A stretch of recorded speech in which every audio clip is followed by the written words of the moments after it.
father, mate. Thanks, mate. Can you tell us how it is to be a father and a CS player? Life's good.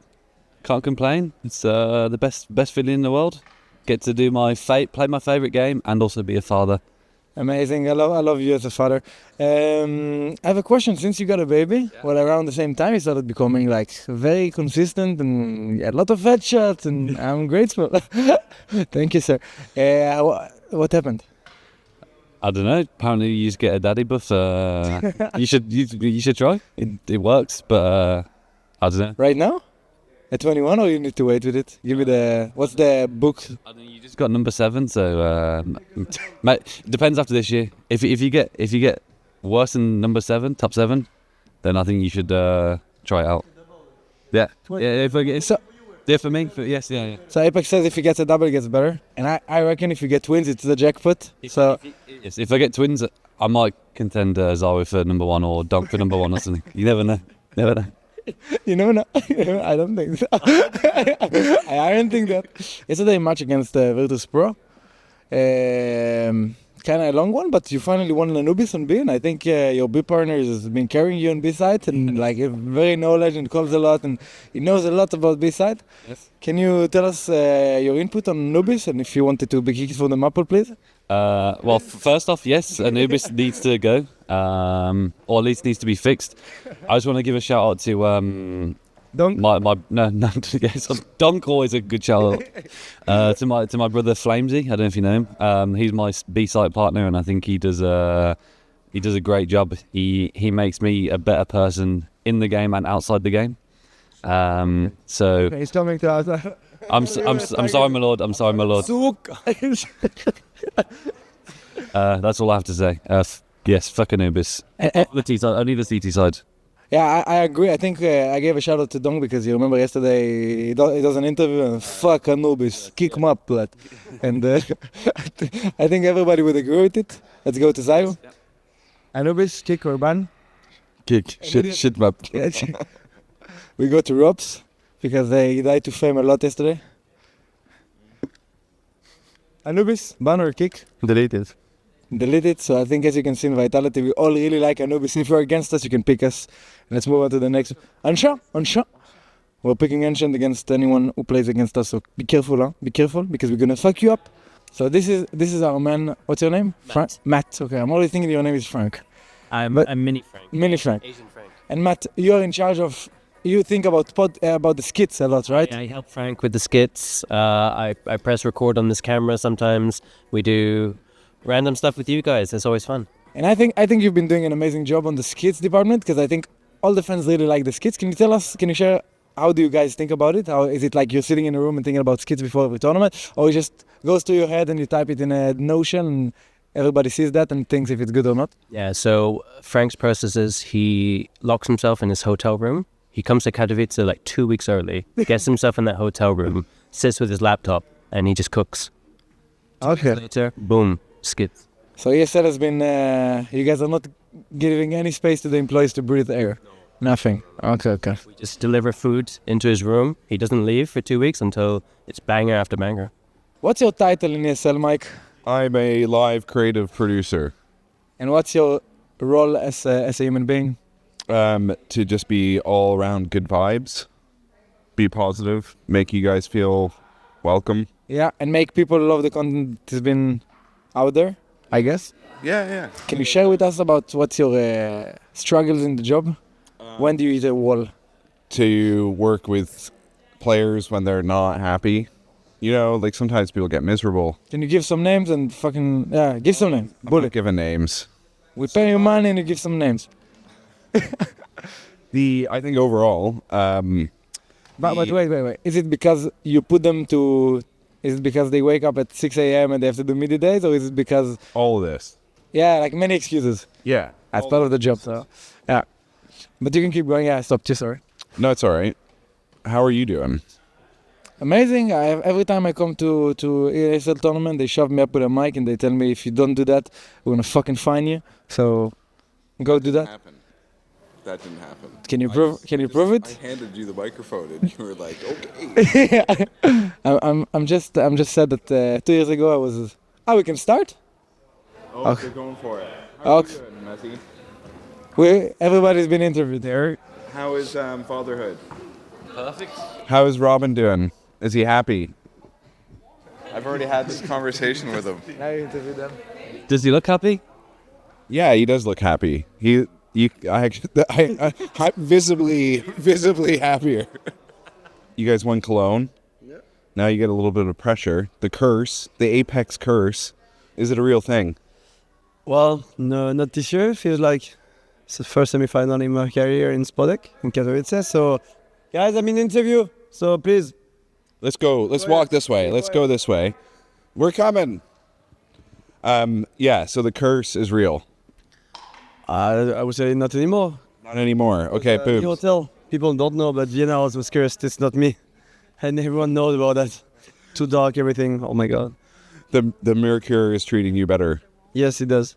Okay, and then in terms of straight to the semifinals, and how do you feel like there's an advantage to that, or do you think the quarterfinals is better for like kind of the vibe and going into an event? I think there is always an advantage to go to the semi because to win the title, you need to win 2 games. Where you go to the quarter, you need to win 3. So of course you have some odds that you get less chance to win at the end. So I think we have a better chance to go all the way. But obviously we need to win 2 games. No, of course. But 1 game at a time. 1 game at a time. Okay, so semifinals, maybe not an advantage. Maybe it is. I think it's like 60%, 67% of the teams. Like it's not actually that big of an advantage. Yeah, but 80 is. If it's more than 50, it's more. 80. That's so true.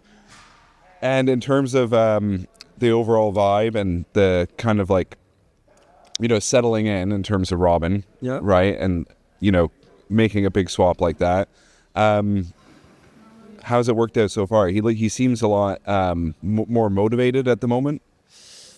I think having a player like him is enjoyable for any team. I'm not gonna lie. This guy is probably the biggest hard worker I've seen in my whole career. He taps in a lot of aspects, strategic wise. Like also just helping the others to be motivated and to work as much as possible. That's what I love for my team right now for a month. It's I think maybe the first time in my career I see all 5 players working that much to be able to perform. So yeah, his addition is a big plus in a lot of aspects. That's awesome to hear. Yes. Awesome. Another big brain in the lineup. Exactly. Nothing wrong with that, right? No, exactly. I mean, the guy is super smart. I'm not talking about Shah, obviously, because we talk about super smart people, so we don't talk about him, obviously, as everyone knows. No, but yeah, it's a really good addition, and it's just a pleasure to work with him. Fantastic. Thank you. Thank you. Go do photos. Good luck, everyone. How are you doing? All right. All right. Okay. So you guys are walking into ultimately the playoffs of a tournament down a man. What's the approach to this? I don't know, just want to show our maximum, I mean, like, this is our first LAN tournament and we just want to show our that we're capable to do some damage, Yeah. I mean, you guys do damage every event ultimately, right? But being the man down is a difficult situation. How is the in-game leading going? It's okay. It's okay. Yeah, I mean, there is no worries about it, I'm just learning something new, at least trying to, so yeah. And like in terms of the team and so on, everyone's been responsive to the new role? Yeah, I mean, everyone really wants to grow, so yeah, I mean, everything is fine. Everything is fine. Okay. This is the positivity that you need in order to go into the playoffs with a man down.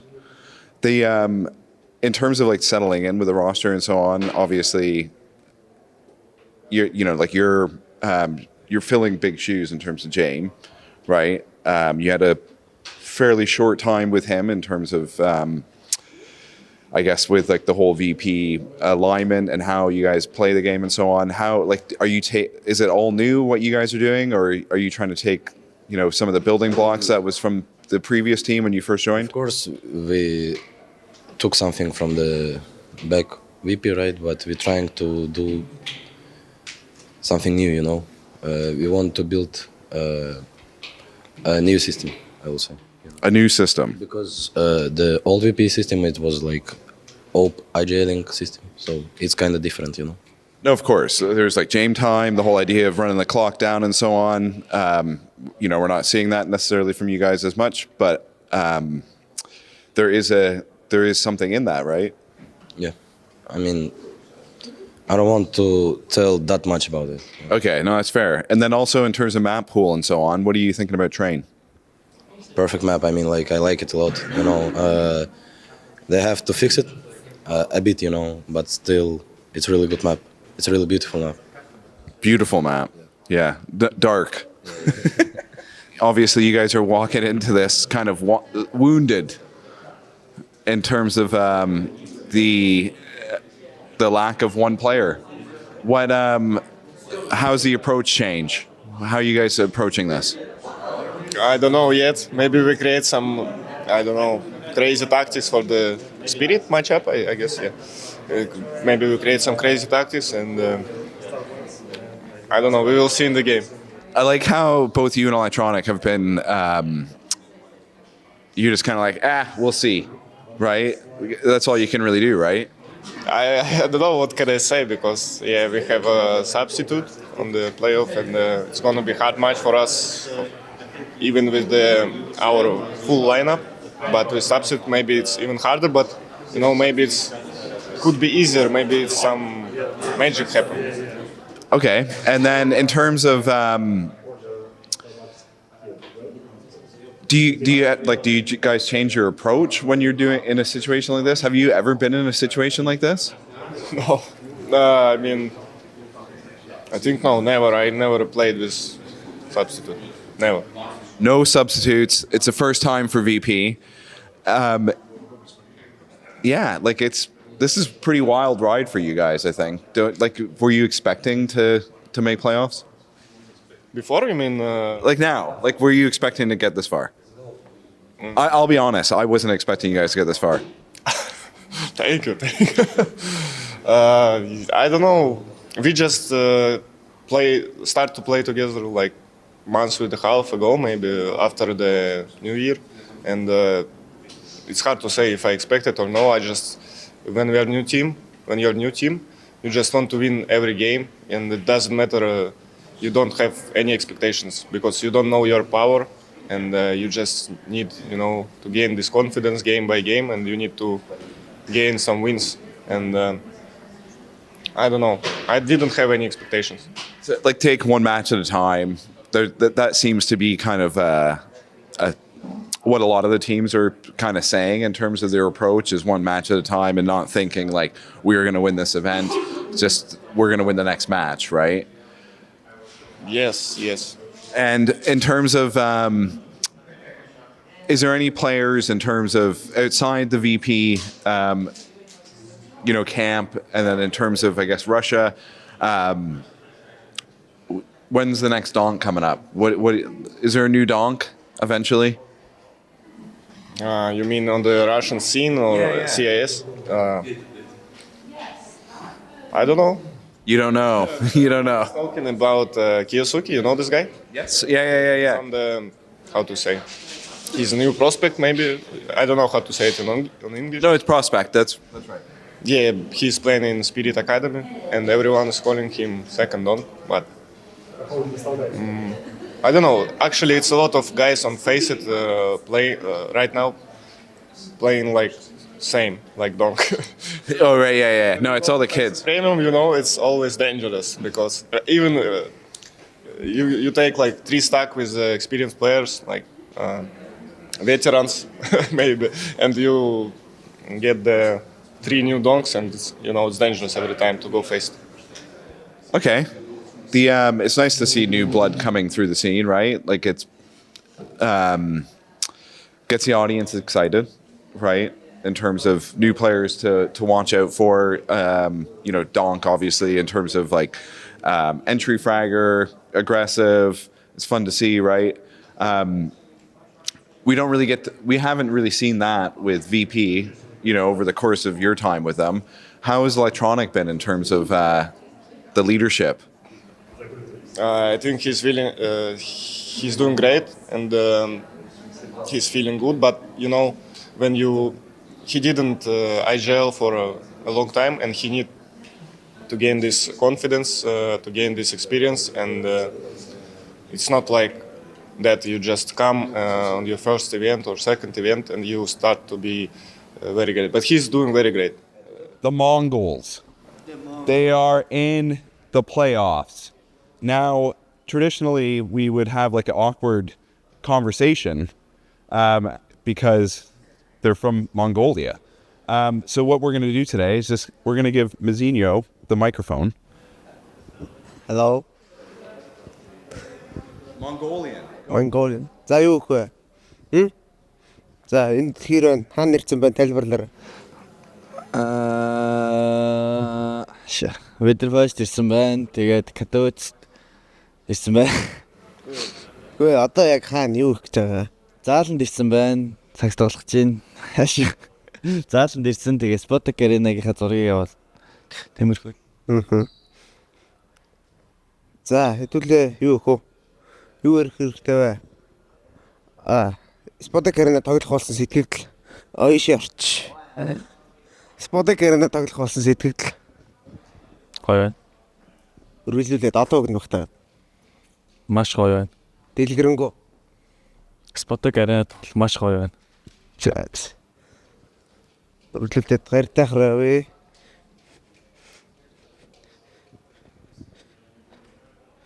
Spotak Arena тоглохоор болсон ямар байна? Мохай. Мохай. Ягаад? Амар урт мэдээдээ өдрөө. Орт мэдээ. Тэгтээ тоглох нь гоё шүү дээ. Гоё хоо. Би ч бас мэдэхгүй л байна л да. За. Hey, welcome to Shell, the #1 host in the world, to be. And we have Wonderful here. He looks very beautiful, very smiley. Be honest. First time in Spotak.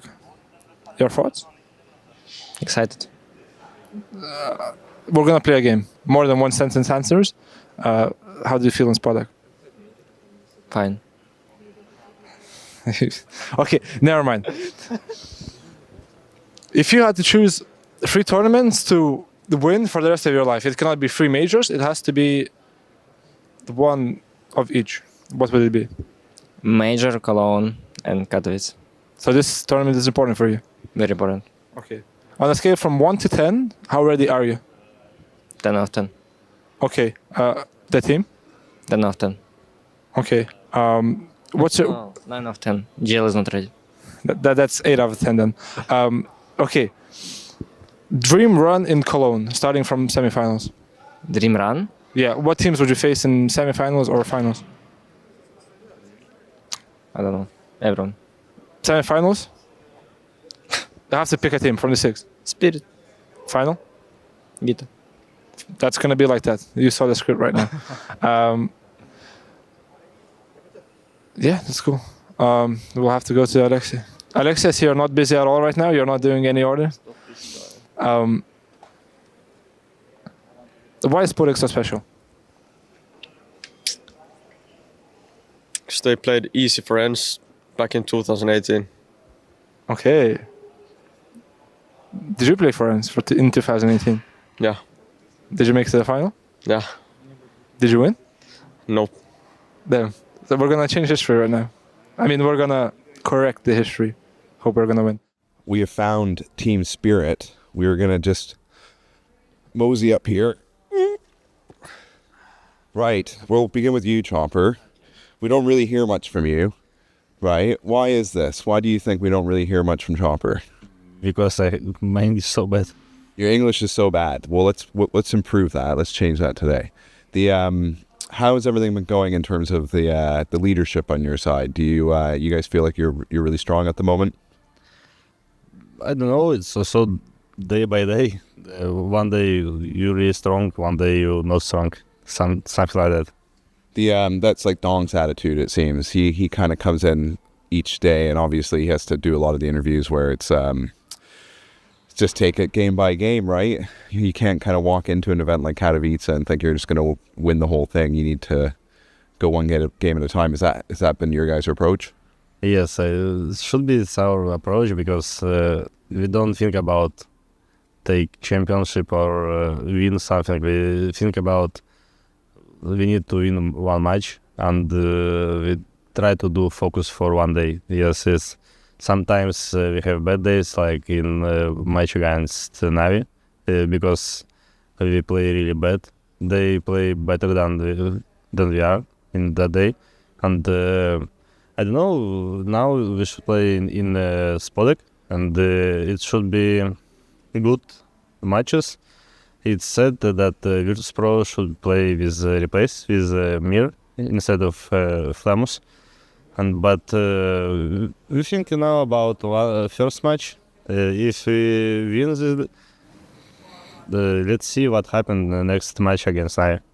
Of course, Virtus.pro a bit wounded going into your matchup against them. Obviously, with Mir stepping in for Flamus. Will that change how you guys approach this? Are you guys confident coming into this that it should be an easy win, or? I don't know. I don't think about easy win or we win. I think about only go to server and play on this. Excellent. And Magix, we're gonna hit you up now. Difficult day against Navi. They seem to have finally maybe figured something out in terms of the matchups you guys have had, and you guys kind of dominating on that side. The likelihood of facing them again is high.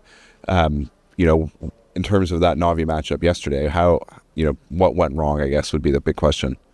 Well, basically, the only dominant wins were 1 year ago at Kato and Copenhagen, while all the other matches we have played them in Blast in London, Pro League, somewhere else.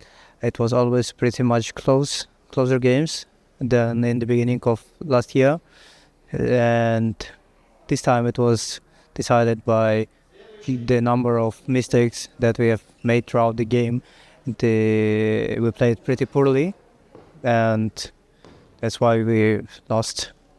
And in terms of, you've had basically 24 hours now since that match. You guys get a couple days off going into the quarterfinal. What do you guys do with your time? Is it just mostly spend in the practice room, or are you guys getting outside and stuff, getting fresh air? What have you guys been up to? We are doing media day. It sucks. Media day, and it sucks. We'll leave you then. I'll leave you to enjoy your own company. Thank you, Chopper. Jake. Thank you, Magix. Donk, you're all right? Yes. Media day sucked. No. No, okay, that's a good attitude. That's all right. It's a bit of a grind, right, in terms of the whole tour and the fact that, now this year we've got even more events, right, with PGL and Starladder kind of walking back in. How's your first year been in terms of all this time that you're spending on the road and at these tournaments? I don't know, we were skipping some events, so I didn't feel some problems with this. I need to play some events in a row, so I can feel the problems that facing people who are playing a lot. How are you doing? Doing nothing, chilling. Chilling. What have you guys done with your time off? We didn't do anything yet. Nothing? Just practice room, or? Today, you mean tomorrow, right? No, today, the last 24 hours since you guys won. We will chill today, yeah. Tomorrow we will work, but today we will chill. So what were you doing chilling? I don't know, nothing. Eat together, I don't know, we didn't decide yet. But the evening has just begun. It is young. Are you guys gonna go out, have a big party night? It's definitely not a big day coming up. No, we doesn't like these things, so we'll just talk about CS, nothing else. Talk about CS. Talking about CS, obviously you're into the Spodek. Is this, how does that feel? Yeah, feel nice, of course. We'll be more like this tournaments, in the future too, so just focus about it, yeah. One match at a time, so to say, right? Yeah. Yeah, Madger, how you doing, man? You doing good? Hello, yes, I'm fine, thank you, and you? Yeah, I'm all right. We don't have any talent today, so I am the host of the lobby. Okay, surprise interview. Yeah, coming down the steps, I thought maybe you guys wouldn't be suspecting me to do this. With the Spodek, Congratulations. This is like a big turning point, in my opinion, for you guys. How does it feel? It feels good, obviously, to be here. We're gonna enjoy every moment. We're gonna play on the stage, so it will be an amazing time. And I think we need to enjoy that and give everything we have, and hopefully we can leave this trophy. With the crowd, obviously here, we don't get one of those classic biases, right? Like everyone's here just for good Counter-Strike. Obviously, you guys have a massive fan base at home. Are you guys going to be doing anything, watch parties or anything like that? I don't know. So yeah, we are doing. Maybe you can answer better. You can ask Woksik this question. Woksik knows all the details. Woksik, what's going on with the watch parties? We will make it probably like he doesn't know. That's why when we once go to the quarterfinal, we just gonna do it like even for quarterfinal, and next day if we go to the semi, we go for semi, also for the final if we go there. So you're gonna do one every day that you guys are playing. Yep. And Spodek, in terms of kind of like a roster and experience and so on, the Spodek obviously is a massive deal, as I've talked to Xanteras and Madger about. How does it feel for you to get this opportunity? I mean, for me, it feels amazing because when I was like more younger to my ages and playing, I wanted to witness to the whole audience which we seeing like in the tournament areas. This was a missing part. So I think I'm glad that before I finish my career one day, I just gonna play here in front of the Polish crowd. This is gonna be first time, and I'm excited for it. But let's see how it's gonna go. Was there my final question for you, any surprises from this tournament? Not Eternal Fire, but just overall in terms of individual performances. Any players kind of spark your interest, and good to see them play well? I mean, I can go with the Jota. He's just joined the team, played only one tournament before the Blast, and now here.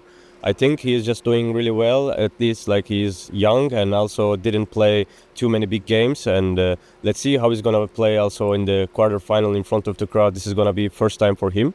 So, but till this day, he did really well. Let's see what he's gonna do, what he's gonna show to the Counter-Strike world after tomorrow. Fantastic. Good luck, boys. ESL presents the Intel Extreme Masters in partnership with Intel, Acer Predator, DHL, Kadia, 1xBet, and Zowie.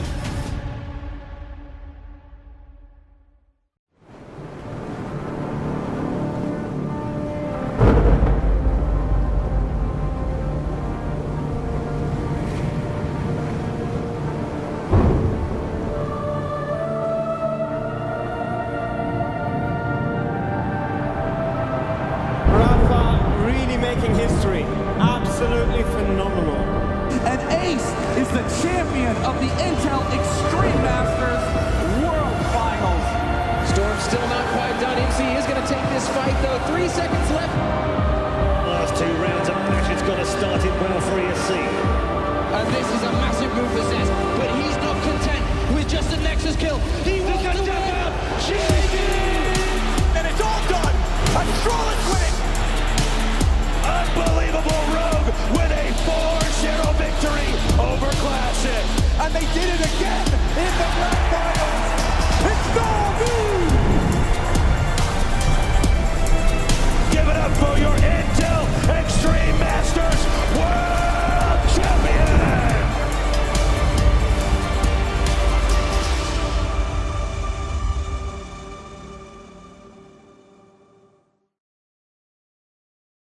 Not often in a city as steeped in Counter-Strike lore as Katowice that we see history repeat itself. Sure, there are the teams, players who've made their mark, but only one team has ever won back-to-back trophies in Katowice, and it was almost a decade ago when Fnatic hoisted that trophy in 2015 and again in 2016. Navi's won multiple, Astralis as well, but never back-to-back. G2, well, they won in Katowice back in 2023, but couldn't repeat. And the year after that, no Spodek for Monacy, nor for Nico, or Karrigan, or Twists. Instead, the camaraderie of teams made from the cloth of their countries, one flying the flag of Mongolia, the other of Turkey. The winners of their matchup won't be facing off against the 2022 winners phase, but they will still get to see Rops as he thrives on with team vitality.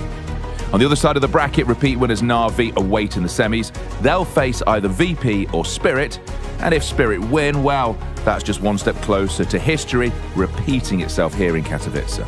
The road to the Spodek hasn't been an easy one for any of our 6 finalists, but that big question on everyone's lips is, can Spirit pull off the double?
Mez will go back to it. Maka line. Oh, goal. Close hits him. Their little feet poking out. Maka grabs a third. And somehow a 3v5. One out by 3D Max off the back of their in-game leader.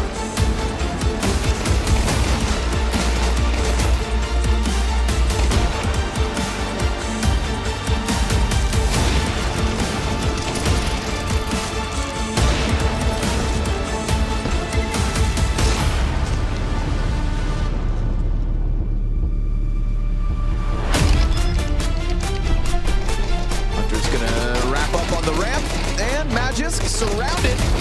Ooh, still a chance. Still a chance. Matches for help. 1v4.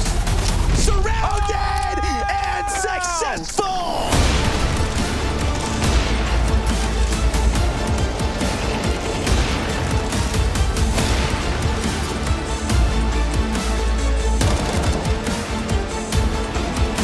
Gravity attempts to play his hand. Oh my god. Fur is despicable. Gravity starts this one up.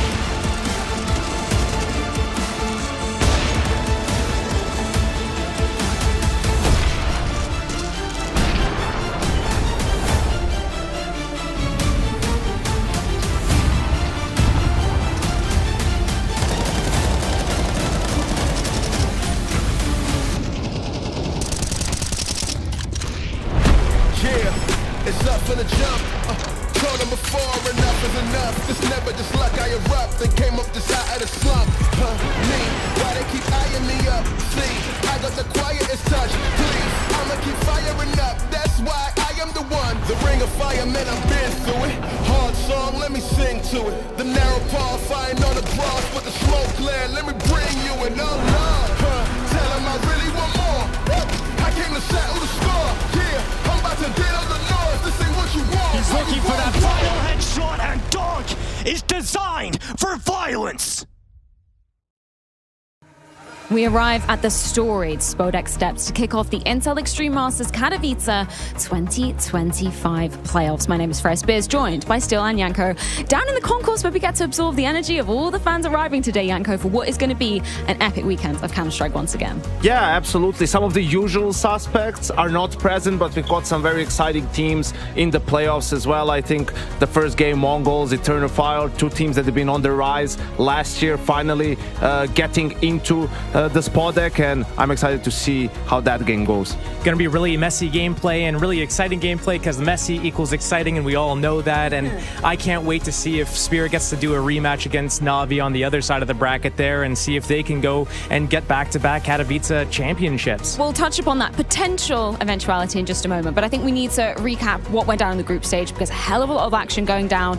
Let's start off with the glass half full, I guess. The goods to be coming out of those, 7 days we were spending over in a different different venue with the teams trying to qualify for this very stage. Janko, what stood out as the good that came out of that for you? Well, I think for me, first and foremost, the surprise package has to be Virtus.pro, right? Like, I mean, just making it to the playoffs, even actually making it out of the play-in is something that I don't think a lot of people really expected. Electronic as an IGL, 2 new players and not super experienced players did that in Flamus and Icy, just managing to get to the Spodek.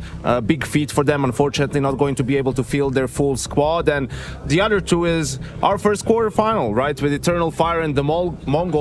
Reason being, sure, these teams have been on the rise, but it's about sort of proving that you belong, really getting to that next step, having that status, and I think they've established that. Both of them yet to win a game in an arena. After today, one of 2 will know how it feels. You also picked up on Eternal Fire and just the exponential rise they've had coming into 2025. I think they kind of piqued our interest when we look back at the Copenhagen major, right? Obviously going down in March of last year. They struggled a little bit at Shanghai to make it on the stage, but back to back, you know, consecutively rather, going deep into tournaments with Blast Bounty, grand finals. They're guaranteed to be in the quarterfinals here as well. They've had a really strong run here. They've been on fire lately. Well, it's in their name, so you have to expect it. I do agree with this Virtus.pro pick as well. It's like they go down, especially in the first round of play-ins. You think they're done and dusted, and you're thinking, okay, yeah, let's write them off. But we also kind of wrote off Gamer Legion, right? Gamer Legion was another team, came through the play-ins. They had their roster picked apart. They had to do another rebuild, and they come all the way through. They almost make it all the way. They go against Spirit in the lower bracket in the groups, and they even take that first map of Anubis before finally going down. So I had to, give a little bit of a shout out to those guys. But, between Eternal Fire and Mongolz, they had some pretty tough ways in. Mongolz not as tough because their high seed made their path a little bit easier. They go through the uppers until they get to the Spodek, but Eternal Fire, they had to fight their way through a few tough opponents. I think Gamer Legion's a fair shout, even though they're not here in the Spodek. The fact that Ash can, make some magic work once again with some kind of underrated players that we didn't even really know their true identity. Did you agree with Donk, though? Anubis, trash map, should be out of the map pool. Yeah, absolutely. Donk is him, right? Whatever he says, that's the truth. But yeah, Gamer Legion also changed 2 players, right? PR has been a revelation in this tournament. And Rez on the other side, the ultimate your time in NIP does not count, right? Had some really, really good games. And I'm excited to see how this Gamer Legion squad looks moving forward. Yeah, the fact that they were so close to making it playoffs. Obviously, Spirit, different beast when you're going up against them. But taking a map off, I think we can count that as, a step in the right direction for this Gamer Legion squad. They definitely put their names back on the board there, shot up in the rankings as well, very close to the cutoff point to getting the invites directly into other events, but, that's the nature of the beast sometimes, so maybe there's some adjustments that go on there, but right now they've postured themselves to be in a really good position. And if they're able to go on this trajectory and absorb the information they learn from their experience at this event, going toe-to-toe with the world's best, it's only up from here. You also picked up on Vitality as the good to be coming out of group stage. Realistically, though, we expected them to make it to this stage with the addition of ROPS, right? We did. When we were looking at upgrade, downgrades, and talking about the different roster changes, we're looking at a team like FaZe. Oh, they get a Liege, they lose ROPS, but maybe that opens up their gameplay to doing something a little bit more explosive and aggressive with the opening from a Liege. But, the way that Vitality got here, they had to do some really slugfest games. Like that game against FaZe was really fun to watch, and it was a close call for them, but they endured. They were resilient, and they made it all the way over here. They had some clean wins, and they had some close ones, but the way that they made their way all the way into the semifinals made it look like they are here to potentially go the furthest they've ever gone with Apex and Zywoo on the team. Yeah, it's like by nature of the seeding, right? It is the deepest that they've ever been, the fact that they win that group stage game. At Kato. Yes, at Kato. Specifically. Of course, specifically in this tournament. You mentioned FaZe, you also mentioned them in your losers coming out of the group stage. Been pretty savage with that. Well, they had...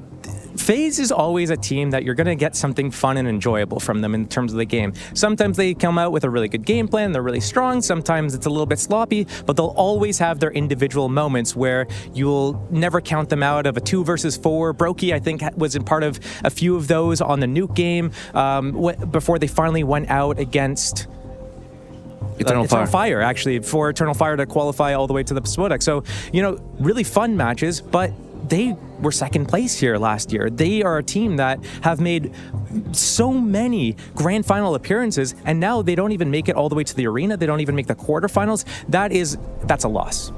Yeah, it was tough for them. I mean, lost to two teams that are in the playoffs, close series, and just the change for FaZe is bigger than some of the other teams. Even though it's a one-player change, it's not a one-for-one straight up in terms of roles and positions. So guys need to be moving around.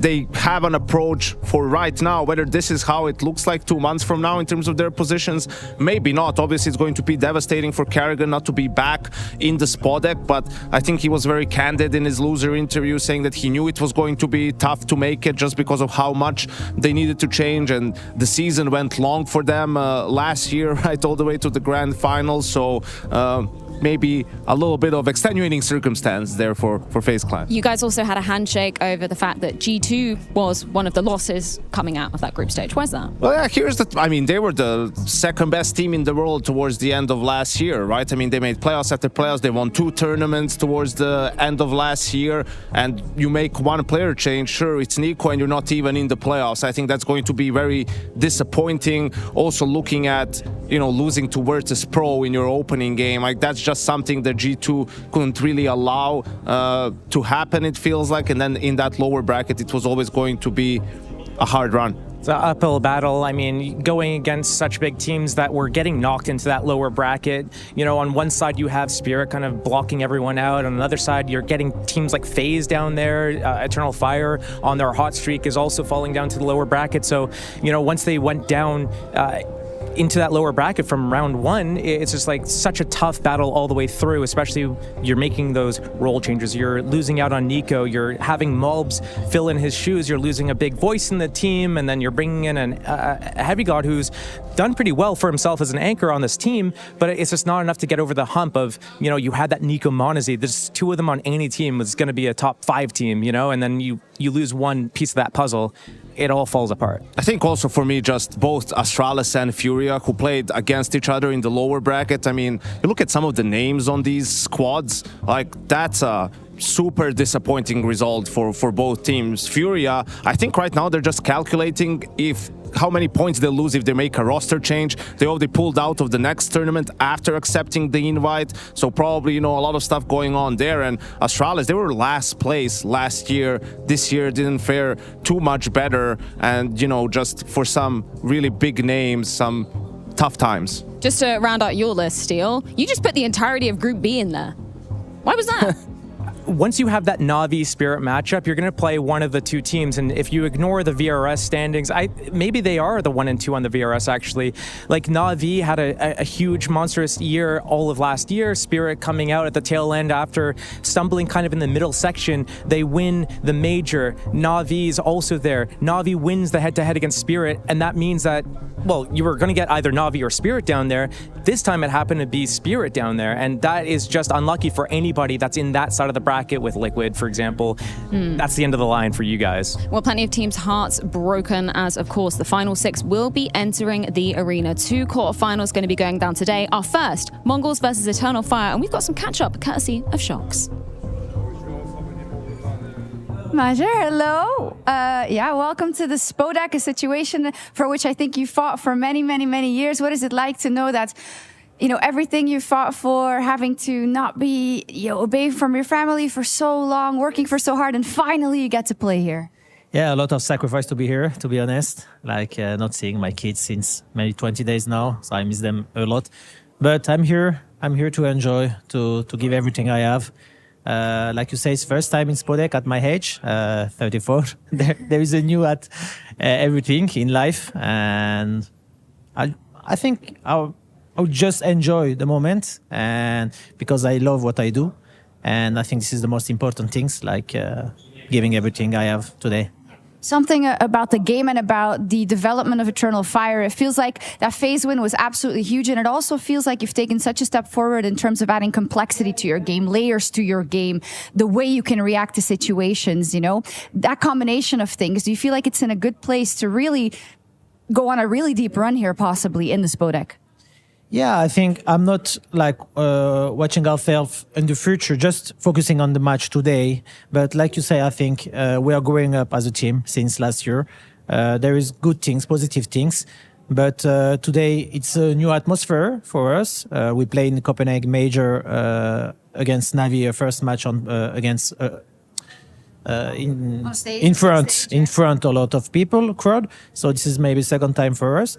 So we will see. But I'm proud of my teammates, and I'm believing that we can show good Counter-Strike today and give fans some good chill. Have fun out there. Yeah, there is a hell of a lot of Spodek first-timers stepping foot inside the arena today. I want to bring up the bracket, though, because, of course, with this format, we've got 2 quarterfinals, but we've also got 2 semi-finalists already waiting. That is Vitality, and that is Na'Vi, which is very exciting when you look at maybe how this bracket could be progressing. Yeah, absolutely. I mean, Eternal Fire, Vitality, we had a couple of great games between the two, one at Blast, one at Pro League, actually, last year. And on the other side of things, I mean, just that Na'Vi spirit, it seems inevitable to have a rematch in the Spodek.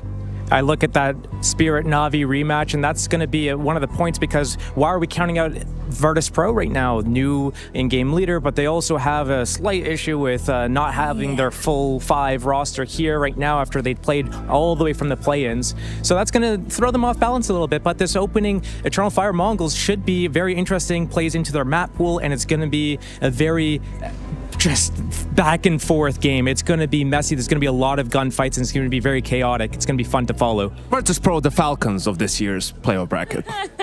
Yeah, it's going to be a curious situation to see how that pans out. Do you agree with Steele's assessment, though, that first quarterfinal is going to be a much tighter affair, right? Yeah, I think it's going to, we'll get into it, but I think it's going to come down a lot to managing your emotions during the game. Both teams can get frustrated in games and then, start playing worse and all of that stuff. And it's easy to get carried away on the stage with all the noise, all the vibrations, the crowds, the fire, the pyrotechnics, So I think that's going to play a big part in who comes out on top today. Well, as you can see, all the fans have been arriving all morning long into the Spodek, and we got shocks to catch up with a few of them. I'm on the concourse here in the Spodek with, what's your names? Ostea. Jonas. Hello. I, of course, immediately saw that you're wearing a Na'Vi shirt. They are not playing today, but how excited are you generally, and what do you think they can do here at the playoffs? As always, they can do everything they want. It's just a matter, of their preparation, and I believe 100% in them, so I think everything is going to be good. But last time we were in ESL Pro League, they got into the final, and then they lost, but it doesn't matter. We got to see them in the final. Yeah, you don't need to think about that yet. And about today, Eternal Fire versus the Mongolz is up first. What is your prediction for that one? We're very split on this one because we're both from Lithuania, so we're really focusing on JL and Na'Vi. Yeah. But for that one specifically, I'm going with Eternal Fire, and she's going with the Mongolz. So we'll see. Yeah. And why? Maybe some friction. I don't know. I'm just going with my gut feel. I was always an Xantares fan, and hence me just sticking out with him. Makes a lot of sense. And why your choice for the Mongolz? To be honest, I'm not very keen on either of them. It's just that Mongols are very nice people, and I don't know, the Mongols as players, not the whole nation, but probably as well. The whole nation as well. But yeah, I just love their interviews. I love Senzu, so yeah. That's amazing. Thank you so much. Have a great time. Thank you. Thank you.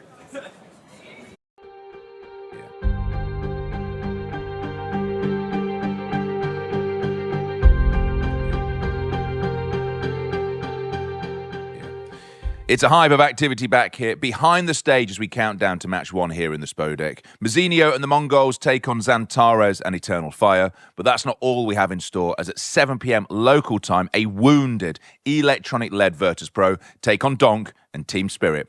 Good luck. We have our 4 quarterfinalists, and now we have one of Counter-Strike's most prestigious trophies arriving here in the Spodek. It is Katowice, it's playoffs, this is Intel Extreme Masters.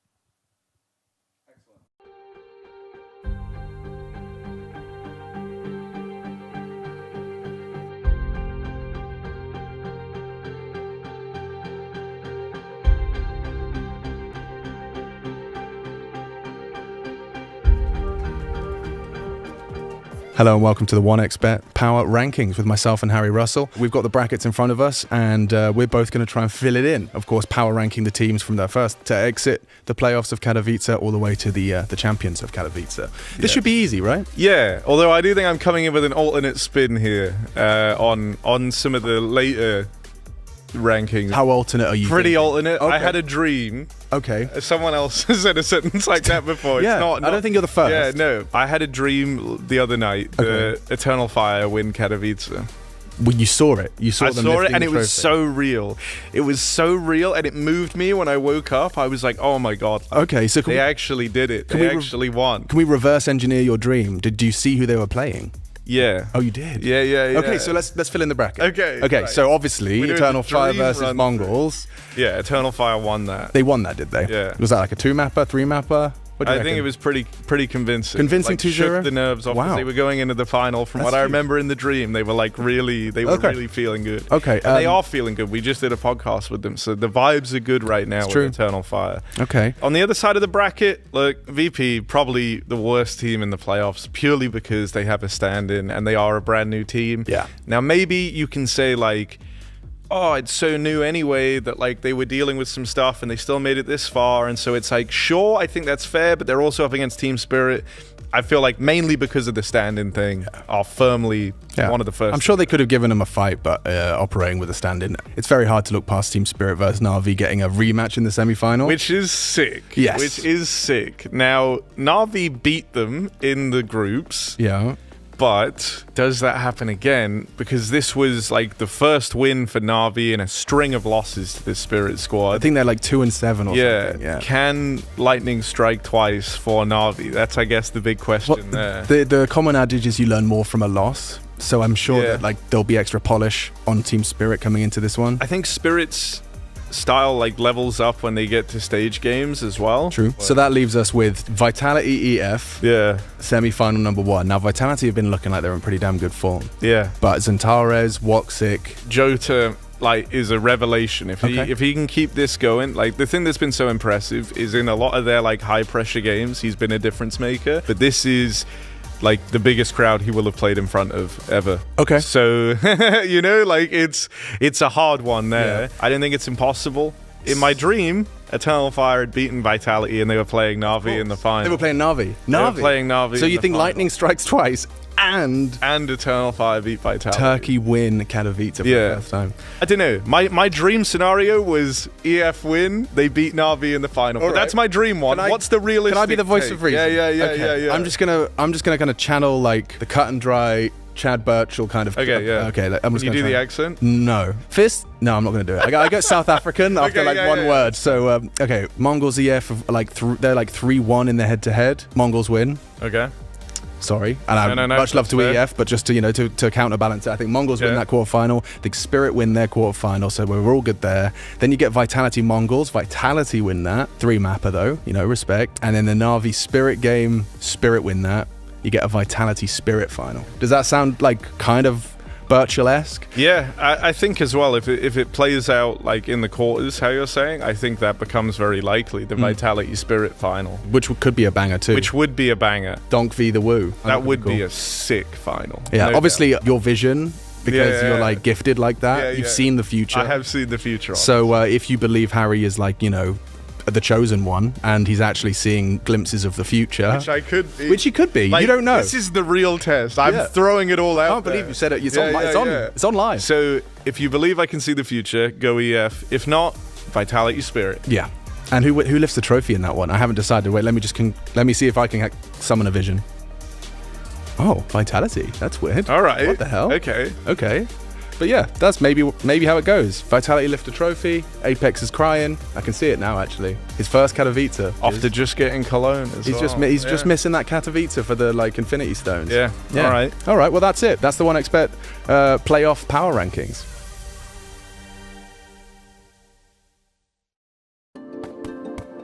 Hi, it's Bob with Face It. The official broadcast is better than ever on Face It Watch. Yep, that's right. Switch it up with the POV selector. 4 angles, your choice. From the main broadcast to your favourite player's view. And it's available on the Face It app and Chromecast. But wait, there's more. Keep watching, keep winning. That's how we roll. Watch IEM Katowice while having the chance to get skins and FACEIT points. Look at this beauty. Change the channel and control how you watch.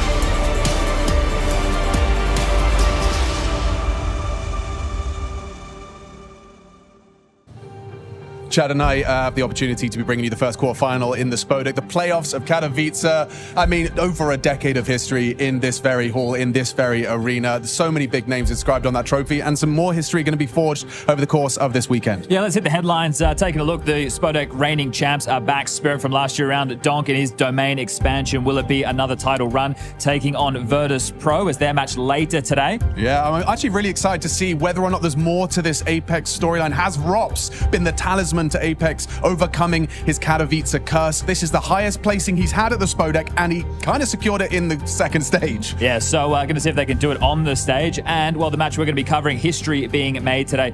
Mongolia taking on Turkey. The first time these two organizations, these two teams, these two nationalities will be locking horns in the Spodek. That one right there, considering the lack of stage experience of these two teams, it could definitely deliver. Yeah, it's absolutely up for debate. We're going to see how both of those teams handle the pressures that come with performing on a stage like that.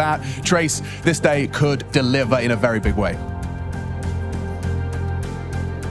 That's exactly right, Alex. Thank you so much, gentlemen. We've got so much Counter-Strike to jump into here at the Intel Extreme Masters. Katowice, hello, how are we doing out there? I think they're awake. That's a good start, because we got tons of Counter-Strike over. We're talking a little bit about teams here, this, that, or the other, but really, instead of international teams, we're looking at national teams too. I remember just listening to Chad and Alex talking about these guys. I rewatched the IEM Rio head-to-head between Eternal Fires and Mongolz there, starting on that Anubis. They were going through the exact same thing. You got the nations in a time where you have international teams coming out. You field rosters from different continents, let alone countries. And now you see a team full of 5 players from Mongolia and 5 from Turkey going head-to-head again in an arena like this is going to be something that these guys are playing for more than just their own personal glory. They're doing it for more about their nation and their pride and their everything's on the line now. All of it. Tells you how much Counter-Strike has evolved, really, right? I mean, the reason for that is these regions weren't fully developed. Players had to go on international teams to really break through. But over the course of time, you know, guys like Major, Xantares, Voxic, all coming back, committing to the Turkish team. On the other side, the Mongols, I mean, they have more talent than Denmark at this point, right? Like the way they've been putting players in and out. So I think it's really impressive, especially for the side of Mongols. First time ever an Asian team has made the playoffs of Katowice or Cologne. Just an incredible rise for them over the last year or two. And a difference in composure, even from both of these lineups. And I think that's what Alex and company were alluding to there, that this could be a very spicy matchup, and for the right reasons. What they're bringing into the server and when they do it.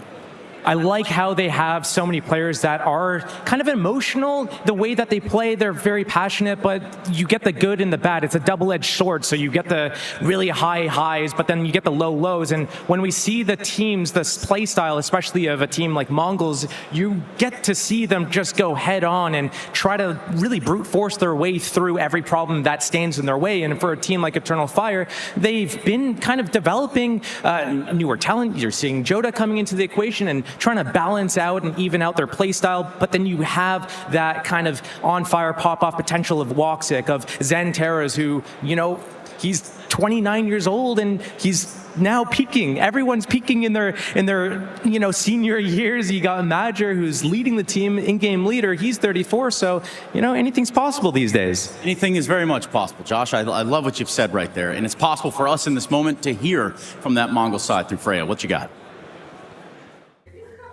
Mazinho, it's your first time stepping foot inside the Spodek. Tell me about the emotions going through your head right now. A bit nervous, but it's like dream come true. Playing in Spodek, yeah. The last time we saw you in a big arena, it was obviously the Shanghai Major where you lost out in the quarterfinals. What did you learn from that experience?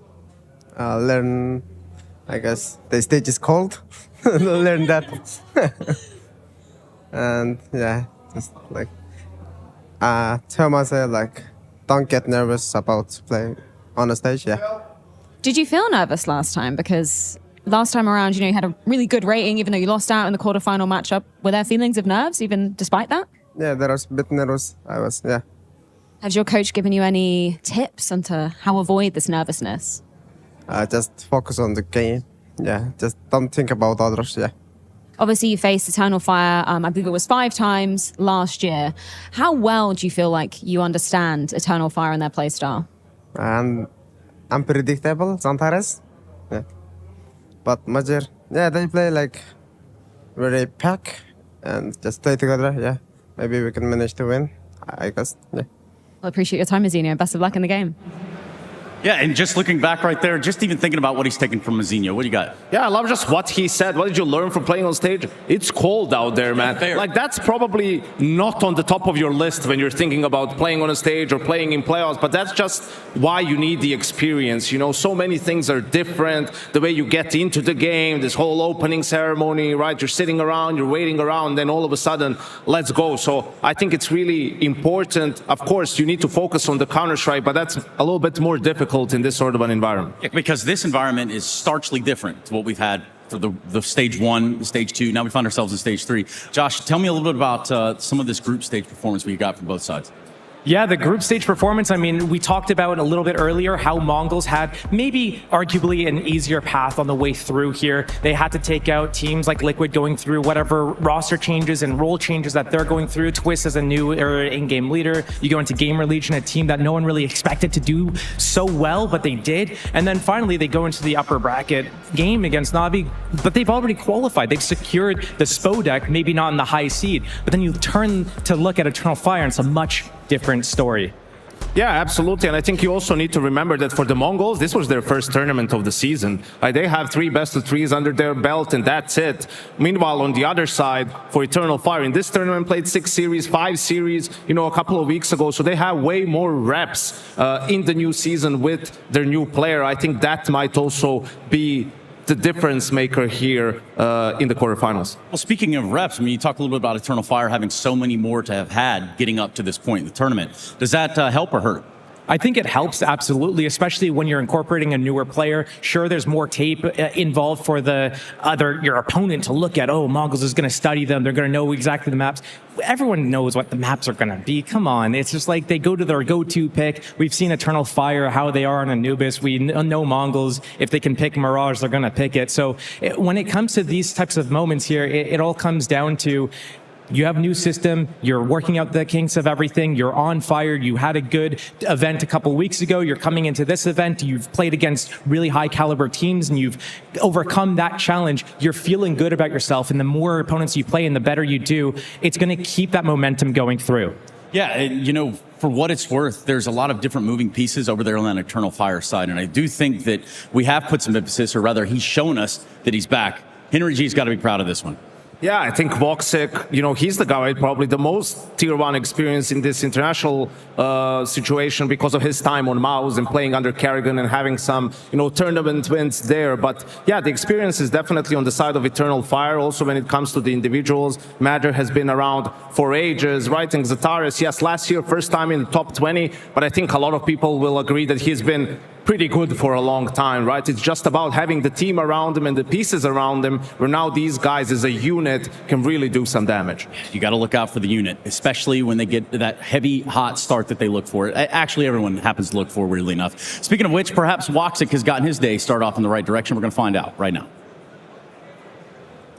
Voxic, of course, this is your first big stage since the Copenhagen Major back early last year. What kind of emotions does that bring for you? I'm excited because I never played also in Spodek. Yeah, I played in the big arenas, but never here. So I'll be like, I don't know. I'm so happy. Let's see what we will do. It's kind of crazy because we look at Eternal Fire, and I would argue that you're probably one of the most experienced players on these big stages, right? Not necessarily with them, but looking back to the Mouse days with Kerrigan. How much have you changed as a player since back in those days, 2018, 2019 to this day? I mean, like in the big stage, I'm still same. Like I'm getting much better when I just get the crowd behind on us. So I think if we can hype them enough, you can see like many great things in our team. Also personally from me. Faber said, your coach obviously said back in 2024, you learned a lot of lessons. If you could say the biggest one that you learned to be, putting Eternal Fire up there in terms of the big teams, what would it be?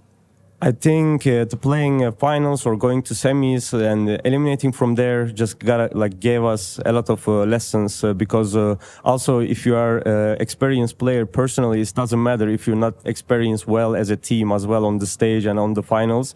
They are like completely can be different games than as usual in the studio. So you need to be able to change everything, and you need to be like a dance on the map around what they will do, what you are doing. So I think this is the biggest lesson we took it from the past. Eliminating from tournaments. Yes. Final question, just because you mentioned maps. Anubis has looked so strong for you guys. Why is that? Why are you guys so comfortable on this map?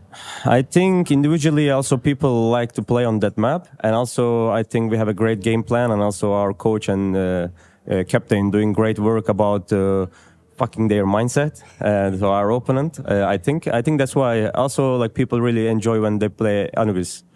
You got a lot of fans out there. I'll give you a moment to say anything to all the Turkish guys supporting you at home. Yeah, firstly I can say thank you for the support, guys. I hope we can show a great Counter-Strike. It's like show business right now. I hope we can show everything like supposed to. Teşekkür ederiz desteğiniz için. Şu anda Watch Party'de de bizi izleyen ve destekleyen herkese çok teşekkür ediyoruz. Umarım sizlere güzel bir show izleteceğiz. Teşekkürler. Thank you so much, Woxic. Good luck. Thank you. And so for guys like Woxic, no stranger to this environment, right? And by environment, I mean making your way through a tournament bracket itself.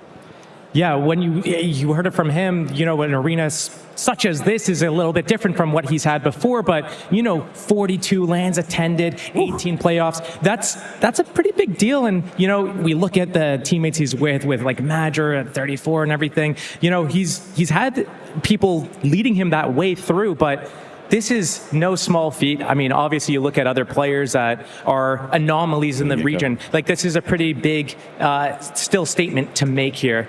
Being able to continue doing this at such a big arena. Yeah, at a big arena for a big night. That's right, Josh. Speaking of big times, what are you looking at over there, big man?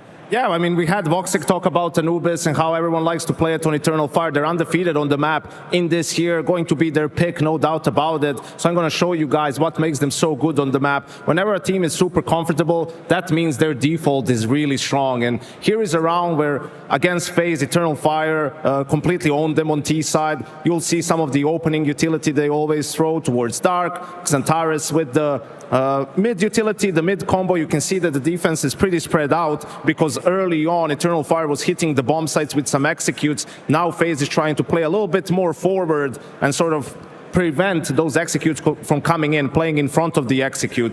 This time around, they're taking it slow. They're getting canals control. Now they're going to use some utility to take control of Dark. They're slowly setting up for a B split. These double mollies, they like to use them a lot really to clear this area out. It's going to allow Major and Xantares to get into Con. Meanwhile, on the other side of things, this causes Kerrigan to go for an information play, right? They're feeling pressured on B. He gets flashed. Woxic, great at punishing these sort of plays, and now the split comes in, breaking the smoke on B. There's going to be a molly for platform as well. Xantares, he'll win these fights all day long. This is what he thrives at, and that's just a super clean round for Eternal Fire. A very suffocating style where there's very little that the CTs can do, and I don't know if Mongolz will be able to find an answer for it. Yeah, and I really hope that we do get answers from both sides, because this is going to be one of those matchups where you're going toe-to-toe, you're in an unfamiliar place, and you're both looking for success and victory right here, Josh. Yeah, and as we saw that round break down from Yanko, we see Woxic posted up on those stairs for that A main push. Kerrigan, being the one to push through, was the one to help lead Woxic to that trophy lift in season, 10 EPL, something from 5 years ago or so. So a really cool setup that they do. We're going to see them do this a lot because it's simple, and they keep things simple. They don't try to overcomplicate things. They just rely on what works for them, which is their firepower. It's letting Xantares and Woxic, and even Wicadia is taking turns stepping up to the plate to be able to deliver? It's one of the main reasons why they're in the playoffs, is they have a signature pick, and it's Anubis. I think they're the best team in the world on the map, undefeated in 2025, right? So Mongolz definitely know what's coming, and we'll see what they have in store to sort of maybe try and steal it away, but I think that's going to be, a really, really hard task. Yeah, we do still have some nitty-gritty to go over, but in that time, we're going to tell you about our friends over at faceit.com/watch, because you can win a skin. That's right, everyone loves skins. Josh, you like CSGO skins?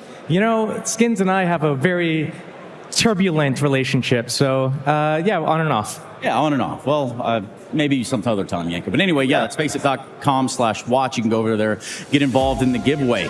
And for us, we're going to sit back for just a second, because it's time to get the Intel Extreme Masters Katowice 2025 playoffs underway.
Techno, hello.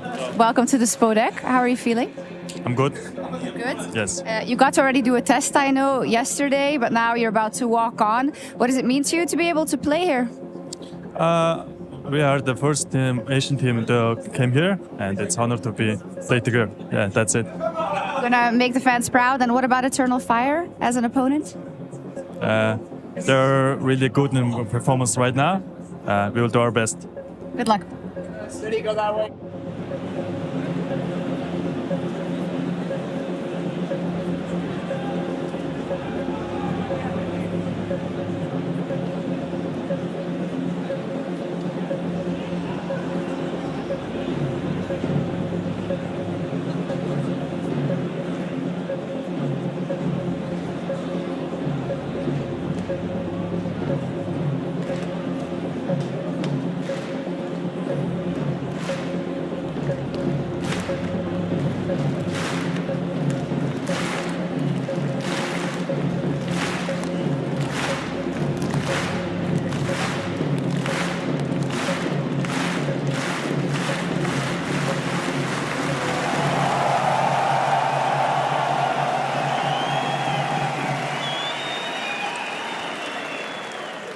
Hi there. Whether you're here the first time or your 10th time, welcome. And welcome to the Roaring Bears. Thank you for coming.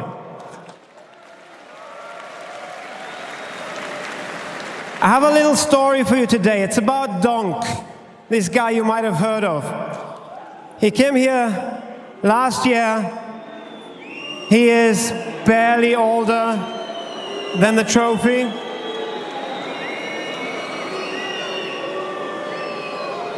Let me finish, guys, please. Let me finish. It's barely older than the trophy.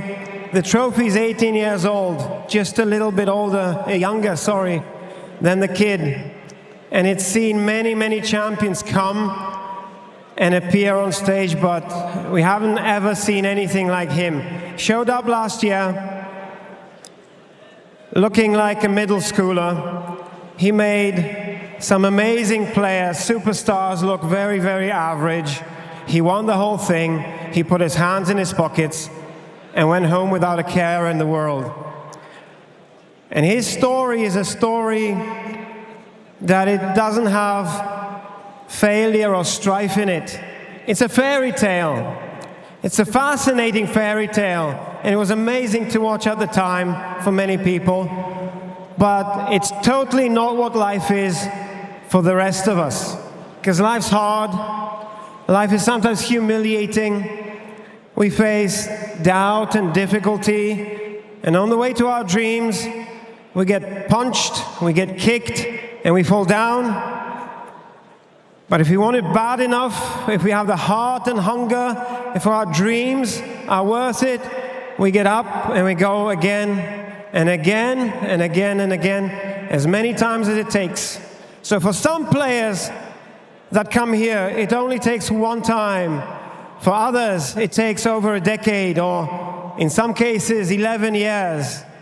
But what matters is that at the end of the day, you've done enough of it and you got to the goal. And we've seen it here in Katowice when a big player fails again and again, but comes back and eventually wins. We've seen it here a couple of times. Right here in this arena, it hits different, because this arena understands hard work, because this is a mining town. So ultimately, however the trophy is won on Sunday, whether it's the easy way or the hard way, whether it's skill and guile or blood and guts and hard work, the trophy doesn't care. And most of us will go home inspired to look at our dreams again and in our lives go again. But that's Monday. For the next 3 days, it's about the dreams of the guys that we will see on stage here. So let's be fascinated by them. Let's enjoy this. This is the Intel Extreme Masters. Thank you.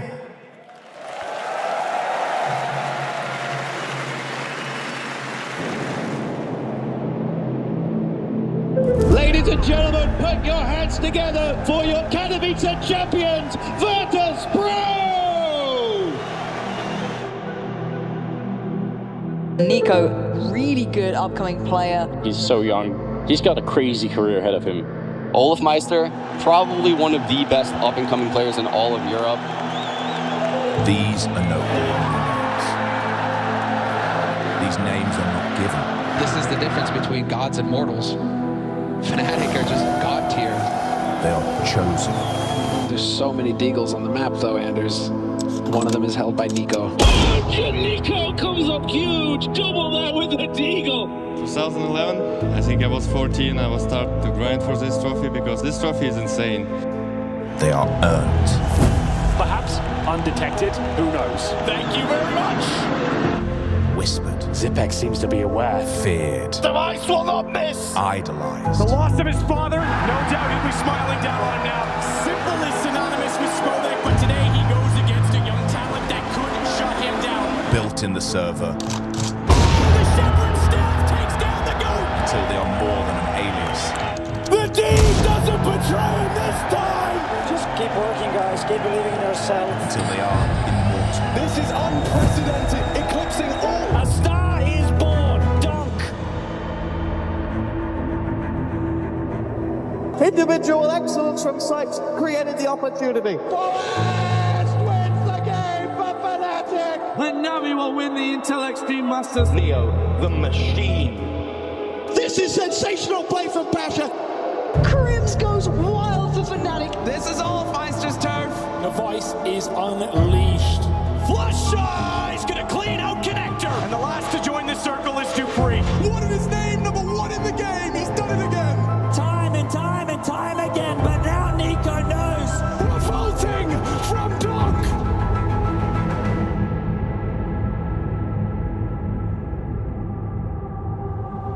In the bowels of one of the most iconic stadiums in all of esports, the eyes of the world fall again on 6 teams that want to emerge as champions. Champions of the Intel Extreme Masters Katowice 2025. Let's hear it, Katowice, for your teams! We begin with our semi-finalists, Apex, who has made it clear he's not retiring until he's won here. This is the deepest either he or Zaiwu have ever made it. Awaiting in our second semi-final, the best team of 2024. JL, IEM, wonderful. They've never seen the inside of the Spodek. In our second quarterfinal of the day, our next team lifted the trophy here 11 years ago today. A new lineup, a new vision, a new era. They'll be facing off against the reigning champions, containing the team and the player that is the world's #1, arguably the GOAT. And then our opening match, our quarter-finalists from Mongolia, the first Asian team to make it into the Spodek. It's the Mongolz! On that opposite side of the server, they're the pride of Turkey, led by an IGL who's been playing longer than Donk has been alive. It's Eternal Fire! Let's hear it for our 6th finalists, Katowice, let's hear it!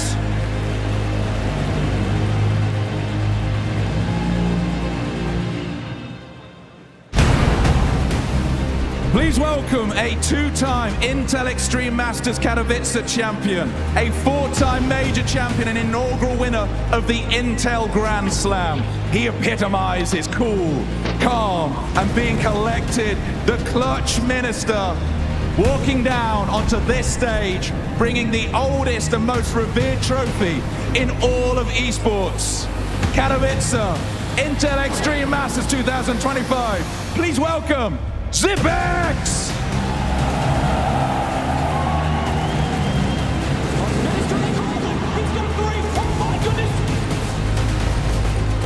It's so close, they're still on the bomb. One bullet, and that makes all the damn difference. Zip comes and does it again. What are you doing to him, Zipex? Oh my god. Oh my, Zipex Clutch Minister's got a new service. Unbelievable. Unbelievable. It's Zipex from start to finish. Mowing down 2 players and no answer from him. He's even gonna get a third through the smoke. Oh, he's the lamb and it's the slaughter because this Zipex is gonna. Oh!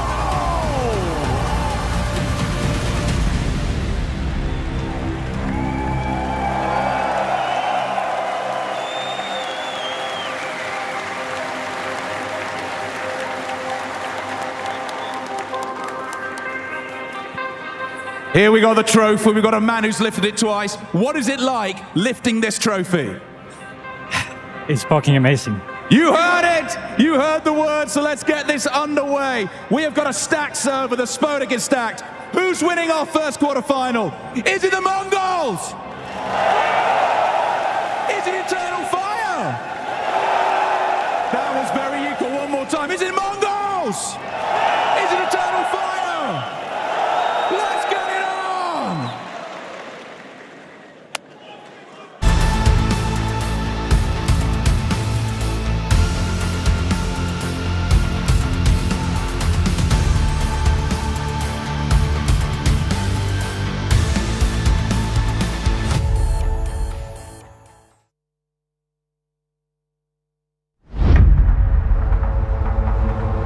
Quarterfinal set. Mongolz taking on Eternal Fire. We've got our maps. We're looking at Anubis first. We've got Mirage second. Nuke, should we need it to decide it at the very end of this series. Let's start talking a little bit here about Anubis, and let's make it quick. I like the decision from Mongolz to start on the T side, right? Shock and awe. That has to be the name of the game for them. Come out swinging, get ahead early, try to steal this map away from Eternal Fire. I like that, steal the map away. If this goes where each team gets their own map pick as a victory, that is going to take us to the third map. But if Mongolz is able to come out strong here and steal that first map away, it could be a 2-0. This is something where Eternal Fire need to stop them in their tracks. Yeah, and if you're looking at it, you should recognize Mongolz starting T-side on both of these first 2 maps. How does that play into this, Shenko? We'll have to see. They're no strangers to being pacey and getting in their opponents' faces, right? But it has to be about composure. Last time they were in an arena this big, they threw away a massive lead and got eliminated by Mouse. Hopefully they've learned their lesson, because against Eternal Fire, I feel like the experience is there, the knowledge is there, the game planning from manager, I have no doubts about that. So you're not allowed to make any mistakes. They're going to be punishing you for it. Woxic has also been lights out for the side of Eternal Fire with that op on that CT side, especially over on A, over on middle, but also he goes and floats over to B on the occasions where the teams are hitting their Mongols need to be on point. They cannot allow him to get that op. They cannot allow him to get picks and reposition without punishment. And it's a game of nerves, Trace. You know why Zipex was out there? Because he had it. He had the cool in the big moments. One of the main factors of that Astralis run. Who are going to be the new guys that take that leap? Is it going to be Xantares? Is it going to be Woxic? Is it going to be maybe 9-10, Senzo on the other side? This is where you prove your worth. This is where you make your name in Counter-Strike. We saw him talking about nerves earlier. You need to get into your flow state instantly in a situation like this. Have to get into the flow state. You have to hit the ground running, and you have to get those boots all turned into the right direction, which leads us into this quarterfinal. So let's do it with Chad and Machine. Let's do it, shall we, Spodek? Let's get this party started! Intel Extreme Masters, it always delivers in the Spodek. Start your season strong. Asian Counter-Strike, Turkish Counter-Strike on either side of the stage. Idols representing the furthest their nation has come at a Katowice.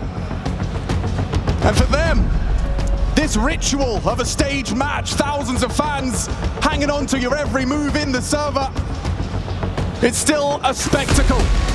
Will it be distracting or will it be motivating as their path to glory is laid in front of them? Names that have done it before you, on the very steps you ascended to get here in front of this crowd, in front of your screen, with legacy at stake.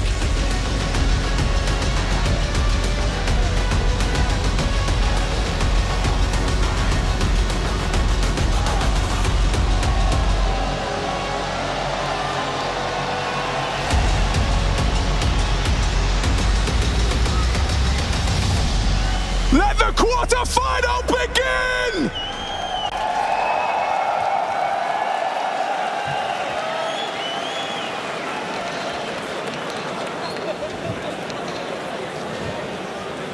In the era of international Counter-Strike, EF and Mongolz flying the flag for their nation.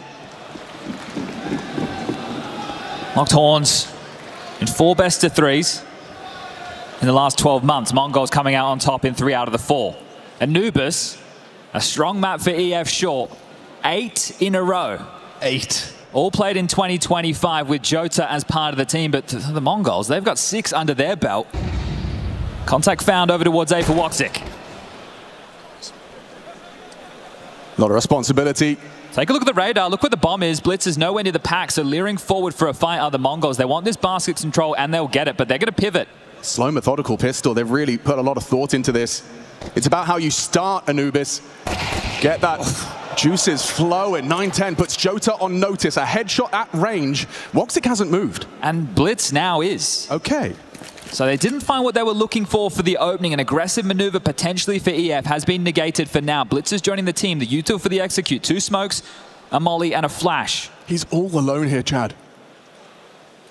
Starts to recede off of his angle. The util will raise his suspicions. He's going to call the cavalry over Xantares, but behind the smoke, it's only Woxic, and he's already catched a bullet to the face, down to Techno. The sight is theirs. Flying the Mongolian flag, plant imminent, flank from Wicadia, quick. It's 9-10's responsibility. They're starting to close in from all the different avenues of approach, but Xantares takes a heavy lick, somehow gets one, but it's good for the Mongols. A flurry of frags from the Glock of Techno, and they have taken the A site. They have taken the pistol. Imagine going to see if he can find anything on the way out the door, but that one will be confirmed. Nice round, allowing the moment to come to them, the Mongols. Fortune favoring both of these teams. Limited stage experience. They could have drawn a Titan of the stage, but instead get to enjoy the moment together. Who's going to be able to hold on?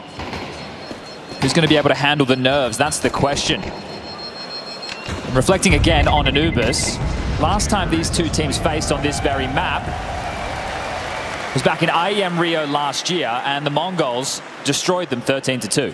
13-2. Yeah, but look, this is home turf for EF in 2025. The Mongols are yet to play this map this year.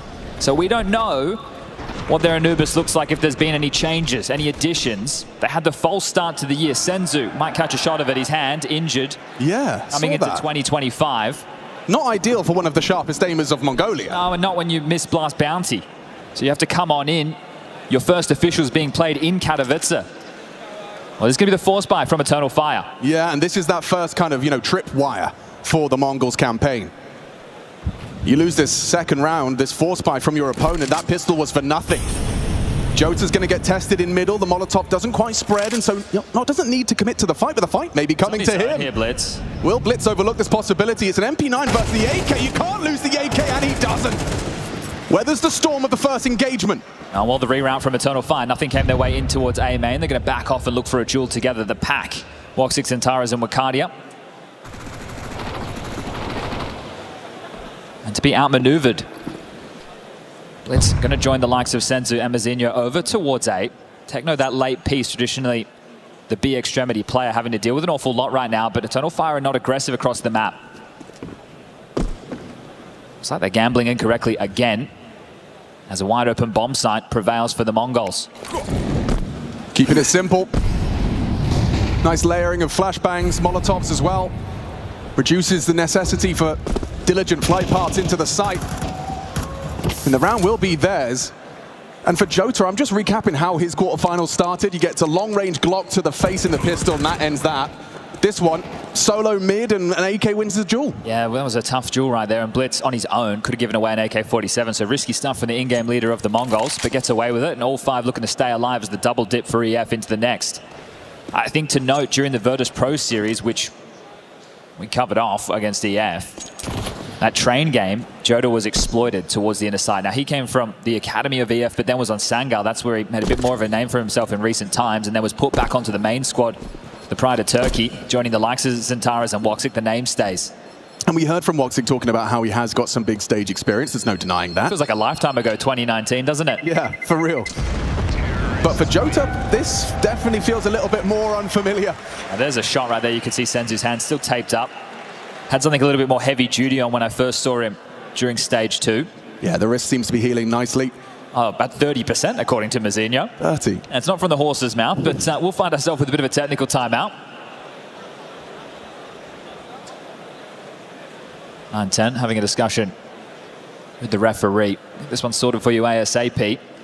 In case you missed the video, we have Mirage coming up next, the home turf of the Mongolz, a map that they like to pick more often than not. And then as the third in deciding, the hand got forced onto Nuke. Yeah, I'd like to explore hand got forced. So when I spoke to you before, Anubis felt like a guarantee, right? You expected to see Mirage. I thought Inferno might be the third in deciding map there, but Eternal Fire removed that, which then gave the option to the Mongolz. So they want to ban Nuke, do they want to ban Dust 2? And EF have shown a little bit of weakness on Dust 2 in recent times. So they removed Dust 2 themselves, the Mongolz, and that took us to Nuke as the third and decider, and that's where the barn burner with EF and FaZe went on for the series to get them into the arena. And I mean, as someone from, the Oceanic region, when you were competing, you know how rare it is for a new region to break out and break through. The Aussies had a go. You certainly gave it a good shake of the stick, but for the Asian teams, when you were competing, that was like that was just the teams you'd see in the qualifier. The Mongolz started to get the better of us at some of the Asian minors. Yeah. Had to suffer Mara as the coach behind the likes of Machine Gun and Zilkenberg once upon a time. But I think the thing that's different with the Mongolz compared to other Asian teams or teams from the region, the APAC region, is the leadership structure. Blitz, right, it's hard to know because we can't really converse with him within English, right? Yeah. Obviously, his is quite limited, and he still gives us what he can. But Mara as well, he's an enigma. He's a black box. We don't know what Mara brings. Techno telling me the other day that he really likes to focus on the skills, right, the individuals, and something with the Mongolz is their aim. All of the players across the board are highly skilled individuals, and they shoot hard. But that also puts them in a position where they take risks. They go for a lot of individual plays. A lot of moves, they push smokes, they get in your face. I can imagine that leads to some volatility. When you're not on, it's off. And especially when you get yourself into an arena game, because making the decisions that you would within an online match, a group stage game where it's more comfort, you're not in front of the crowd, you're not sheepish. You're willing to make the moves, you're willing to swing. When you take all of this into account, all of these beautiful faces staring directly down at you, maybe, just maybe, you'll hesitate. Yeah, maybe we will do a little temperature check for the fans, because it seemed quite like I heard a large cheer for Eternal Fire. I also heard a lot of love for the Mongolz, so let's find out. Spodek, are you cheering for the Mongolz? There. Okay. And I see a lot of those dragons, and I see a Turkish flag in the crowd. What about Eternal Fire? Oh, they've got drums. They've got drums and flags. I'd call it 50-50, you know? A crowd divided. The drums might have them. It's true.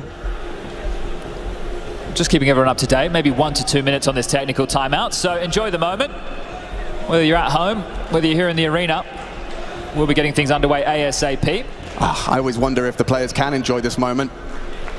So much in your head, so much focused on, you know, you've talked about this game for the last couple of days. You've probably played it in your head as you're trying to catch some Zs. And then you find yourself there. Suddenly it just got like a flash. Like a flash, and you're wrapping up the mouse and keyboard. I guess you could frame it either way. You can look at this and they're just having to sit there, they can't talk to one another, and then they look out, right? You're not focused on the game right now, you're focused on sorting out these issues. So it kind of brings the moment to you whether you wanted it or not. Similar story on the other side of the stage when you talk about Mongolz' rise to power, but for Eternal Fire, this has been a project that has taken shape over many years. Turkish Counter-Strike always on the periphery, always poking, prodding, and an upset here. A surprise result there. But it always felt like a conversation of never having the complete collection of pieces. One piece was always there, and that's Zentara's on your screen right here. He did go for a little short trip over towards Germany, didn't he? He did. And he came right back. He wants to do it for Turkey. Heard that from Madja in an interview.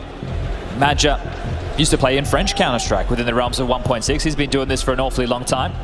Yeah, I mean, he even hung up the mouse and keyboard. I think we've had multiple... He did go to Valorant for a little while. He did. He came straight back. Yeah, well, you know, it's kind of like Zentara's to big. You know, same, you dipped your toe in the water. Well, the Roaring Bears are here. They are. Maybe they're the ones who are going to be cheering for Zentara's today, but I think that it really shifted for Eternal Fire once Wakadia, the next generation.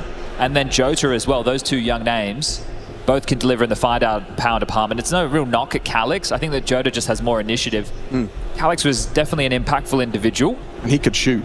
But I think that Jota brings a little bit more. I've learned the legacy of Boba.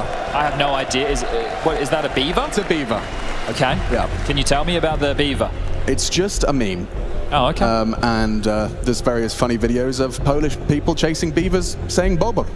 Really? Yeah. Okay. Yeah. All right. We've learned something new today. Well, at least I have. Yeah. And when I found out, I was like, damn. All right, we are back underway. Thank you for bearing with us, everybody. Let's boogie. Quick recap. Pistol comfortable, late and slow into the A site with Woxic kind of abandoned. And a similar story in that second round as well. They went for the force bite. Now a second bite of the cherry. Will it be sweet or will it be sour for Eternal Fire? I feel this time round, because next round you're going to be going into a bye, you want to try something a little bit more aggressive. Right. Previous round the Mongolz came to them, or at least Jota. This map lends itself to some CT pro activity. You have to. As Jota has the flashes at the ready, Zentara is over towards jail. It is a methodical start from the T side here, isn't it? Going through their motions. You don't want to get into a brawl early if you can avoid it. And again, you mentioned the T side start. It's very important for the Mongolz to be looking for about 7 or 8 rounds on this T half. Eternal Fire know that they can work with 4 or 5 as Molotov usage between middle as well as camera. Hoping to grab some of this control. The follow through is late, but it has been respected. Just this time trundling forward with the bomb. The aggressive play from Madja. He calls outside B clear. Those sound cues will be noted by Techno. Looking for an A split. This time the stack's in the right place. We might get a brawl.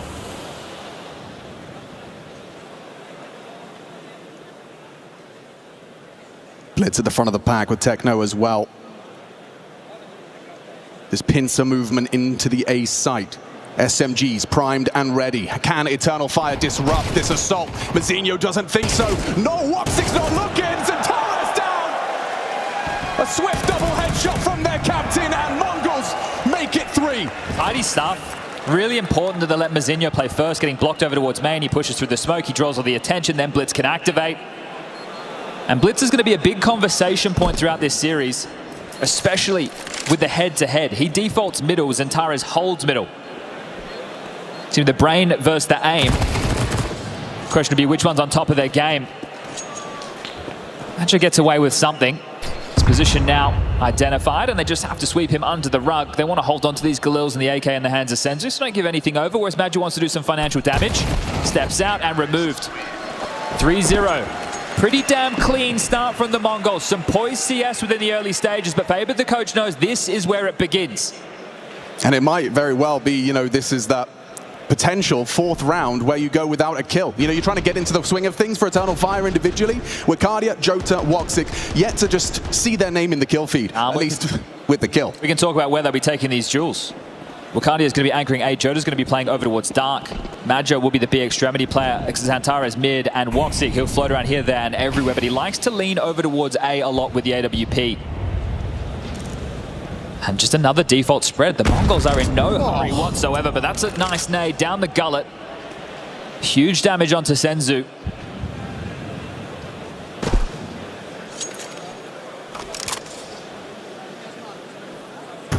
Always going to be that conversation when it's a obvious strength in your map pool is that there's a lot of tape. Well, one of these two teams is going to be losing their streak. As mentioned, 8 in a row for Eternal Fire, 6 on the trot for the Mongols. Okay, it ends here for one of them. A different flavor to this assault. You can see the lineups are being held, still with plenty of time for them to pivot, but the util starts to rain into that B site. A double molly take of the con position. Senzu slips in. Replaced by an incendiary of the CT side. Majo with the flash, but Senzu anti. No find yet. Pivot. Pressure B. Blitz goes walkabout. And Xantares is out of position. He was drawn over towards B by the utility, so Blitz keeping on a bit of a rope, pulling him back and forth. And again, this is looking to be an A-split. Wakadia and Woxic, are you ready? I'm not so sure. Can he block them? Yeah, that's going to be the plan. That's going to be the play. Incendiary down, can smoke on top of that. Woxic responsible for main. 30 seconds, they're coming. And Blitz has already opened up the side. He's so down blind. How has he done that? A white screen. For 3. Mongols shut down, shut out by Wakadia. Senzu and 9-10 just need to get on out. How has he done that? That shot was wicked. Senzu grabs another, sure, but with only 8 seconds left on the clock, they're just looking for damage. 9-10, are you going to hold on to this? Oh, no, okay, well, they're still taking fights. 3, 2, 1, Majo, you got to stay alive. Just that kind of sour them. There's a bittersweet moment there. That's a win and a loss at the same time for EF. You should have kept so many more bodies alive. Right then, you only have one player carrying through a rifle. You lose the Woxic AWP. Investments are going to be tough. Majo can only drop 1. That's frustrating. That was a great little sequence there from Wakadia, but the fact you give away so much after the fact, Mongols will be happy with that. And Faber immediately. Well, you can reset them, right? You win this round right now as the Mongols. The loss bonus is going to trickle down back 1. It's only 2,400 into the next. Oh, that's a tough start for Eternal Fire, unless they can go consecutive rounds off the back of it. They are making this one work, so Famus in the hands of Woxic. Buff, that'll be nice. Jota into the MP9. Majo drops across 1 rifle. Wakadia is able to buy his own thanks to this heroic 3-piece. Last bullet, bang! God tier. Round 1. And then you lose the rifles and it does sour the mood a little bit. Woxic still on the goose egg. Especially with how important it is on the CT side to have utility to block and try and force them elsewhere to delay the time. So an individual moment happened, sure, but can the Mongols bounce back immediately? Missed the nade. Couple of speed wobbles early. Yeah, for sure. He's going to be very happy with that. He was in prime position to catch that. Early deploy of the block smoke from Majo. And Xantares starting B, not over towards middle. It's a massive void right now for EF. They're taking a bit of a gamble. They might push out B main.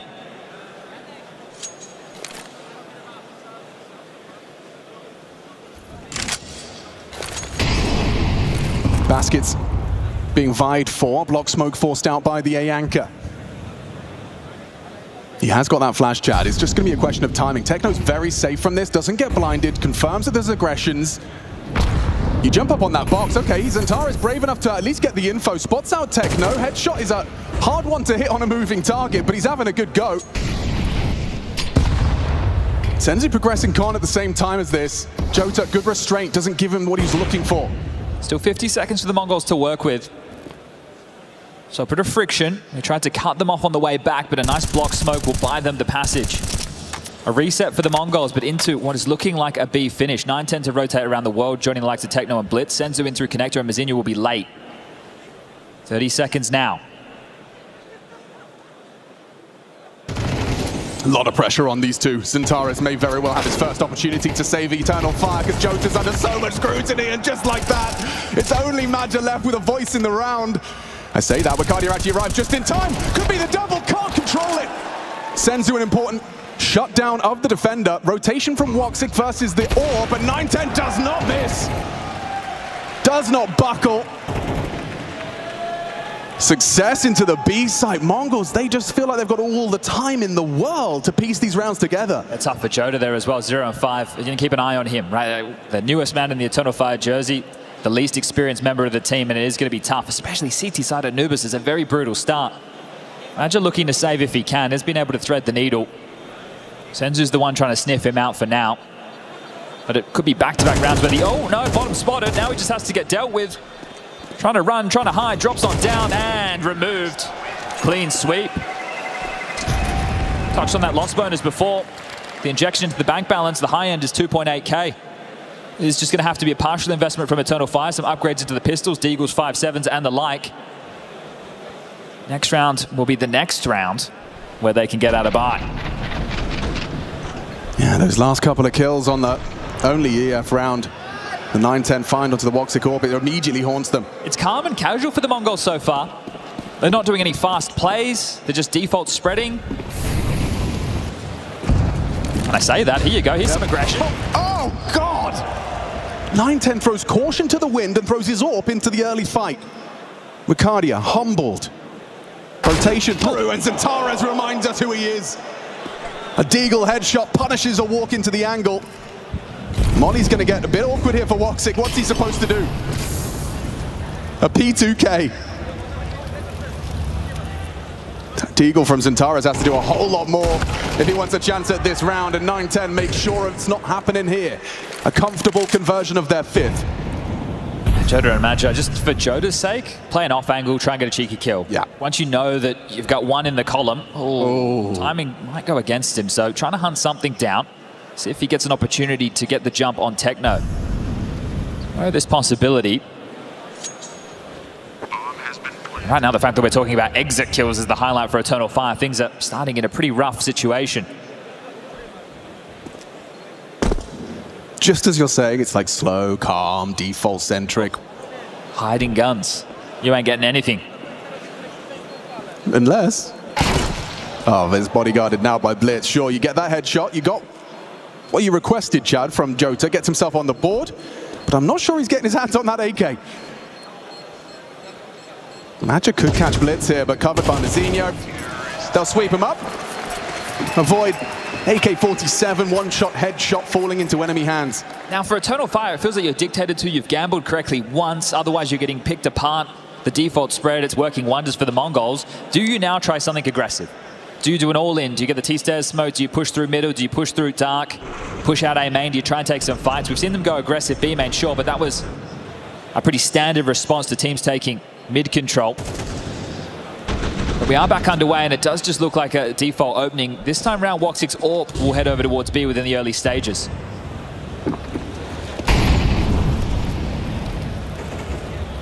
Oh, they're trying to do a little pacey thing here. Flash main. Punishing Ricardia, or at least forcing him to smoke and block. That's nice. A minute 30 on the clock. The fact that you're already applying that pressure, you just need to continue to siphon through this util. Oh, interesting boost being set up from Eternal Fire, but I don't know how long you can hold this. There's still so much time within the round, and no clear indication where the Mongolz want to finish. That's wild to me. The amount of times we've seen Blitz live forward first in mid as the in-game leader space taker with the bomb. With the bomb. It's kind of crazy, but it's working. He's dropped it back this time. Not this time. 910 tasked with the explosive device. 58 on the clock. Still no clear finish. Toying with the rotations. Hang on, maybe up the canals is the finish. Magia, what can you do? They're coming for you now. The incendiary may be perfectly timed, but it forces them forward into the fight. Main is a threat. There is an arrival from Techno as well. Jota just the one. They're in. Only Woxic, and Blitz puts him down. It's too damn easy for the Mongolz. This T side is flowing. Starting to wonder if that scoreline from IEM Rio is going to be too hard for the Mongolz to get once more.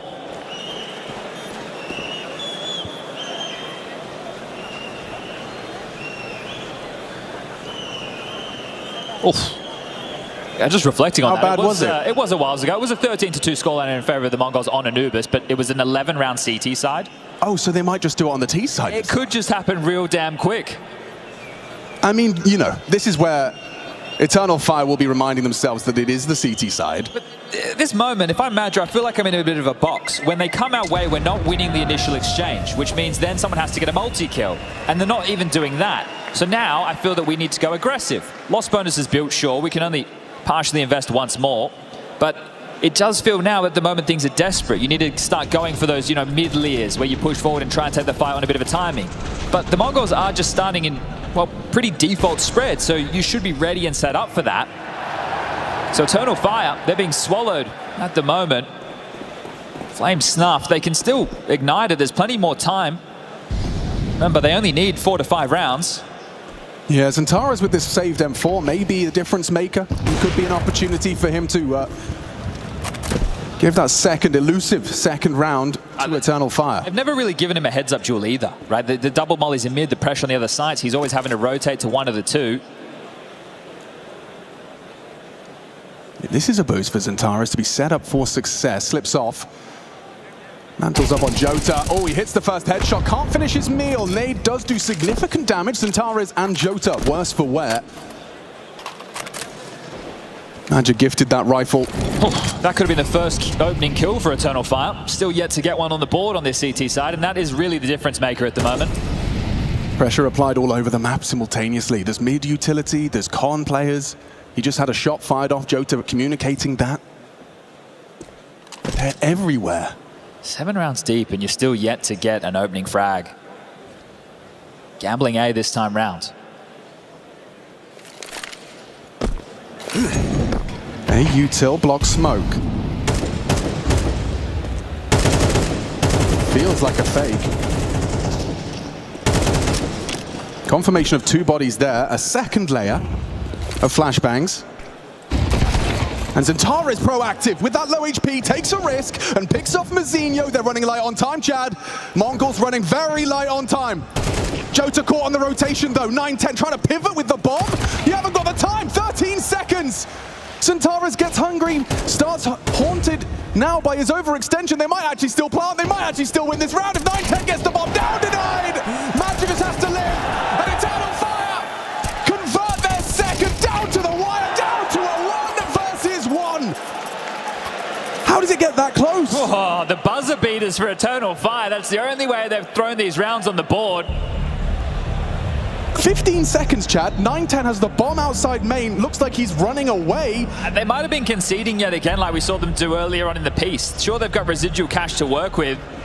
But you're thinking in this moment, maybe it's better just to hold on to our guns. Didn't pull the rotation as we had hoped. Sure, just after, removed everything again. It was a partial buy. Techno with some frustrations. Mara with a facepalm and a tactical timeout now from the Mongolians. Shouldn't be too frustrated with that one. It's become pretty damn good. Can get out another buy. There's still residual cash on the likes of Blitz and 9-10 going forward. Senzu should be able to justify another one as well. Well, coming into round 9, 9-10 has 10. Solid start for the Mongolian sniper.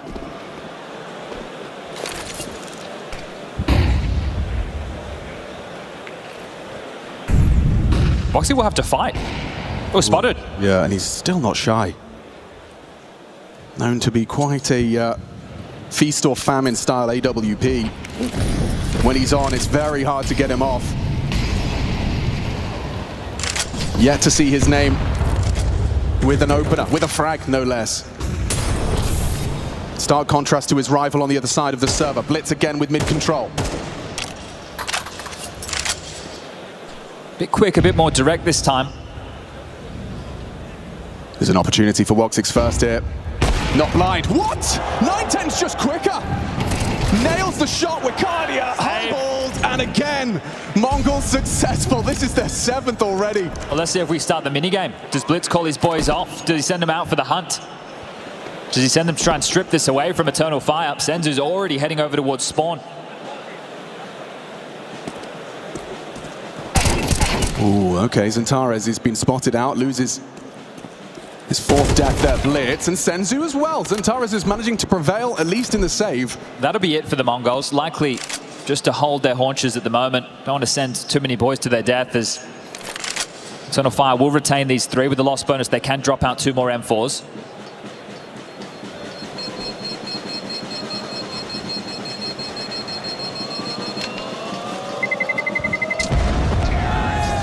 Actually, you know what? Zentaris will have enough to facilitate a Woxic AWP. Means that he will be lighter on Yuto, but can get the AWP for Woxic to work with. We'll see if that's the decision that comes forward. Is the scoreline now 7-2, a 5-round game? And it is. Zentaris invests, he donates, and that was the shot that opened up the site. They continue to exploit these mid to A splits, and Woxic, a tough day at the office so far. I said Wakadia joining the roster, it was the real shift for Turkish Counter-Strike. Well, maybe the conversation should have been Zentaris and Woxic joining forces. Something that once upon a time felt like it was never going to happen. The 2 of them in the server side by side. With Madra at the helm, now some young guns. But Woxic, he's been a very impactful piece in the last run from EF. At the moment, silent. Yeah, and understandable that you're calling a second tactical timeout so early into this match. Still par for the course available. It's not over yet. Faber knowing that.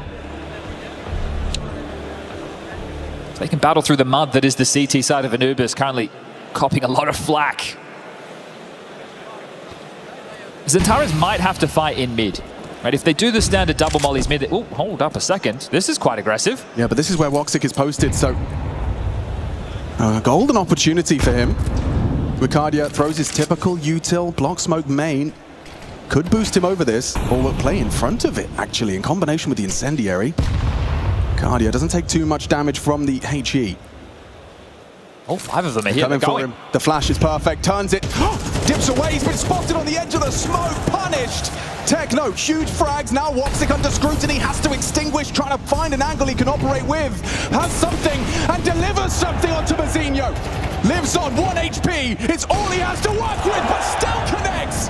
As Eternal Fire fighting tooth and nail. Woxic takes 3.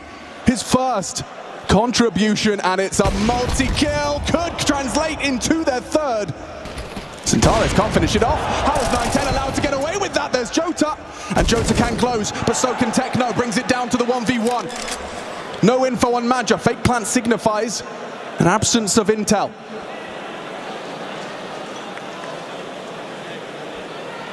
A battle of wits between Techno 4K and the seasoned veteran of Madja.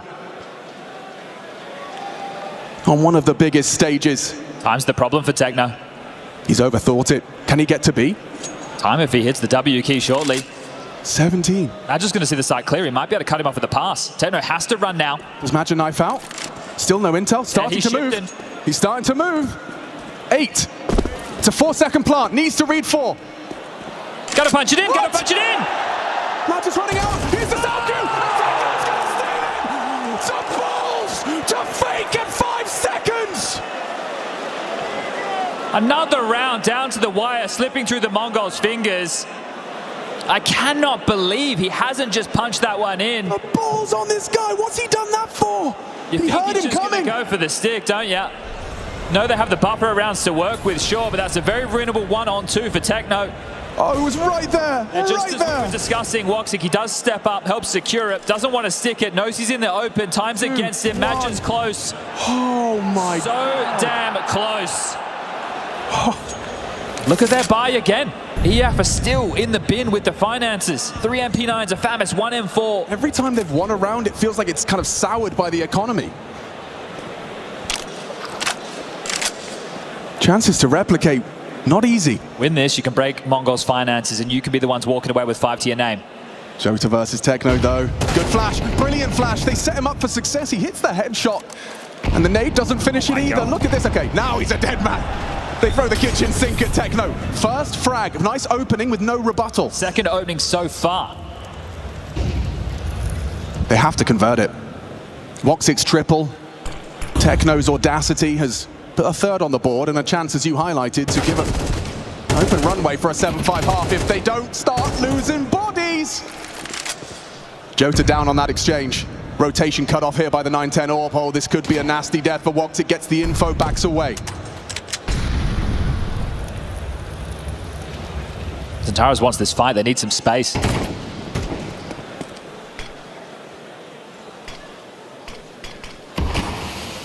Vicaria just pushed A. They know it's B. Penny drop, 25 seconds, still waiting for that pick, waiting for that overextension. There's no utility here. It's just going to have to be the bullets of Eternal Fire. 9-10 proactive, Vicaria tucks in. The frags come, a flurry from Eternal Fire. And now 9-10, objective changes, trying to preserve the orb. It goes down to the SMG of Woxic. 7-5 becoming more than possible now. It looks likely that Eternal Fire have recovered this half. It's so crazy. For the rounds that they have to their name in this half so far, 2 of them they had nobody survive. Of course. It's so nuts. That's the, well, 4th round with 3 players staying alive, weapons preserved, an AK for Xantares, an orb for Woxic, and a broken Mongol side of the survey. It'll be down to Tech9, some upgrades, going to be light on, and this is the time you'd like to see a bit of a set piece. Something out of the back pocket, a bit more pacey, catch them off guard, and see if you can go into that halftime break with momentum up your sleeve. Both teams burning 2 tactical timeouts within the first half of play. Trying to settle into this quarterfinal. Well, you walk into the halftime break with 5 rounds to your name, the Mongols only 7. You're going to be happy with that if you're the Turkish side. This has been salvaged, this has been recovered. Feel a whole lot better if it read 7-5 though, and still a threatening Mongolian purchase. Rifle on 9-10. Galils for Senzu and Blitz.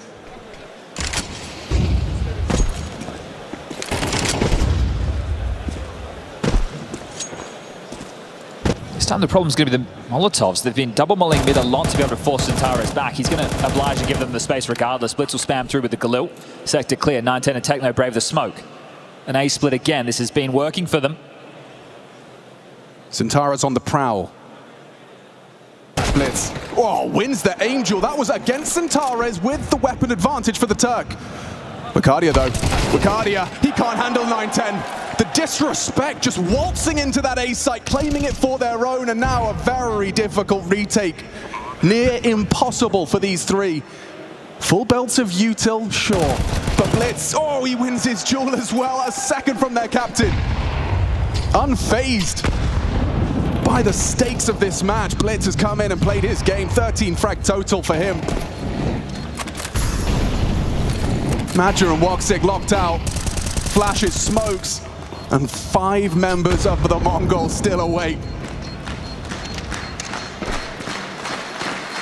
This bomb is gonna blow. 8 for the Mongols on the half. A statement of intent for this quarterfinal.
one side of the stage, Mongolz 8 to boast after their attack on Anubis, a map we knew we were going to see between these two, both teams with streaks on this very map, and frustrations palpable for both, but with an 8-4 half, I think both sides feel it's workable into our second half of play. The 4 rounds that Eternal Fire picked up, sure, they were just converted, but it doesn't matter how you get them, you just need to get them.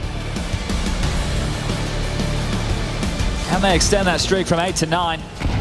Let's see Madja and the T-side prowess. Blitz outmaneuvering. A lot of his calls within that first half of play, even 4 opening kills. Something that the CT side, the Turkish side, lacked. Yeah, an actual chess master. Moved his pawns very effectively in this quarterfinals first half. Lots of util invested. All be fake. Hoping for an A-main push. Not going to get what they were looking for. And this is a position where the dual Berettas can do an awful lot of work. 30 bullets. They have to go in dry, so there would need to be a jump around the corner unless they want to completely reset. Wakardia's still with a smoke. Oh, they heard that. Mazinho goes investigating, gets nothing for his troubles. An important pick off from Woxic's Glock. Techno takes a gooch. Another body drops at the hands of Woxic. They are into the A site. Flawless to start off their T-side campaign. Man just called his goosed one and knew that Senzu was over towards Dark, so 2 players still noted they can set up for this post plant. Blitz having a look. First to be tested on this setup is Jota and Wakardia. Blitz makes himself known, fires off a couple of pot shots. 9 left in the magazine, and he finds the head of Wakardia. A 2 versus 5 is asking too much, and Jota makes it clear. 2 clean taps to ensure that this pistol goes their way. Senzo will try as he might, but goes down to the hands of Zintaras. I think that multi-kill right there is extremely important for the confidence of Jota going into this second half. So Woxic came alive, he had a triple kill. Wakardia had that showstopper over towards the A site as well early on within the first half of play. Madja being the last man in a few of the clutch situations, also winning out that 1v1 to time against Techno. But for Jota, I've seen a couple of swings from him that have felt desperate, and of course, he's going to be looking out of the water. This is the biggest stage he's ever played on. He's still very, very new to this level of Counter-Strike in this condition. And looking for the fire, finding it. We're talking about Madja. This is an individual who has been playing Counter-Strike at the highest level for an extremely long time. Yeah, for Madja, the fire being passion has burned an awfully long time. Take a bit of a breath into a round like this. We can see the full eco just to start pistols for the Mongolz.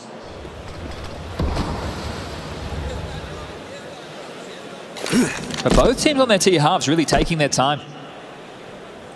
Understanding the push-pull, not wanting to fall into any stacks, and that's a whole lot of information. Madja farms up 2. He'll take that. It's only the Mag-10 falling into enemy hands. Wakardia, a long-range dispatch of 9-10. The SMG's farming up nicely. Full eco from Mongolz, quickly dealt with. Just the 1 casualty, but he paid for his Mag-10. Important double from Madja. Get into the guns.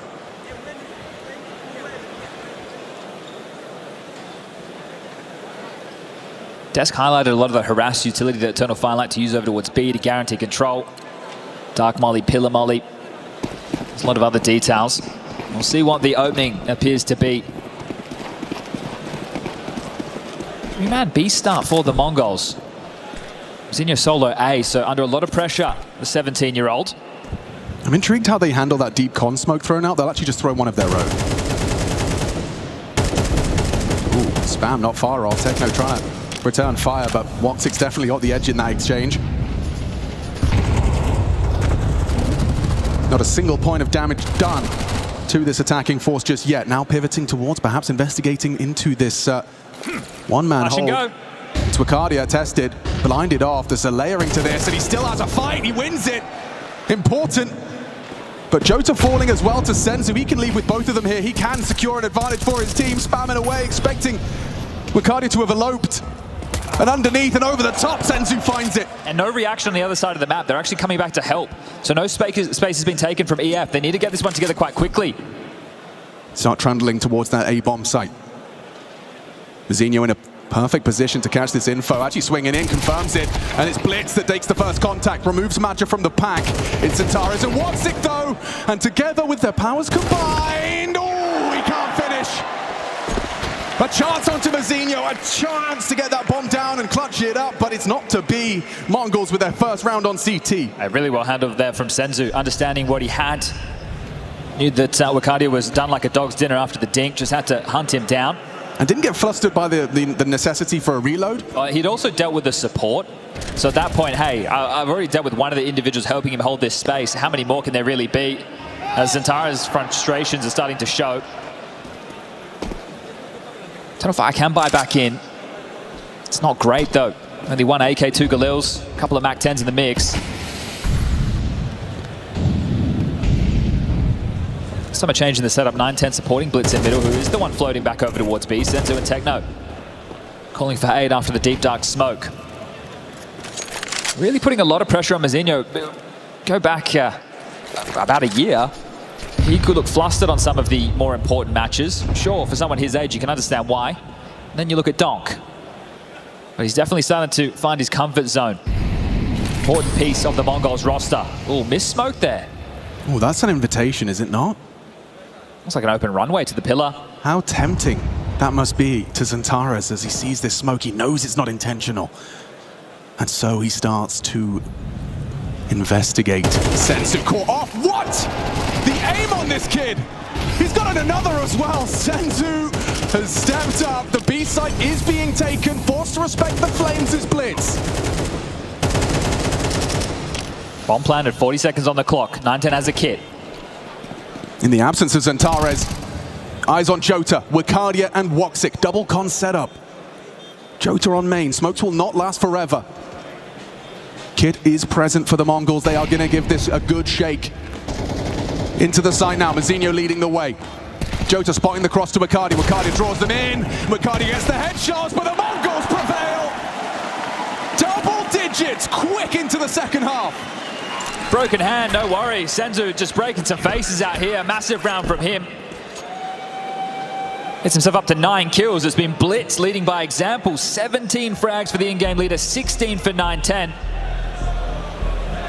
And that has just forced the third tactical timeout for Eternal Fire. The bomb goes down, but the cash isn't great. A 4-round difference as the score reads 10-6. He was caught off guard by Zentares there, and he still hits that bullet faster.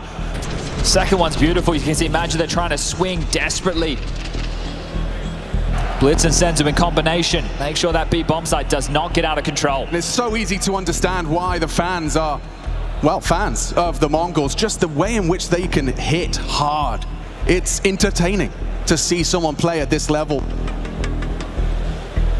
It's no secret these guys, they can hang with the big boys. Now looking to demonstrate it in the Spodek. Eternal Fire's run on Anubis is under threat, Chad. 3 rounds away from Mongolz slapping them down on their map pick. Raj up next, as this is the timeout taken from EF. Likely Faber talking about the next round as well, but a hero AK for Zentares. He's been present, but right now he needs to stand up. Yeah, this is when the superstars reinforce that superstar status. You get given the rifle and you deliver the headshot. Can he get any more? Jota toying with it. Knows 9-10 is capable. Peeks in, what? A quick flick from 9-10's AWP. And Blitz overlooking Woxic. A forward position adopted, but he is being hunted from the top rope. Mazinho should have him. Woxic not ready. Good find back. Claws us into a 2v2. 9-10 worse for wear. Insane lurk. Madja. Okay, he's going to cook up trouble if Zentares requires him. 9-10's out of there. That's going to be an Eternal Fire round. Entering into the site, Zentares, they give him the AK and they demand a frag. That's exactly what they needed. This map's not done yet. It's a great way for them to vibe back in. A light buy round. 2 big important kills and a saved AWP. The Mongolz haven't been able to establish finances on the CT side just yet. So for them, off the back of 2 straight CT rounds, loss bonus is only going to be 1,400. Likely to see the force buy. 9-10 can drop across the rifle. Mazinho and Techno can operate with MP9s or lighter. 5.7s can pack a punch, but we have to see what their choices are. And Mara, bang, he hits the big red button too. We've had all of the timeouts expended for regulation. Coaches will now have to take their hands off the wheel. Sit back and watch as the mayhem unfolds down the stretch of Anubis.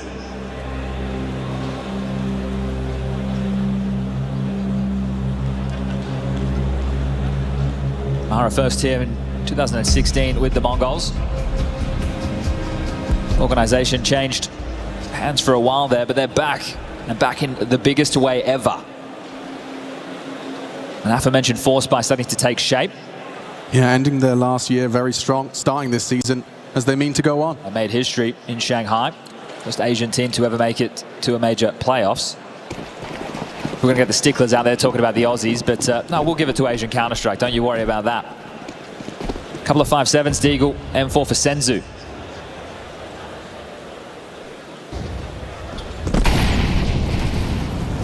This is where one must avoid tripping over your shoelaces. This one's essentially worth 2 rounds. Distinct advantage to Eternal Fire, but room for a disruptive CT aggress that you're not prepared for. You can see they've got a setup in mid, a little trap they're ready to spring. And look at the restraint on the CT utility. We talk about this being the block map, right? You're going to block over towards Dark, you're going to block over towards A main. Well, right now they haven't had to throw anything out. They still have 4 smokes to their name. This is huge. We're at 1 minute and 10. Feeling pretty happy about this if you're the Mongolz. Eternal Fire have not forced it out of them yet. Well, they will now. Techno quick to oblige. Ooh, Maja braves it. Disrespects the utility, maintains vision. Rotation on the way, blitz the long way round. Techno's 5.7, going to be a good range to try something here. Maja posts up, Zentares, excuse me. That's going to try and be the spearhead of this entrance in. This is a shot he takes every day. He tames the spray. That's a team molly, that miss. That's awkward, that's very, very awkward. Look at that HP, Zentares bleeding out. 7 points of health and Jota's gone. Senzu again prevails in the defense of B. 30 seconds, T-side advancing, and Maja, he steps up. Mazinho does better. Double 5.7, it's only Woxic. This round worth 2, Chad said. Maybe Woxic can clutch up, but Mazinho refuses. The young gun steps up on the big stage.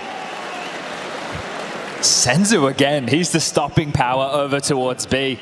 That M4 thrown across by 9-10, and he makes it work. And that fumble, right? Both teams have missed some util. That's a team-based Molotov that's missed. It's meant to land platform. Bounces off the wall in front of your Dark players, causing some chaos. Eternal Fire, they just won a light buy round with the hero AK on Zentares. They're looking to do it again. It's very light. Eyes on Zentares once more. He delivered once. Can he do it again? Well, the hero of the last about to be tested at the start. HE primed and ready. Opts for the incendiary. Respected, no sound cue given. Just a matter of time. 9-10 picks off Zentares, just like that. That's a big AK's nade. down. Significant damage as well. Reverberates Jota and Wicardia, operating with a limp. I don't think they can finish A. They're going to have to try and change their plans here, Eternal Fire. Still, who do you turn to with Zentares dead? Woxic has the AK. And Blitz has the read. He's going to gamble to aid Mazinho. Yeah, strong support network. 9-10 is here as well from camera. Woxic with that recovered rifle. Block smoke that might incite the push. They're edging forward. Mazinho can swing off of this. Blitz. Oh, a double from him. From the heavens. And it must feel heavenly. 12-7 on your opponent's map pick. Eternal Fire are on the ropes already. Forced to invest.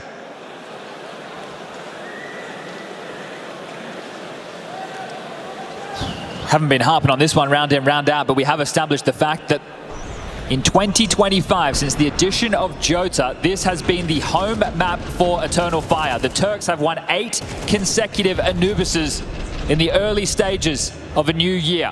They've taken down teams like G2, Vitality, Spirit on this very map, and the Mongolz are the ones to look to do that undoing. Maja, my God, he pushes. Extinguished pressure onto the B bomb site. It could be over just like this. Anubis, the curtains are being drawn closed. And Jota, he does put a little bit of something on it, but this Mongolz map, as easy as that. The run from Eternal Fire, Anubis, their safety net, is ripped to shreds by the Mongolians.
I just wondered if we could have a quick chat about the piece that we're going to be filming. No, English is not good. It's fine. We can do it in Mongolian. We can translate it. We can do it in Mongolian. There'll be subtitles. No English. Why do you think it would be really good for you guys? Fuck.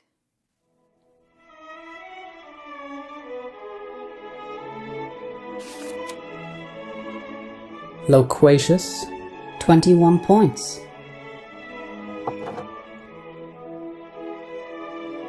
Jag måste ta en nyp. Hej!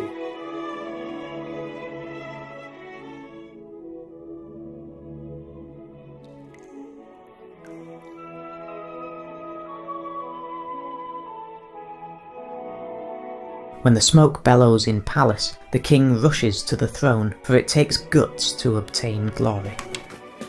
Okay, seriously, guys. I just need one of you. Sorry, no English. Fuck.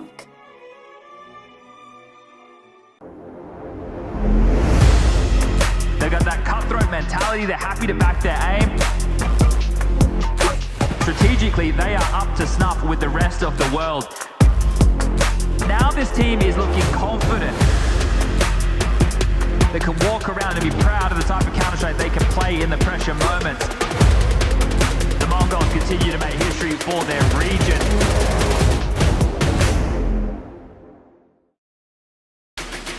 They, in fact, do continue to make waves in their region, now all the way over here in Katowice, Poland, which is where you can find us at the Intel Extreme Masters going through this quarterfinal. Somewhat of a speed run on the side of Mongolz here. Eternal Fire almost blanked, but a lot of scrappy Counter-Strike around the edges. I've got Josh Steele with me, and I've got Janko Paunovic on my left. Gentlemen, that was a fiery start on the side of Mongolz. Yeah, it cannot be understated how massive it is to beat Eternal Fire on Anubis, right? Undefeated in 2025 with this roster. We talked about it multiple times. You know, gave the likes of FaZe Clan a shellacking in that final game to put them into the spot deck. But we talked about the Mongols picking T side, how that might be a way to sort of get ahead in the game early, make Eternal Fire play under your terms, and that's exactly what happened. The Mongols just conquered their way through yet again, and we talk about this Eternal Fire FaZe game. We talked about that T side. You know, they got 11-1 against FaZe. Why? Because they get to abuse these sites. You just go and group up and do these hits, and that's exactly what Mongolz did. Eternal Fire, they didn't get to a good start, and I think part of it was the fact that, you know, the first gun run they get, they have like a 4 versus 2, but only one person lives. The very next round they buy again, it's basically they get reset. Mongolz picks that up, and Eternal Fire, they can't get any footing into the game here, especially someone like Woxic. Yeah, well, let's give it a little bit of a head-to-head look in here. 9-10 all over the place, as was most of the Mongols, but for a guy like Woxic, man's like Woxic. Yeah, I mean, he was 07, 08 in the game, something, and the first kills he got was that multi-kill actually to help them win the round. But yeah, I think that's the problem for Eternal Fire across the board. The individuals just didn't show up, man. You know, the lowest rated player on Mongolz outperformed the highest rated player on Eternal Fire. We talked about their defaults, and Tares, he loves these fights, he's so sharp, he's great, top 20 last year. We didn't see none of that. Like, it was just the Mongols across the board all the time. 9-10 is a guy who picked up CS during the pandemic, like in 2020, you know, and now he's playing in the spot deck and owning it on the big stage. Yeah, you look at Eternal Fire right now, what's going on for them. We talked about how Woxic's ops is going to be a big threat to these guys, but they don't get any economy going in. They won like 3 different rounds where they had 1 or 0 people alive. One was off a half a buy. They go and try to overplay B, putting 3 people there with Woxic's op, and it's, you know, what happens? Everyone just swinging into a 2x4 doorway, trying to take these fights, taking it in their own hands. And the devil is in the details. In the first round that they win, they could have had 4 guys left alive, but you know, they fumble it around a little bit. All of a sudden, it's just major there. Now your buy isn't ideal. You're forced into some plays you don't really want to make. You lose that round, you're out of money. It was just that cycle over and over again of them getting reset. Yeah, and you know, you could go through this matchup. You could go through this map in particular and see just how scrappy they got towards the end of these rounds. I mean, like, these rounds came down to the minutia. And then some. And then some. We saw some rounds where it's like, okay, there's enough time for something to happen, and then it's like the clock's ticking down, 3, 2, 1, 0, and then it's like the action's happening after the round's over. It's like, boys, we got to do this while the round's still live. Why are we not planting? Why are we doing this rotation? Why are we doing all these things? And I think you wanted to talk about that because it's just like head scratching. What's going on here? They also lack decisiveness, Eternal Fire. You know, they seemed like Mongolz were a step ahead. They were playing with more pace, they were playing with more resolve, and they were finding the kills, even on the second half on the CT side. You know, Xantares is slowly like creeping out. They don't know about him that he got into B. He has the drop on Senzu and still can't convert on the kills. It's like those type of kills we saw him getting all group stage long, and now it's not there for Eternal Fire. Let's look into some of those real nitty-gritty things that happened within this game. I mean, there's so many rounds to have chosen from, but if you guys want to get a drawing board out and maybe go for a telly? I can do that for Mirage, but go ahead. I'm gonna go ahead and do this. What a walk that must be for that.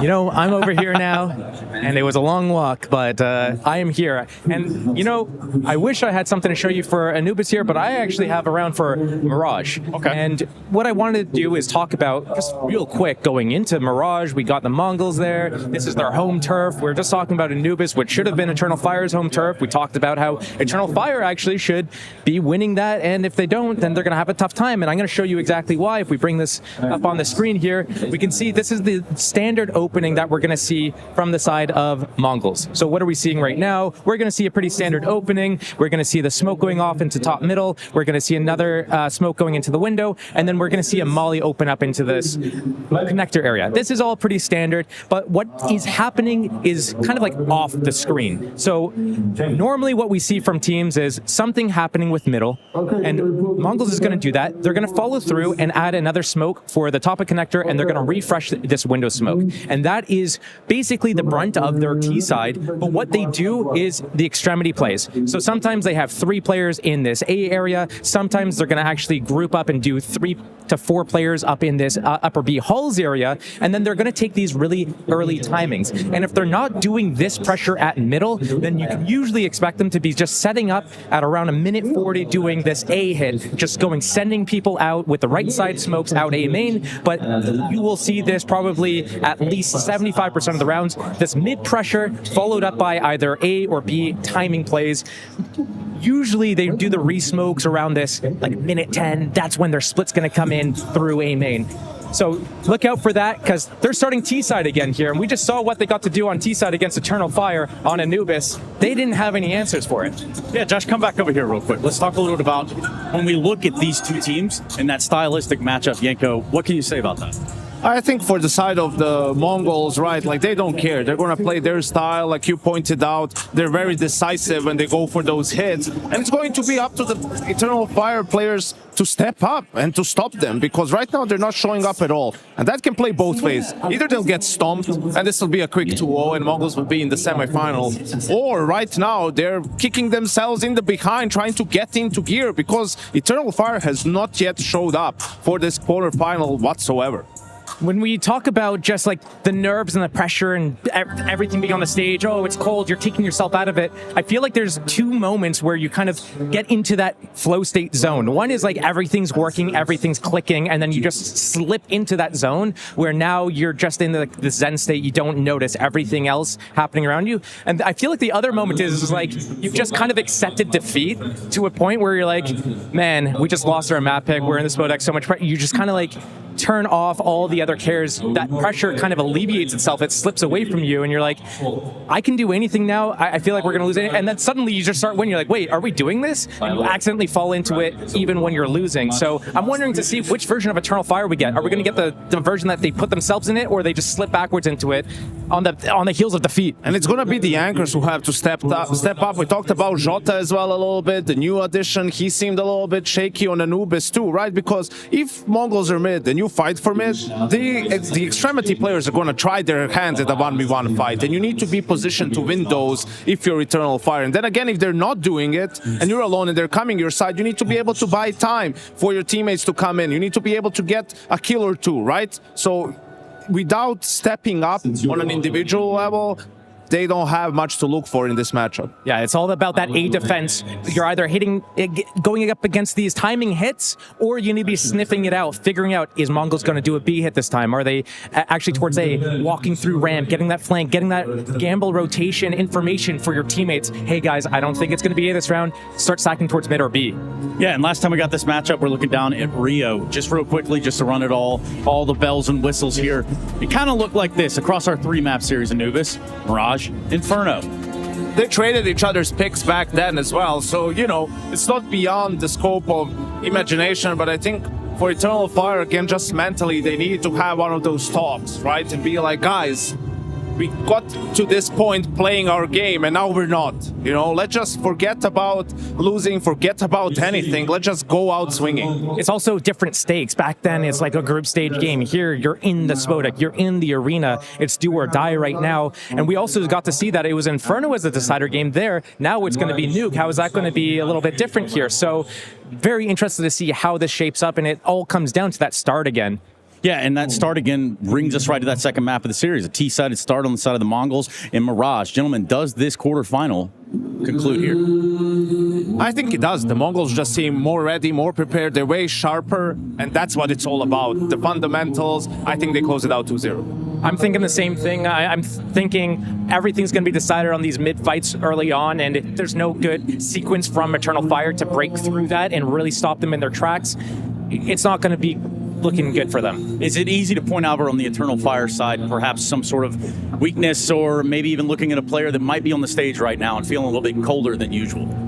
The whole body's infected, Trace. You know, everything's feeling weak right now. You can take your pick where you want to go, right? Across the board, they need to do better. It's as simple as that. They need to win some clean rounds and really bolster up their economy. If they're able to get that op-up on Woxic more often than 3.5 times, if they're able to get Zenterras and M4 more times than like 3.5 rounds, then things are going to shape up a lot better for them. But if you get a slow start, you lose that the force buy, you lose that first gun round, it's all over. Yeah, it's rough. You want to start off in the right direction, which is exactly what the Mongols have done for us in this moment. Now, this is a quarterfinal. We do have a best of 3 on our hands, so we're going to flip the page, go and find Mirage, and see if Eternal Fire can run this one back in the other direction. This is most certainly a quarterfinals matchup, and this is most certainly the Intel Extreme Masters in Katowice 2025. Set to take part.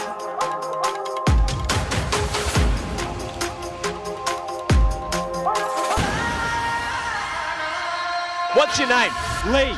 Lee, mate, nice to meet you. What's it like being part of the best crowd in esports? If you're not here, you're not living. Let's go, the boys! Hey! All right, for now, we're going to send it away. Let's show the world why we're the best crowd. You're champions!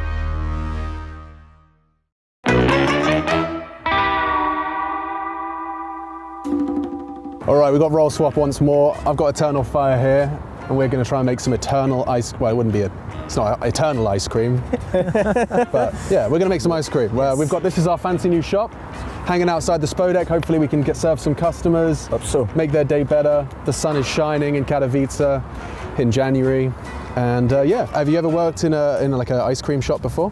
No, it could be the first time. Yeah. Hopefully we can have some clients incoming. Let's see. Well, let's go check it out. Let's go. All right, boys. Yeah. I think we should sample the goods. You know, we should try before they buy. Yes. Yeah. Make yourselves an ice cream. You strike me as a cone kind of guy, or are you a cup? Corn. Cone? I am corn. Okay. I like corn. But he likes to eat. I prefer with like this. Okay. Yeah. Well, let's do 1 cup, 1 cone. Yeah, let's go. Let's see your skills.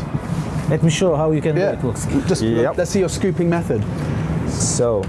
Now we're starting like this. Let me see how you're using this first. Yeah, I think you're on it. You're on it. Yeah. Oops. You want to make sure it goes down into the cone a bit, you know? Exactly. So like, yeah. So when you're finishing down in the end, a bit of extra ice cream in there. Otherwise, it's gonna be not. He's a professional. Great. He's a professional. Bro, we're gonna lose money if you put some.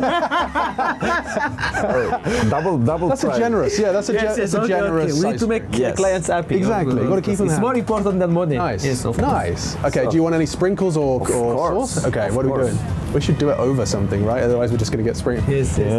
Yeah, that's enough. Otherwise, it's gonna make the taste bad. Let's go with this one. Yeah. And also, we are adding some top of it, just strawberry. But yes, it's melting. It looks fantastic.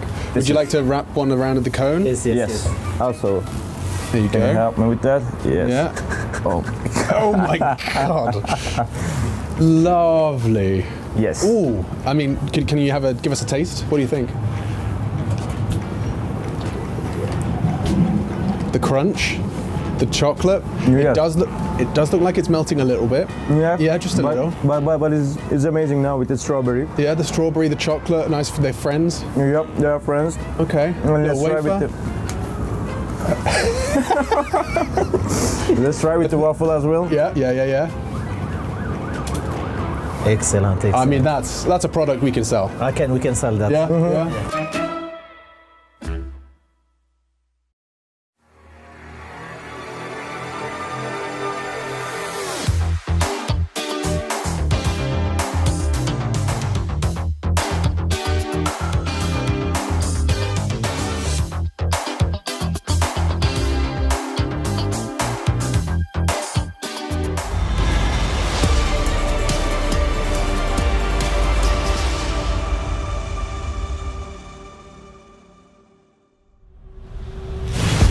Katowice, are you with me? Because we're venturing into our second map of this quarterfinal. Eternal Fire falter on their map pick. We end up on Mirage. Are Mongols taking this in two? They don't seem to think so. I'm sure the Mongolians would have something to say about that. Eternal Fire must stand up, dust themselves off, and take this the distance. If this quarterfinal, this first trip to the Spodek is one of a positive memory, or can the Mongols convert this golden opportunity? Your opponent off kilter, off balance, and now in your domain. Mongolz, Mirage, map 2.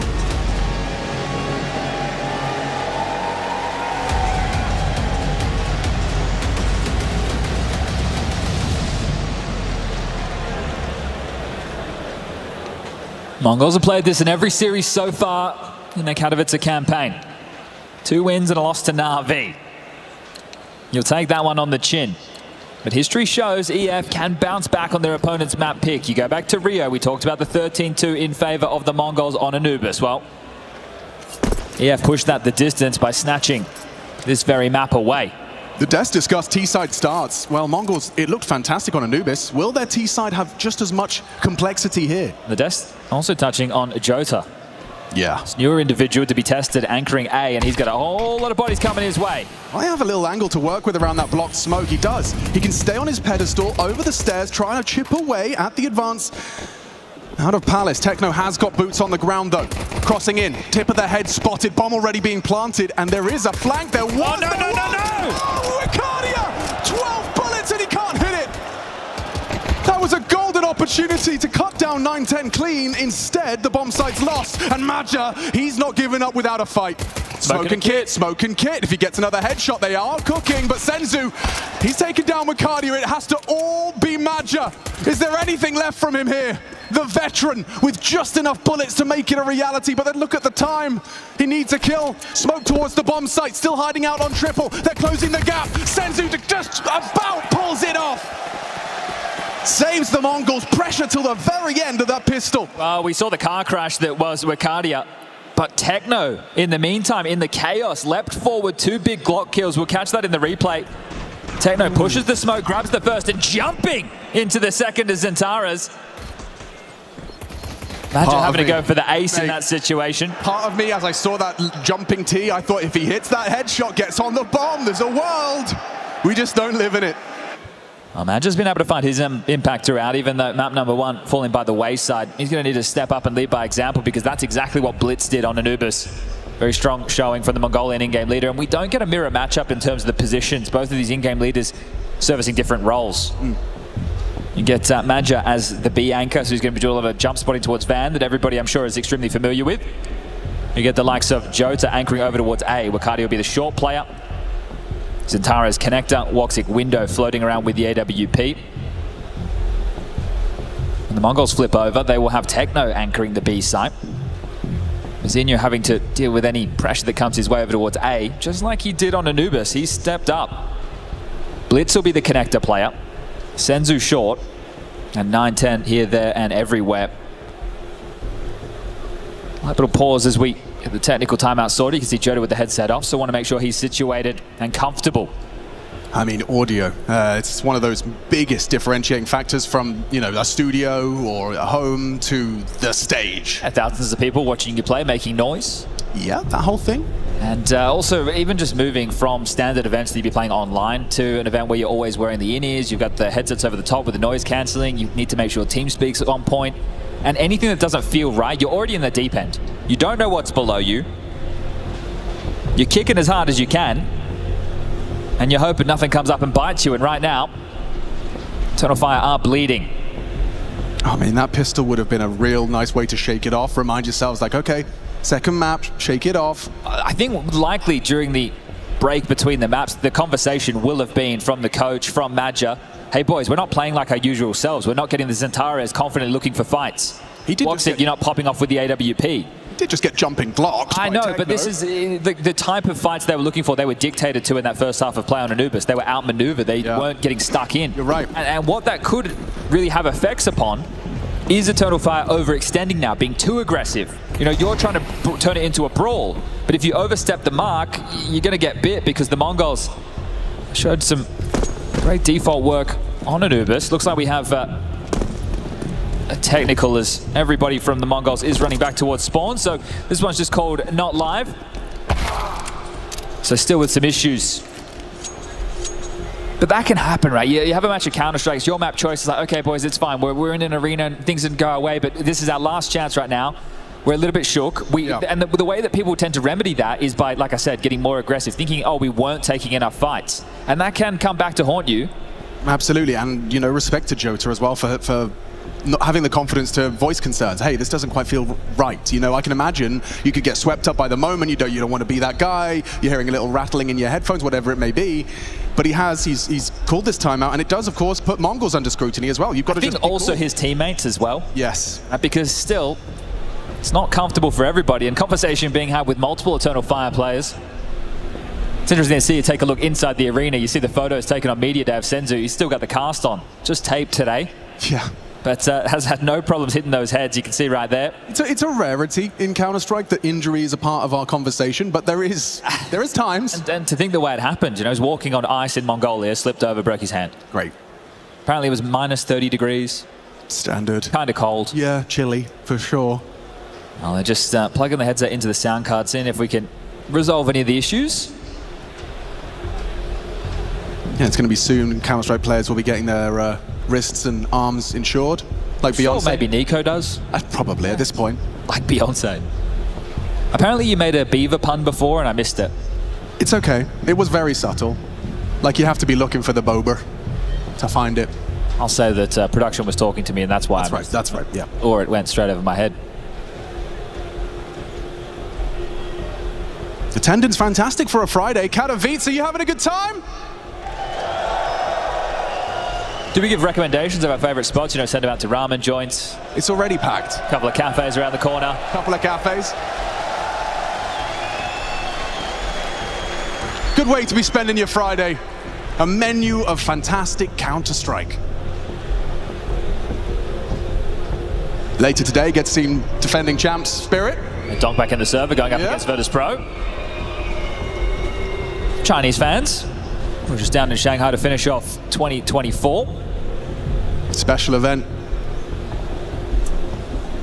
from first major in Asia, and an Asian team making it to the playoffs of it, but now having Mongolz being the first from the Asian region in a Katowice playoff. I mean, the history books are just getting new chapters written regularly as this conversation of, regions and international teams. Now we're seeing the rise of the national teams. In fact, 2 clashing in a quarterfinal. It'd be great if they could get a victory on a stage and step forward, because this one is a bit of a free crack for both of these teams. Oh, here we go. Oh. Gold, gold, gold.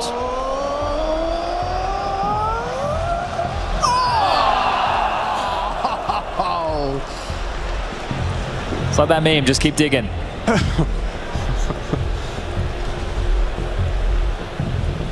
But now this would be massive for the Mongolz to take a step into a semi-final. They'd have an opportunity to take on Vitality. Last time they played them was back in Rio as well. Zyra went plus 40, I think, in that series. But hold up a second. I've just reminded myself. It's a bit of a Katowice curse as far as Apex and Vitality are concerned. So if there's ever a place, if there's ever a chance, that could be the time. I could see the freeze time starting to tick on down. Looks like the issues have been sorted. Back to your starting marks as we get round number 2 underway. 3 kills from Madja on the pistol. That's going to facilitate a Zentare's A1S. Going back into the same play, the Mongolz over towards the A site for an execute. Just Jota here, the man with the tech issues. I hope he heard that. Bodies are coming. The Mongol horde arrives on the side, and he has managed to find his one. An important contribution in the grand scheme. Already the bomb going down, just so comfortable, claiming A as their own. The spam nearly gets him off the bomb. He can't finish his meal, Madja. A missed shot. Techno just running around with a Glock. Big headshot. And Zentares resides himself to trying to preserve the M4. Oh, what? Yeah. Okay, I know it seems minor, but that's the kind of thing that gets into your head. How is he not dead? He was 1 HP. Oh, so those worries for Zentares and co. Look, it wasn't just him. Everybody was having a bit of a rough go at things. Not hitting the necessary shots. That is going to continue those wobbles. And if you're always having to rotate into a given up site, you're never being able to dictate the fights as you'd like to. It's just going to get very tough for the Turks.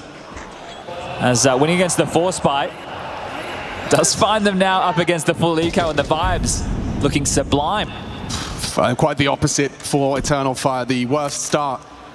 Second round Force falls. Now what? To try your hand with a Desert Eagle and a Dream. Yeah, losing that round is one thing, but losing it in that fashion where you barely put up any traction, any resistance whatsoever. So you want to get your individuals online early. Have to wait until the rifles come out into the next. They had the double dip on Anubis this time. Just one attempt as it is the starter pistols, a couple of P250s, a 5.7, some Deagles. A menagerie of a buy, and well, let's see if they can hit some shots. They just need it for the confidence sake. Yeah. Blitz is not shy in these rounds either. He's happy to put himself in the front line.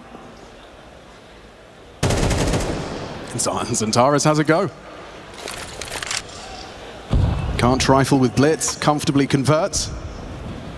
And they're in no hurry. I can't help he's but hearing feel this, he's hearing this. Jota's got an opportunity here. And Techno's his first victim. A second required for it to be a conversation. And 9-10 down to half. One more to get through. Information on the bomb's location. Madja can disrupt this. Wikati needs to be alive though, and it's already fallen through the fingers as Senzu removes Woxic. That's the P250 of Madja empty-handed, and they will pull it across the line. Threatening from Eternal Fire. Disruptive frag from Jota, but unable to make anything of it. Okay, well, at least a couple of shots hit. Yeah. And a few of them off the starting mark. 3 kills for Madja on the pistol, 1 for Wakadia, 2 for Jota now. It's Jistaza, Woxic, and Zentares, the older boys. The ones that pack the punch that need to come online. Woxic into his prized possession, the AWP. Silence M4s for the rest. Diffuse kit, not one in sight. If we're going to do a post plant, keep that in mind. Standard opener, highlighted by the analysts. Top cat window smoke. It's about what they do with it too. In through the underpass, 2 top mid, and they really want to brawl for this. Oh, how has it gone so quickly, so south? Zentares and Wikadia swung upon. The fights keep going their way. Madja walks straight into the crosshairs of Techno.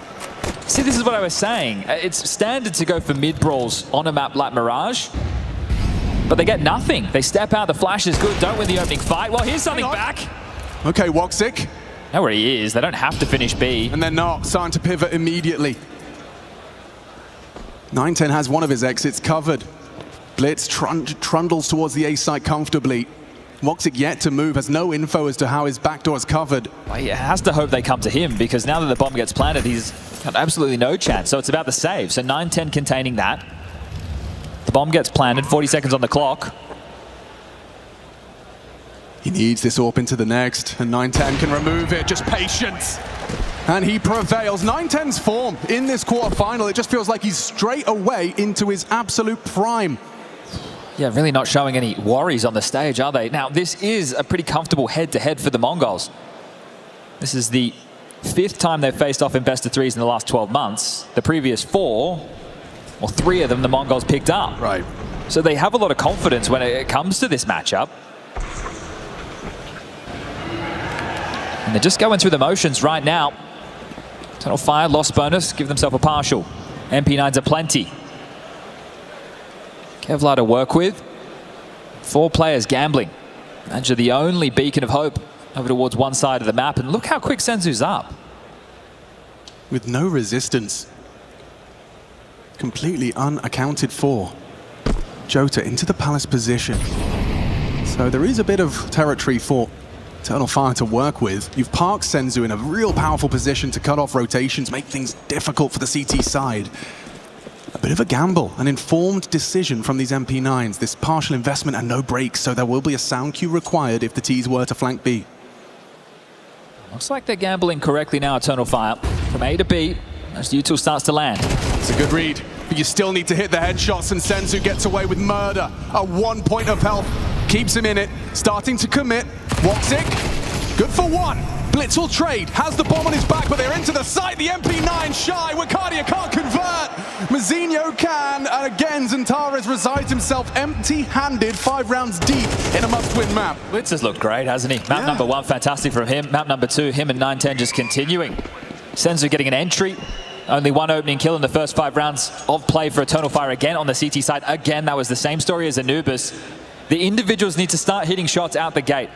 And, well, the tempo of this game has been completely taken away from them. They're chasing their tail, they're chasing ghosts. Mongols are running away with this 5 rounds consecutive to start their map choice. This is a breeze, this is a walk in the park. This is a leap to a semi-final where Vitality wait. Hoping to catch something on the exit, but safe passage has been found. Eternal Fire's corpses litter the B bomb site as a 5th consecutive on Mongol's map pick. They're making it look so comfortable on their T sides in particular. Well, we saw this happen on Anubis as well. Faber calls first tactical timeout. He burnt through 2 of them in the first half of Anubis. 99 damage. But at the moment, when you're sitting there, you're watching, it's curious. I wonder if the comms are shattered, because at the moment, they are being toyed with. I mean, at that point, especially tactically, you're in the right place. You have gambled correctly. They're committing into SMGs at close range, and you still come up short.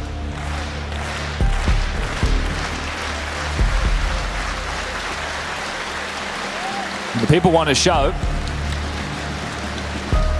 And I'm sure all the Turkish fans want to see Eternal Fire put up some resistance. Yeah, incredibly passionate fan base. They've been cheering for Eternal Fire long before they were walking out to the Spodex stage. A win here could be a national holiday. For real. All right, well, this time it is the guns out again, not just the MP9s. Zantares spams through, looks for info, finds nothing. Senzu across towards the island box, playing in front of it, flash forward, looking for a fight. He's got intel as to the window player of Zantares from his spam and nades. Techno progressing under. Wakadia asking questions of that con cross. A little bit of chip damage onto 910 in B apartments. Madger's nade did connect. Wakadia feels their presence in mid. Blitz boosted up. Silently slips into window. Responsibility of Zantares.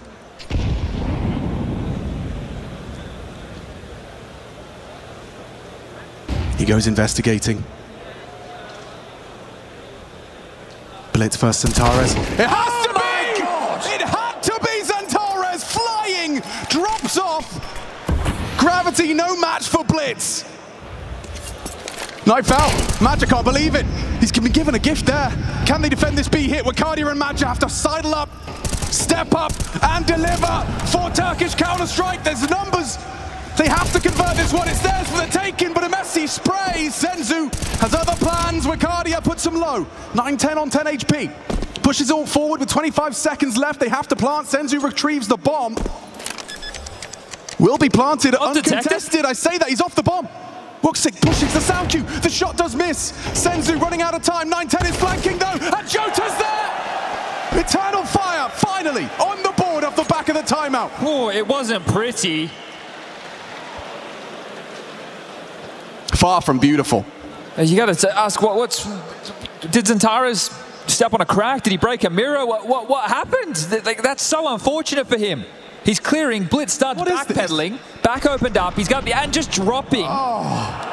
Yeah, hey mate, there's not a whole lot you can do about that one. That's everyone's reaction to a death like that. Well, there's their first round. Hectic, not something you can reliably replicate. Oh, you see the speed wobbles was their aim as well from a few of the members there from EF, so it still could have gone wrong. Standard mid opener, Wakadia forward of that, so able to call out an awful lot of information. Should inform this ace at a Woxic ticket. Jota over towards the balcony position. Madja even in B apps, they know that it has to be an A execute. They've both got their best weapons. Jota's got the AK, Woxic's got the AWP, and he's primed and ready for the ramp. Delivers, as he should. The AWP opens up, Xantares as well convert. Techno's down, there's Jota! Palace, no problem, Blitz removed, and now Vizinho, he's in the open. Flashbang from Woxic's perfect, and Jota! Taking names, taking dog tags, triple from Jota. Now we're talking, there's some confidence. Happy to get stuck into the fight. Actually a really strong defense. One of the best CT rounds we've seen from Eternal Fire all series long. 5-2 the scoreline reads. Money is the question for the Mongolz. We haven't seen them in Strife yet, Chad. It just was the tail end of Anubis where they had to piece some things together. But Jota does very well. Be great for his confidence. Can they build upon that? An AK for Blitz as he lets the fire out. Into an A execute again, this time more direct. Oh, it's only Jota here. This could really humble him if he cannot contribute. Chip damage, Techno catches. Staying active, he's not playing scared on this big stage game. Such an all-in called here by Mongolz. Blitz with the AK backing himself.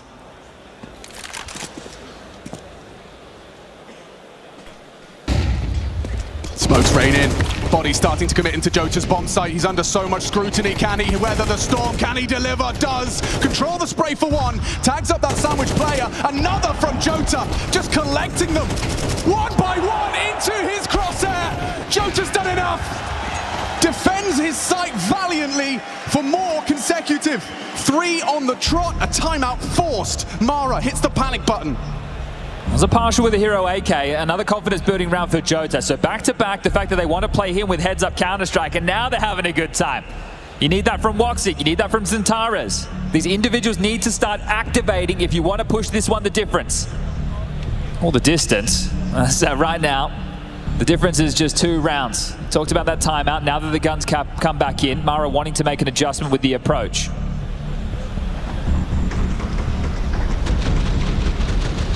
Helped out by the team, they're breaking those up-down smokes as well with the HEs, forcing their angles, making the Mongolz question what they can and can't be open to, but what has Mara chopped and changed? Yeah, impact player for sure. Considering just one Tech 9 to the head, and suddenly that site's a whole lot more awkward. He held his own. Round 9, map 2. A bit awkward out of spawn there with the smokes. Late window. And late connector. So it's a different look. A third smoke added to the piece of the puzzle. And looking to be direct again. Asking questions of Madja. He's unable to finish.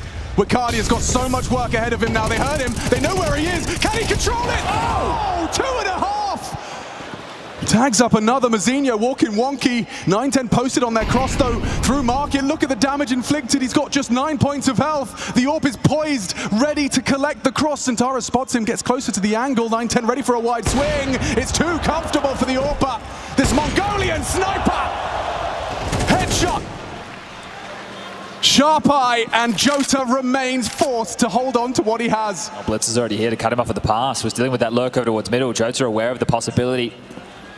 Yeah, he sees the barrel. Jota, your position is noted. Is this warranted from Mazinho? You've got low HP, feeds the beast. Jota gets one. Can he get away? Nope, not on Blitz's watch. Blitz, no slouch today. This is the thing, he is a fragging in-game leader. There's always been a lot of talk about Blitz and what he brings to the server, plays some of these key positions and delivers. And he has showed up when the pressure is now at the highest for both of these teams. Fair play to Wicardia, gave it a really good shot. Had Madja perhaps converted his one. He's done really well there. It's 9-10 the difference maker. Huge first, jumps out, repositions for the second. Woxic not ready for that whatsoever. You can see the logic of Xantares, and hang on a second, because there's a really quick fight mid. Woxic got legged?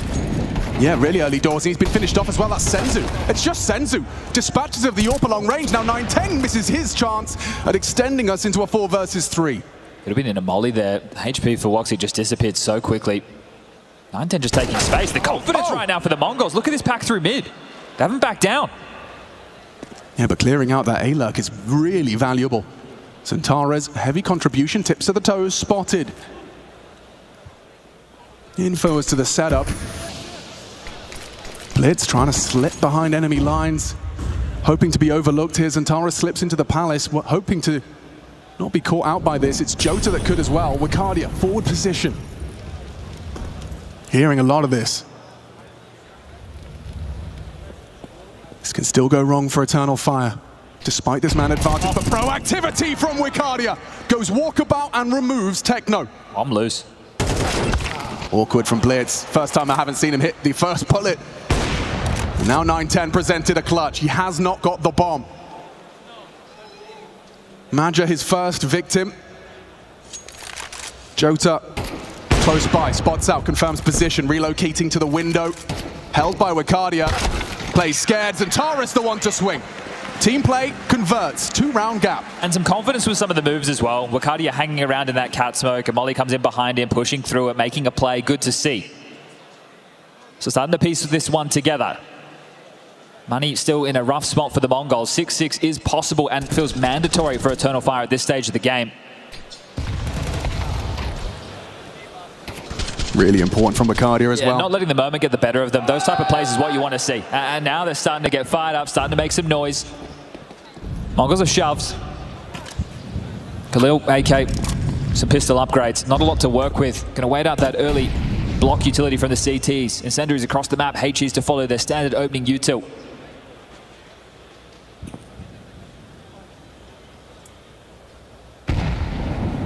So it's the rifles out top mid to take the long-range duels. The pistols in through underpass to try and close the distance. 9-10 to smoke window.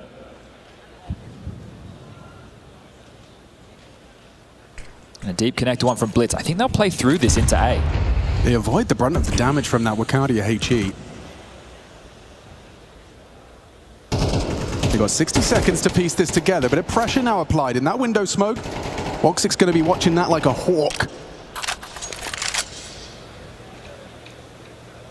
Blitz successful in his first endeavor here.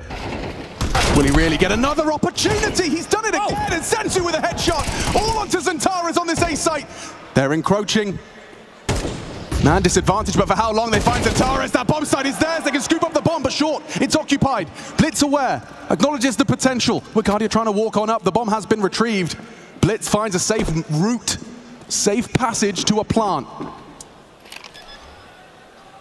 Senzu provides the cover. Wicardia and Madja to come up clutch. A big round with massive implications. Tucked in Palace, it favors the T's. Time ticking. Uncertainty as to this post plant. Madja gonna swing across off the flash. It's a good flash. Blitz blind. Senzu active. Crossfire established. They're taking their sweet time here, Chad. Smoke for the bomb. Smoke and Kit. Smoke on top of it. Ricardo trying to make a run for it. Gets tagged up low. He's very susceptible to spam. And they haven't got the time. Haven't got the numbers. Caught jumping. Mongolz steal it. Rough one. That's a really, really bitter and sour pill to swallow. Yeah, you saw the jump scare that happened to Woxic there. The player just coming through the window smoke late as they'd already taken contact on towards 8. It's this one here from Senzu. Bang! Little bop onto Jota in the side. He's been a hero so far. This flash is so good. Blitz setting Senzu up for the second. And then the in-game leader, he just runs them down and closes business. Final round of the first half, map 2. And here are the implications. Your last round. It's all you can afford. A scout on Woxic. Suboptimal, but functional. Give the guy a scope, he can make it work. And he has. A tag into Senzu. Can't find the follow-up of the quick scope, but Centaurus is there. Profits off of the tag. First blood drawn to try and make this just a 2-round game at the half.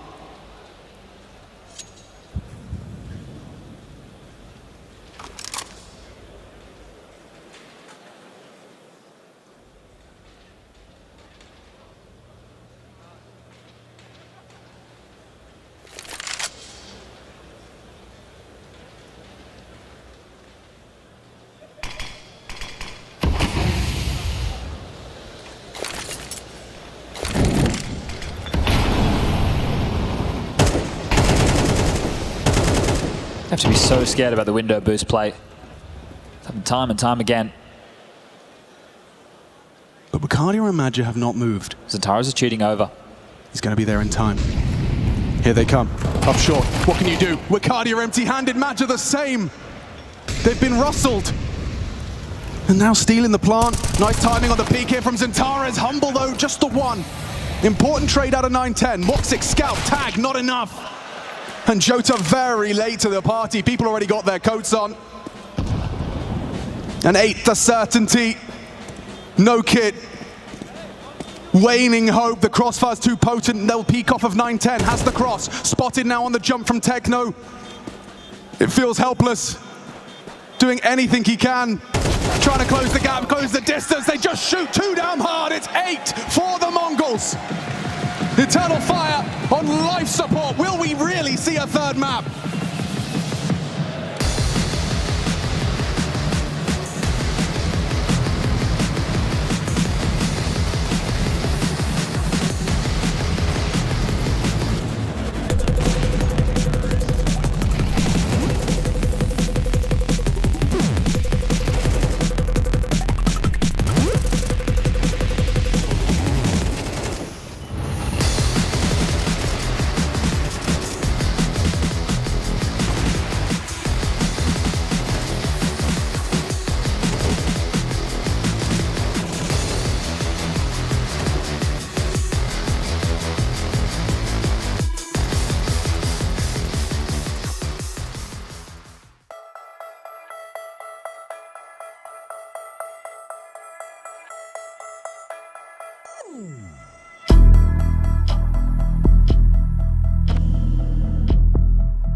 Second half of play on this second map of the quarterfinal, and it does seem that Eternal Fire are on the precipice of their Kato campaign being extinguished.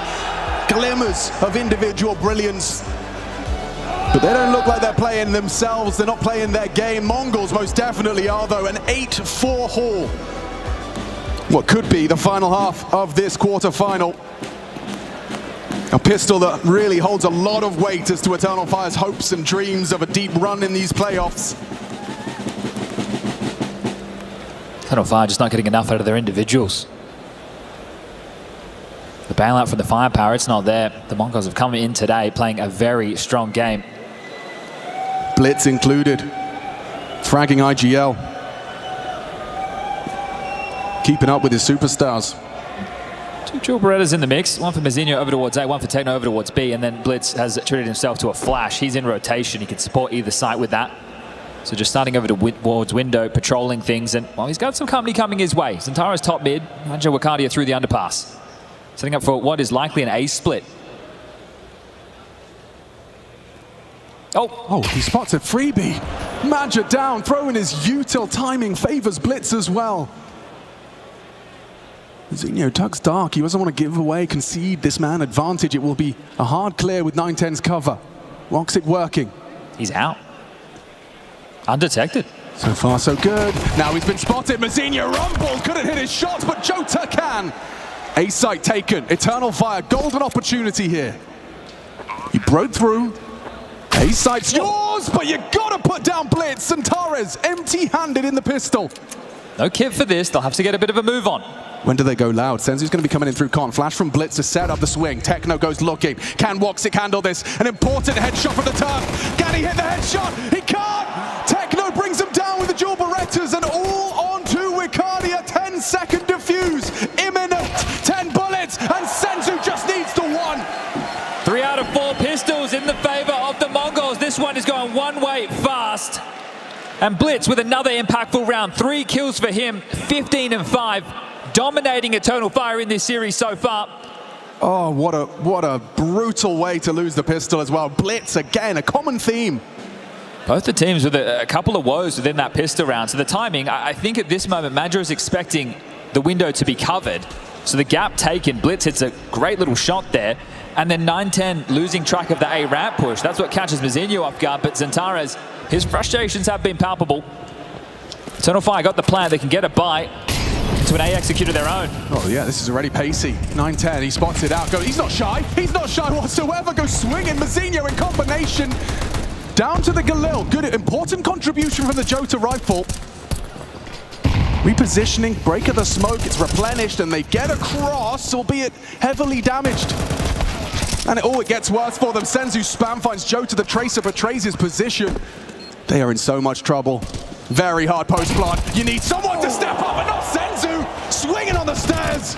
Takes no prisoners. Taking names. Maja's the last on the naughty list. It's 10. Already Mongolz. This is just business as usual. Well, bomb goes down. Curious to see what the decision from Maja is. Needs to dig deep right now.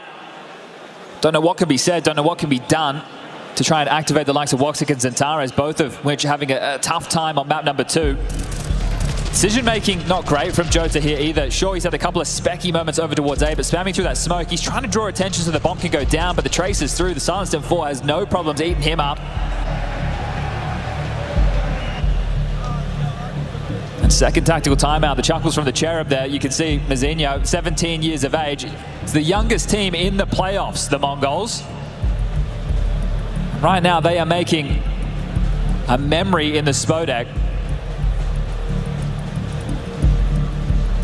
Stage game, still something new to both of these teams. Over the last year and a bit on the rise, contending against the bigger names, taking series off the bigger names, winning smaller events. But both still trying to get their stage legs. Great opportunity for both of these teams locking horns to come in without the pressure of going up against a FaZe. Up against a Vitality, a big name. You get someone who is just as unfamiliar with this territory as you are. Vitality await the winner. In that semi-final, 3 rounds from becoming Mongolz reality.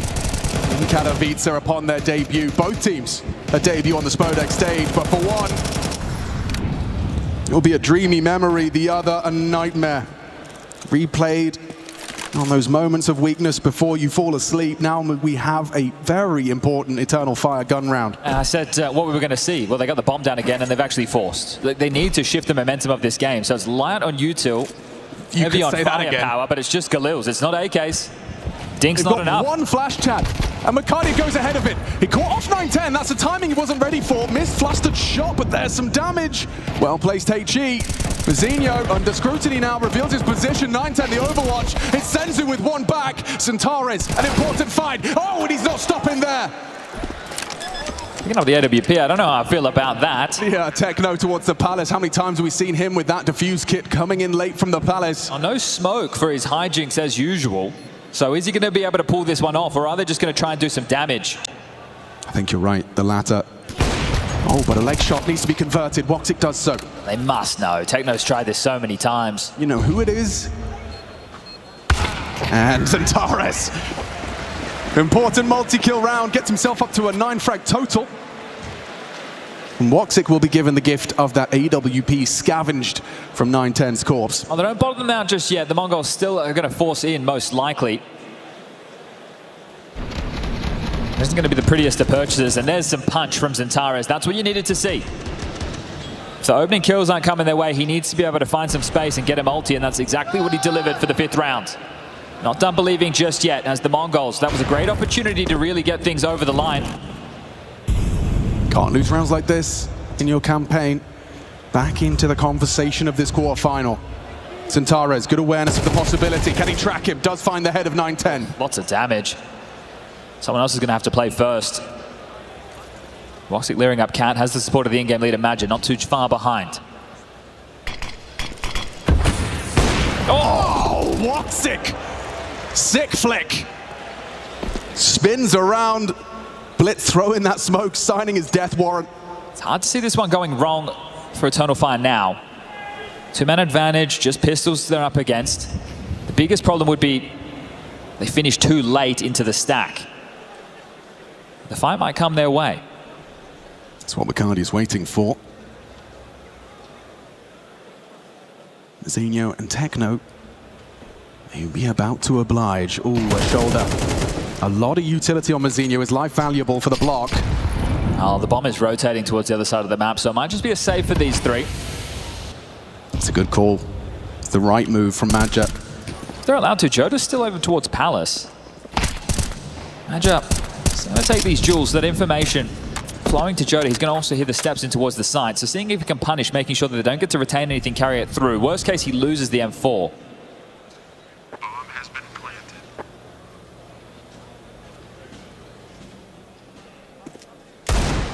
Wow. He'll swing.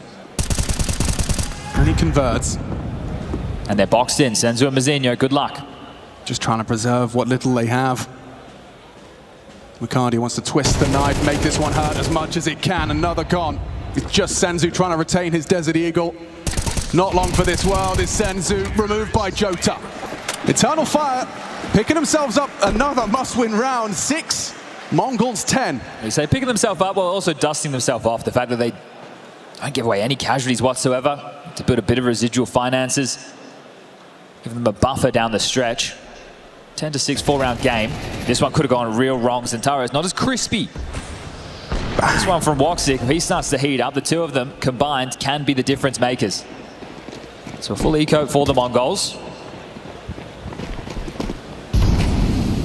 4-1 split. It's over towards A, the other 4 pressing up Cat. A kill or 2, that's going to be a bit of a boon.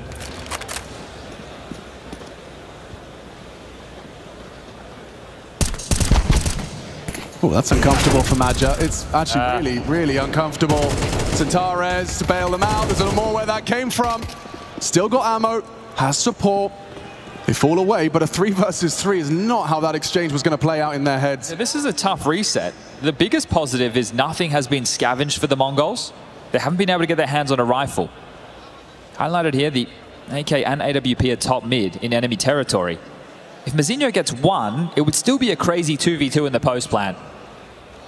this is still looking very good for Eternal Fire. Yeah, Mazinho's been quiet on Mirage, 4 kills to his name, and just one here would be worth its weight in gold, and now spotted, he's in so much trouble. Pressure applied, trying to track, Wicardia does pull it off. Removes the threat, B-site taken. And now weapons to be recovered. You discussed that AK and AWP. It looks like they could save both of them if there's no additional friction. Well, if they can save the AWP, that's actually huge. 910 would not have had enough money for the AWP in the next round to play. Would have only been 2,400 as the loss bonus. Uh-oh. Senzu. That's insult to injury. Gets another kill. So what was a clean round against the Force Spy is a lot of casualties and an AWP given over against the full eco. So high highs, low lows, but still around. 10-7.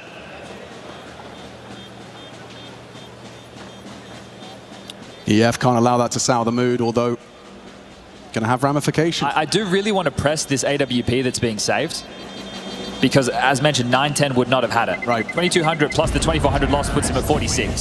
So he's short for $150 for the AWP. Nobody could have dropped it to him from the team. So now that Senzu can give that to 910, if he finds any impact with it whatsoever, that was impact that he wasn't guaranteed. So how much does that come back to hurt Eternal Fire? Faber, he has just burnt his last tactical timeout, the last opportunity for him to call a pause, to take a breath, to utter a change. And it also gives Mara on the other side of the server the opportunity to settle his team. They still have a 3-round gap. The damage they've just done, it has ramifications, but it's going to be a flow-on effect. A few rounds is where they'll see that, and at that point, they'll be up to 12.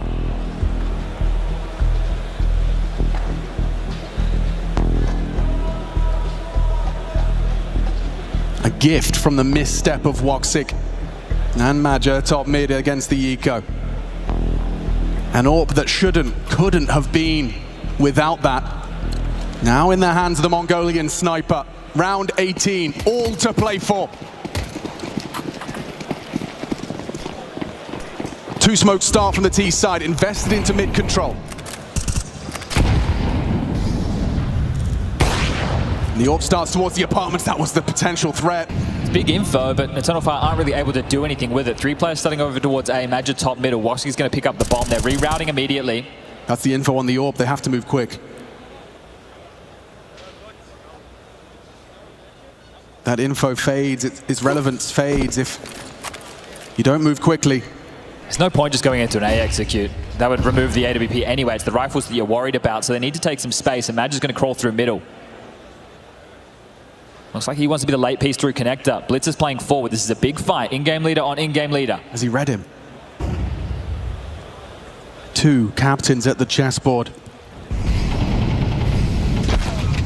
And it's got ready in openings, and Taras catches Mazinho. The body shot's converted by the flames. Wicardia, good for it. Now Blitz is spotted. Sticking out like a save. It's all Eternal Fire. Stunning sequence. Team Counter-Strike on display from the Turkish roster. 910 now trying to save Woxic's AWP. And he has a chance to take it away. He's boxed in. Yeah, they've got everything covered. Maja pathing towards the B apartments to ensure he can't get out that way. Now just hiding out in plain sight in the smoke. Jota low, doesn't matter against that AWP no scope.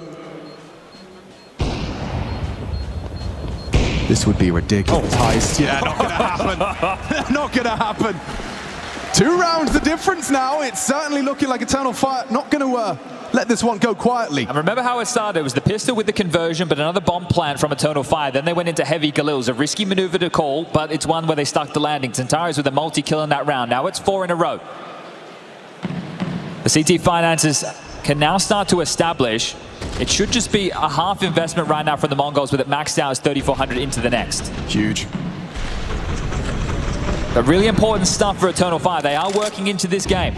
Turks aren't done yet, and the first spot from Centaurus spamming wildly through the smoke. Decent damage, but no frag. That's the only M4 invested. Perfect weapon for the job, but there's a flash considered. Wicardia sets up Maja for an important opening. Things are starting to flow now. The comms are looking better. The aim less wobbly.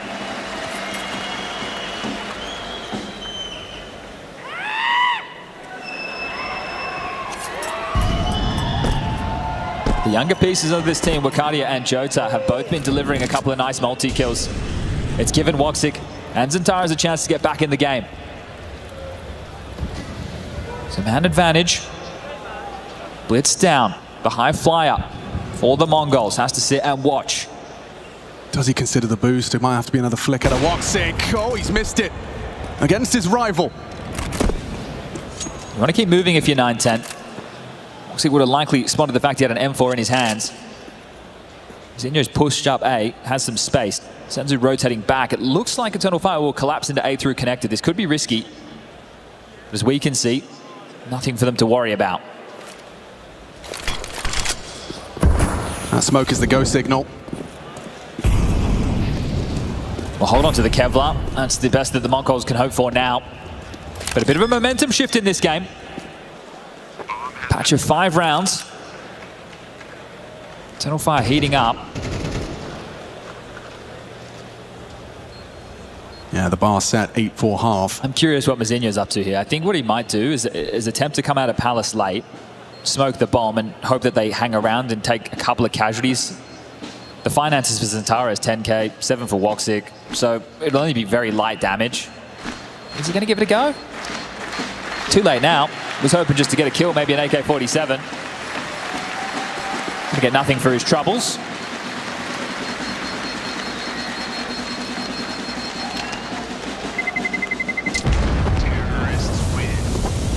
So Kevlar retained. Oh, okay. Hold up, he did get something on the way out the door. They didn't get the rifle, got the kill. It's all good, they've got plenty of cash to splash, and it's a 1-round game now. Orb can be bought, dropped to 910. He can donate the rifle, full buy that Kevlar kept, so should be full nades for everybody, defuse kits, no worries for the Mongols buy. Not able to get his hands on anything there, but at the very end, and a bit of a frustrating death, but all in all, no harm, no foul. Oh, how did I die? I was taking a drink. I might give it a moment to rest in the Spodek as Molly back. Gone for that B pick again.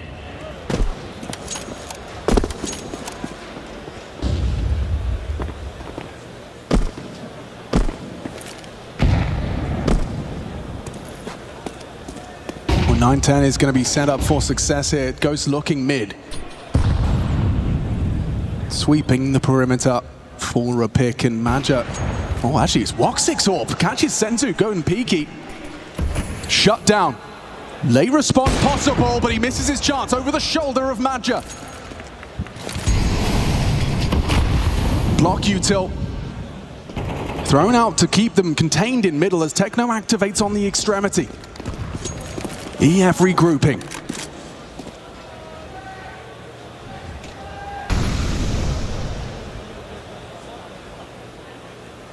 Nine-10 to ticket, Bliss to tuck into the triple box, Mazinho and Sandwich. If Zentara searches B, I think Techno should get the better of him. Yeah, unless you get a signature.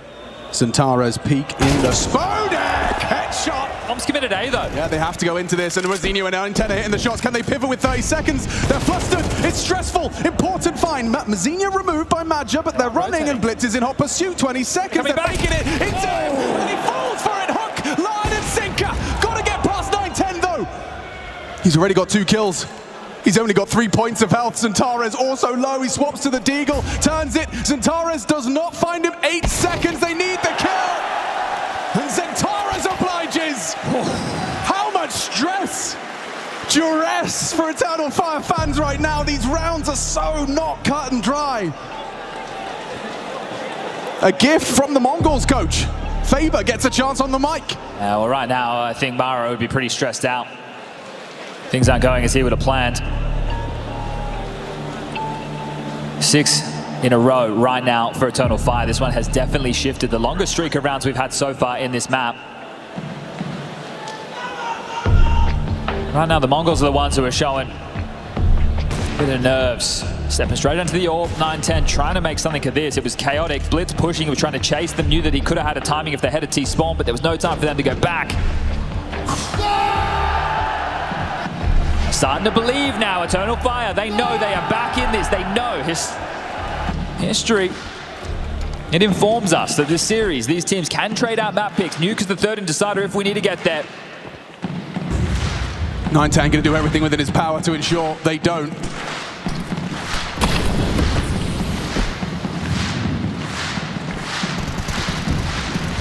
Techno forward in the apartments. Nothing to report on the break of the mid-smoke.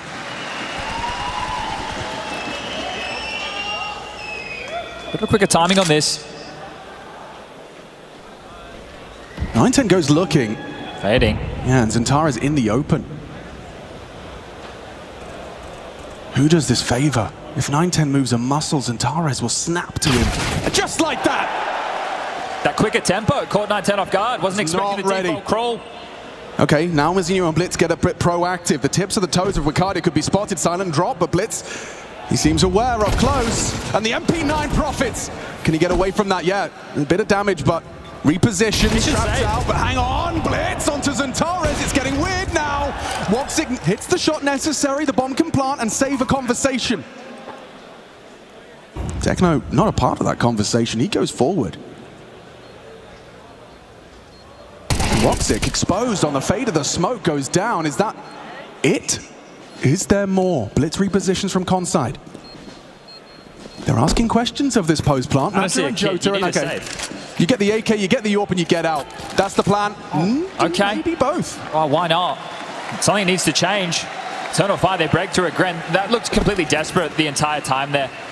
Blitz pushing ramp, but Mazinho was already dead. Even though he got a kill, it's still not interesting because they already have the space. The rotation too far away. They can't play off the chaos.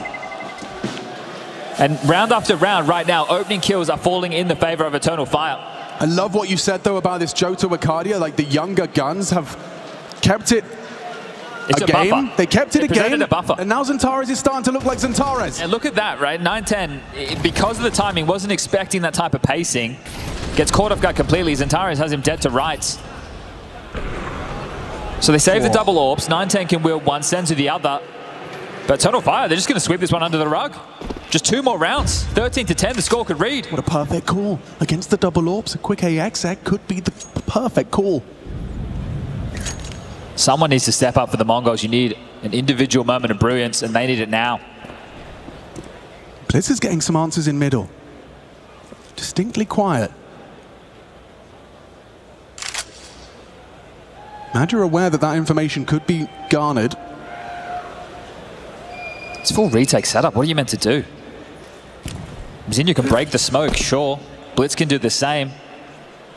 This needs to be perfect. Yeah, 910's got his eyes on the prize, holding this ramp push. He really wants to try and draw blood first, and he has. He takes down a huge scalp. Zentara's down. Important response. Ricardia humbles the AWP, takes the site, takes the space. Techno close by. And Spam on the stairs does good damage. Techno's getting active. Cheeky. Up over the top, removes Jota. Messi from Madja. And up to Woxic. A clutch that could do everything, but denied at the first. Senzu shuts it down. Mongolz find a response. And that's that signature Mongolz style, the bold play.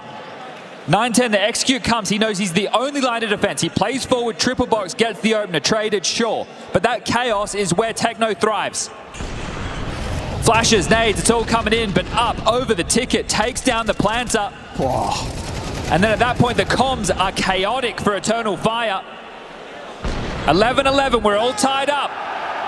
That was a 7-round run from EF. It's going to be weird. That feeling of conceding a round, it felt foreign for them there. Double orbs retained, brought back in. Another attempt for the Mongolz to work with this. Yeah, Senzu's going to go looking for early answers. B apartments, this likely could catch you off guard. As you waltz into the apartment, an angle you're not expecting vulnerability from. A fake from Madja, throwing out util for mid-control. Window, con. Telling of a B split.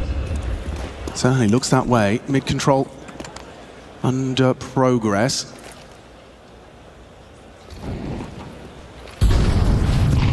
Bomb up, Cat.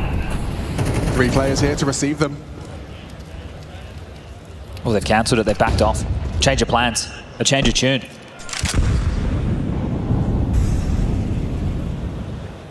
Lot of uncertainty for the Mongols. You can see Blitz now burrowing into the smoke. A nade to break. Nothing to report. 45 on the clock. Ricardia, the late piece. Set up for success. A step now heard. Blitz goes looking. Can't finish it off onto Jota. There's Zantares, just swings in. Finds the insta headshot. 9-10 proactive. Oh, missed shot between the legs, between the wickets. Down now to Maja. I'm losing con. Yeah, they need to pick it up. Time is of the essence. Shot hit by Senzu. An immediate response from Jota.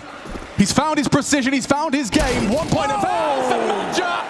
Flatlines Mazinho. Bomb planted. 12th round. Theirs for the taking. Where's Techno headed? He needs to hold on to this. He can't give this one a go. There's so much he has to consider if it's go for the retakes. It looks like he will just back off. Moments before disaster right there for Eternal Fire. Blitz, if he gets that first kill then traded, it's a completely different story. 9-10, he's been sharp but misses a key kill. And Maja doubles up. 12 kills for him. In-game leader has been present. Yeah, I mean, this T side, he's got to be given his flowers for this performance from Eternal Fire. Resuscitating hope. An 8-4 half. The bar felt it was set extremely high. 12 in the bank. It's overtime or it's a third map at the end of this round. There's still money for the Mongolz to work with because of the loss bonus. So the save door back to 9-10. Rifles should be purchased for everybody else. And that was a bit of a gamble from the Mongolz. They see those smokes come in. They know the trajectory most likely from the B apartments. Telling of the B split, they rotate Mazinho over, but it's the wrong gamble.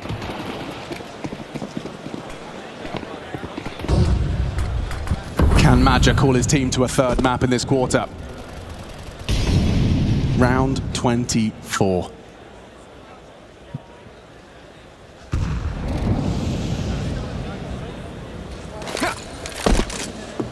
Oxit goes looking. Invites a fight. Mongolz do not oblige. Laid him down. Mid-fight taken. Ooh, Blitz empty-handed this time. A rarity, but at such a crucial moment of the game, they operate now with a man advantage, Chad. 9-10 really stubborn. He really wants to fight this fight. Zendiary not wide enough to force it. Maja stays tucked. Look at 9-10, taking liberties, walking in, trying to find this duel versus Maja. He's not going to be expecting someone so forward. And Mazinho removing Woxic. That was bomb spotted. Yeah, bomb on ramp. And now 9-10 puts Maja in the dirt. They're not ready for Wakadia. He's got the real element of surprise here. Multiple bodies. He's pulling out his molly. But still Jota. Another is required. Gets himself towards the A site. A 2 versus 2s. And Tares getting out of there. Jota trying to sell it. Oh, it's a hard fight. Mazinho's too quick. Round resets. How quick do they piece this together? Zantares is on the way. He's sprinting towards that B bomb site. Techno's starting to rotate back. Mazinho as well. The Spodek willing a clutch. Willing nuke at the end of this round. It's Zantares to come up clutch. Techno and Mazinho to keep that 2-0 a possibility. He's up for apps. He's got the molly. There's a smoke. Mazinho still has a smoke. Techno has the kid. If he's expecting that Molotov to secure him, it could be a horrible shock. Smoke on the bomb. Techno defuse. He's going to hear that smoke, and suddenly it realizes it sets in. This defuse is coming. He's going to hold it. He has to hit it in the smoke. He hasn't done it yet. Not pulling the trigger. Not calling the bluff. The defuse takes us to overtime. That one feels like it fizzles out in the end. Zantares. The round-the-world rotation, the 1v2 opportunity, and not in his classic style. He doesn't take the fight. He lets them make the first move. And scissor, paper, rock. Well, he comes out on top. That smoke completely negates any of his plans. And that one, he didn't even feel like he had a chance to fight for. We're all tied up 12-12.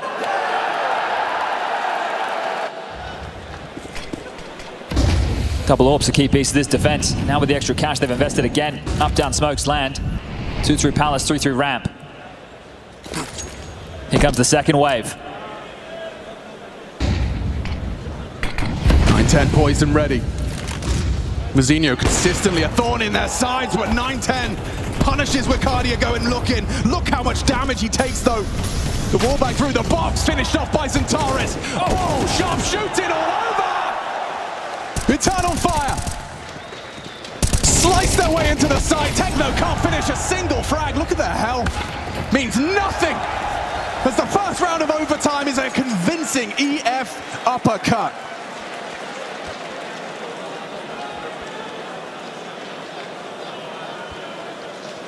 Oh, we finally got a game. Anubis down one side, and this one looking the same. 5-0 out the gates from the Mongols, but drawing this one back. As they need to brawl for this. Just wind him up and let him go. Zantares, when he's in a position to frag, he definitely will deliver. And now they've warmed into the stage. Trying to put on a show. We got a game. We have got a game, Chad. Madger's feeling his. He's actually going playing ahead of the utility. He'll take this duel. Techno confirms Madger's aggressions. As Zantares starts to try and work into Blitz's territory. A forward position from the Mongols here. Blitz trying to bodyguard that forward orb. Zantares takes a Madger's coming. Heavy lick. Spotted. Oh, Madger spots an AWP. I have info now. Forces the smoke out of the AWP. Is he going to be able to get out of this? Blind. Madger unloads 30 bullets. Zinho needs to flash. Yeah, Techno's coming from the flank. Oh my goodness, he's in so much trouble here. Madger's well aware that it's been audible, but so quick. From behind, Techno strikes. Bomb at spawn. 9-10 still trapped in this underpass. And Macardia, by removing Senzu, now they feel the pressure from multiple fronts. Oh, it's all happening at the same time. Blitz found Macardia. Orpa gone thanks to Zantares, and now we need to pick up that bomb. Woxic and Zantares back to spawn. 40 seconds. Options limited, and so is their utility. Blitz is going to be in their face. Which side do they decide to finish? Looks like Blitz is going to have to keep on aggressing. Techno's just going to tuck in passive. 25 seconds. Okay, it's a choice. Well, one feels necessary to give Blitz a chance in a 1v1. It's going to be a huge rotation, or get the job down. Here we go. He's going to start hearing these steps. Blitz will start to make a move. Can Techno hit one? He just needs one. He could take two! Both of them for Techno! Laser sharp, important kills. If Blitz is rotating in from A ramp, even in a 1v1, he'll have absolutely no idea where that player could be. That would be a miserable way to lose another round. But this one was a brawl. Wakardia, he bought so much space. There were fights going on everywhere. Wakardia gets out onto A, gets a couple of kills, really causes chaos. But Techno, the difference maker this time round. Conviction in his positioning, Techno, and he's rewarded for it.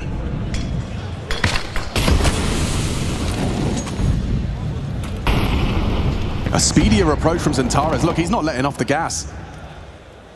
He wants this fight. He wants it now, and he delivers an opening. Madger builds a round around it. Mazinho, if he goes, this round is as good as done.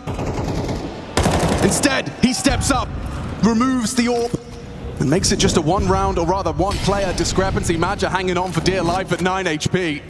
This is not as cut and dry as it may have looked. Especially with 9-10 holding this cross comfortably. Has support on the staircase, not anymore. Mazinho removed. EF, strong case being made on their T side. That's the secondary AWP having to retake in a 1v4.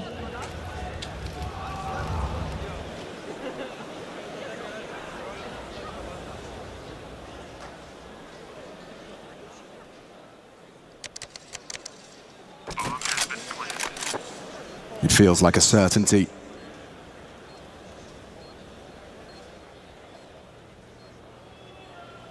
Just that one discrepancy. Woxic caught by Mazinho, but this round it flows so nicely. Wakardia, Madger, Zantares, Jota, all hitting their shots to have that extra round on the swap of the sides. It's like a long time since we've seen the Mongols on the T side, but this is where the campaign started. Started strong. Pistol, the conversions, it was all there. They've won 3 out of the 4 pistols so far in this series, and really it's that Galil round early within that second half that completely shifted the tide of battle. But props to the likes of Wakardia and Jota.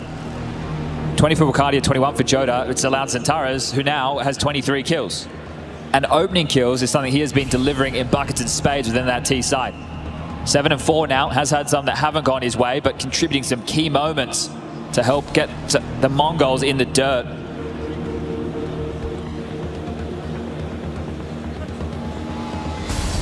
Well, the overtime, tactical timeout expended by Eternal Fire. Just 2 rounds required 16, the magic number they're looking for right now. 15-15, we do it all again.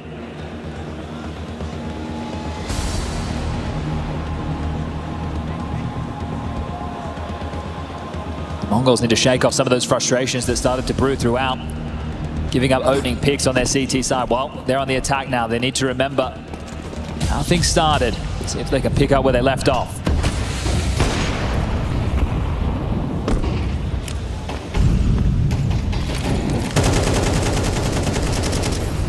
Woxic unscathed from the spam of Senzu. Trying to thwart this early mid-control. Being vied for here by the Mongolians. The Mongols have parked the bomb, so they're in no hurry.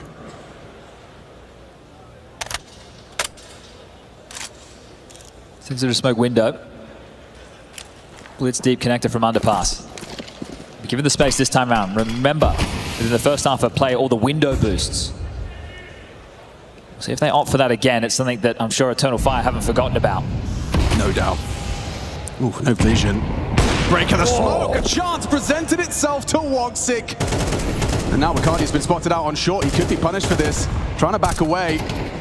Not playing scared though, is Bacardi. Oh, he does well. Blind, but still delivers. Just Madja here. Zentaris is on the way. He's got so much to do. The scroll wheel forces him out. A misstep that Zentaris cannot rectify. And Jota completely unawares. Running knife out to his demise. It's only Woxic here. Presented an opportunity to put on a show. He can't hit it. Narrow miss on the jump. But that's Mongolz with their T round on the board. Couple of important moments from Techno in the last spree of rounds. Yeah. 21, top of the table. Definitely impactful. Poor Madja. Oh, mate. Under so much pressure. The second, though, the little spot on the jump, steps back out, takes the fight, braves it. Even gets the info for Woxic. And then it gets traded out by Mazinho. So, all tied up. Double orbs, the CT side. Eternal Fire giving it a go now. Cardia, that was a very forward position, trying to catch something, but flashed off and respects it. A shout out to Wakadia. He has not backed down from the traditional playstyle. Jota either getting fired up early within this game.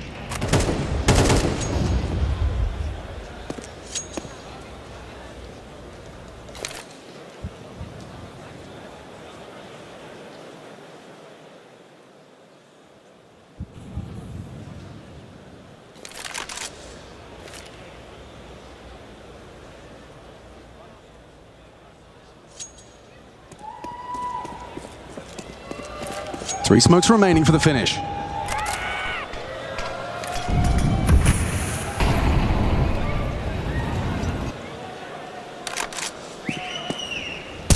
Ooh, information. Plan set in motion. Woxic primes himself and ready, pulls out the wrong time. No support, Jota down empty-handed. The Mongols advancing. Zentaris dead on the swing. Again, it's Techno. Woxic says no.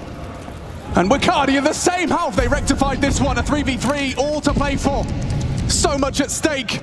Wakadia walking through, being held, Senzu gets the info, Techno on the other side of this. Wakadia should be a dead man, but traded. There's Madja with the AWP, a double AWP retake though. And Madja's hit every shot, how has he done that? Swaps out to the rifle, they still have to get past 9-10. Madja, Woxic. Woxic comes through, gets the info. Madja, can you save Eternal Fire? Madja pushing in, base the shot, time sensitive, and Madja, the heart, the engine of Eternal Fire, gives them the opportunity to go three. Again, it's not pretty, but they secure the round. Double OT guaranteed. Techno is kicking up a real fuss, doing everything he can, gets them in with the double. But Madja, rolling back the years here a little bit. Chad Birchall School of Counter-Strike 101, double AWP retakes, they're not supposed to happen. Just started to fall apart there. The fact that they catch the player coming through the connector smoke, it causes chaos, it forces them wide. And that was another great opportunity for the Mongols. Another round that they're gonna feel let slip.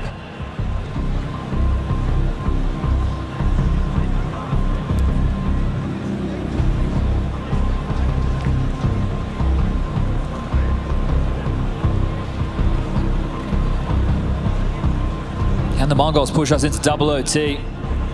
Will Eternal Fire take us to Nuke? Third and deciding map of this series. And the head-to-head between these two teams, Mongols come out on top more often than not. It felt like they had the edge today.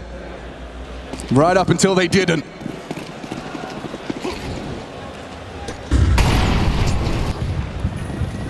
This is a direct call. I think they're expecting Magic to have the AWP again, but he's gone into the rifle. Pressure the in-game leader. Oh, if they push through that, yeah, that's either going to delay you, rot the clock. Magic proactive for forward position. Could he get tucked on chair? Back as well. This is a very, very aggressive. It's not going to be cleared. They're going to overlook him. Backs are turned! Magic, a huge start. Gets the info, needs help. Wicardia, can you match his output? Can you get your one? Yes, he can. More is required. Mazinha puts him down. We got a 3v3, and that bomb is being planted. Channeled through the market window. 9-10 collects a freebie. Spam not finding him. Mazinha, 1 HP, gets the code punched. Man advantage. Hanging on by a thread. Centaura's alive though in a wide swing. What he does best, can he peek it? Hits the headshot. For this third map for the dreams of Eternal Fire, we go again in the overtime. Woxic can't hit it, but Centaura's can. Swaps out 11 bullets in the mag. Time sensitive! Blitz denies! We need more rounds to separate these two. Smile on Mara's face there. That one down to the wire again. Name of the game with this series. Take a breath within the start of these rounds, but once we get to the final finish, it's a nail-biter. It's back and forth. Spam on the plant from Mazinha. And look at this from Magic. You know he feels he should have had two. They turn around, they get the trade. Wicardia grabs one, but it's 9-10. Once that AWP is posted, he will deliver. He gave it his best shot as well. Centaurus thinks about abs, hidden out was Blades. Sigh of relief, visible relief on the Mongols' faces. Pressure. Valve releases a little. As we go again. Different flavor, there's a massive gap. Look at this gap. What is this? It's a gaping chasm. You're dead. Free frag, the trigger discipline is ballsy from Senzu. Now the jump scare for Jota. He's in. And it's getting, hectic. Centaurus, that's a very important frag. Jota going down is an invitation for Mazinha to lurk out onto A. Yeah, and Woxic's aware of that. You can see him casting his eyes towards that walkout. They smoked the ramp, blocked that out. Blitz with powerful position up short with the bomb on his back. So plenty of time to change the tune as B pressure is felt. Spam, defensive incendiary. There's a rotation now for the Mongols. Zinho doesn't want to just step out on his lonesome and give away a free kill, so they need to do this as a unit. He's exercising a lot of patience here. Biggest problem right now is smokes for the finish. It's just flashes and mollies. Woxic and Centaurus over towards A. They can lock this down. Turkish Stars picked apart. 9-10 removes the AWP threat. Centaurus is low. Zinho now starts to edge forward, and Centaurus so low has opted for his teammates AWP. The Flames, he has to respect them. Still holding that cross though. The bomb will become a problem if they can't plant soon. No smoke, don't forget that now. Spots the advance towards triple. Code punched. Wicardia cooking a flank. Considered now. It's being held. There should be no way in for them here. Wicardia would have to hit the drive-by, just walks in. Mazinha happy to collect. You're right about different flavor. First round, T-side and Mongolz. This is brand new. This is unique. Zentara is looking to preserve that AWP. Well, that's what happens once we get deep in towards the overtimes. The playbook goes out the window. Players looking at tendencies, gaps, things that they can chop and change because the mind game between the two starts to fester as Senzu with a fantastic opener finds the chaos, but then the round pauses again. Very stop-start. AWP retained. Not sure it would have made too much of a difference, but still.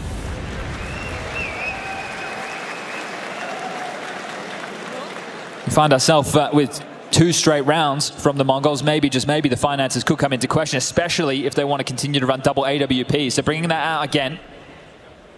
Poor Jota, just not expecting that type of a timing, but that's happened to both of these teams. Zentara's quicker through his underpass crawl. Senzu now coming straight down the guts and middle. Well, Magic was the hero last time the double AWPs were out. See if he can do it again. Oh. 4 AWPs in the server, and Woxic, before we could even get back in, has found Blitz. You can see the X on the minimap. That's just a quick AWP window, picking apart that cross. Dream start to an AWPers round. Can Mongolz rectify? Someone has to take a risk now. Well, how's that for a risk? You crouch peek into an AWP and Woxic racks up another. Eats the nade. He knows who he's up against. He knows Mazinho loves to just stay here on that Palace position. Held now. Woxic finishes it off with the nade. It's all Woxic right now. Single-handedly securing a round in overtime to equalize. It's going to be Wakadia chipping in. Cherry on top. And Jota the same. Just the cream. 16-16. Well, Xantares has an AK to work with, and the double ops retains to run again. I don't think we'll see that from the Mongols one more time.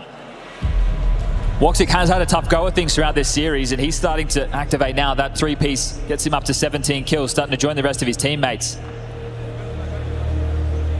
This one is called by Mara. Let's see what his adjustment is. Maybe it's getting a little bit too scrimmy for his liking. Bring a bit more sensibility back into the play, a little bit more team-based. 9-10 yet to invest, so I'm curious to see if Mara's call will be direct, knowing it doesn't need an AWP. Plenty of cash for him to purchase it, and here's that opener. Blitz going for a head-to-head AWP duel. And Woxic staying agile. 9-10 has come in with the AK, so not the AWP. Might just be an A execute. Oh, well, the body language says otherwise. Yeah, all faces looking towards middle. Looking towards the B apartments. 33 rounds deep. You highlighted it, there's the strat book. Most pages we've seen. Things can get a little kooky when you get this deep. Jota just cleared out A-ramp completely. It's a powerful angle for an AWP to occupy, and Madge has been given the task of holding on to it. Intermittent uncrouching. Eternal Fire know that the Mongols have the mid control. Again, happy to oblige, happy to give it over. Pressure onto that short player if they do try and wrap B. Yeah, B split written all over it. Yeah, Wikadia's going to have his work cut out, especially if Madge doesn't get his. Oh, missed shot. Wikadia doesn't make the same mistake. Senzu asleep with the wheel, didn't get the memo. But Techno, he does say no. He's into the side for a second. Blitz fighting shots, but so is Jota and Xantares. It's all over the place. Can Techno come up clutch? This would be ridiculous. Disappears under the guise of the smoke. Overlook completely. Xantares, a jump scare. Techno is that demon underdog. Jota dispels the myth, gets it done. Oh, that must have been sharp. Techno was starting to heat up there. Oh, he was. When I saw Xantares overlooking the position, that reposition was so quick, and he's beating himself up about that. He knows he could have perhaps made that dream a reality. Remember, youngest team in the playoffs. First time in the Spodek for both of these teams. Pressure is an all-time high. Sink or swim on the stage. Looked like they were wearing lead boots on map number 1, Eternal Fire, but now they're starting to float. That's some frustrations. We don't traditionally see that from the Mongols players, normally very reserved. Careful, Techno, you'll end up like Senzu. Double AWPs becoming a mainstay for the defensive sides on either side of the server. 28 frags. And he's just thinking about that 29th that wasn't. Xantares matching his output. Looking for 19.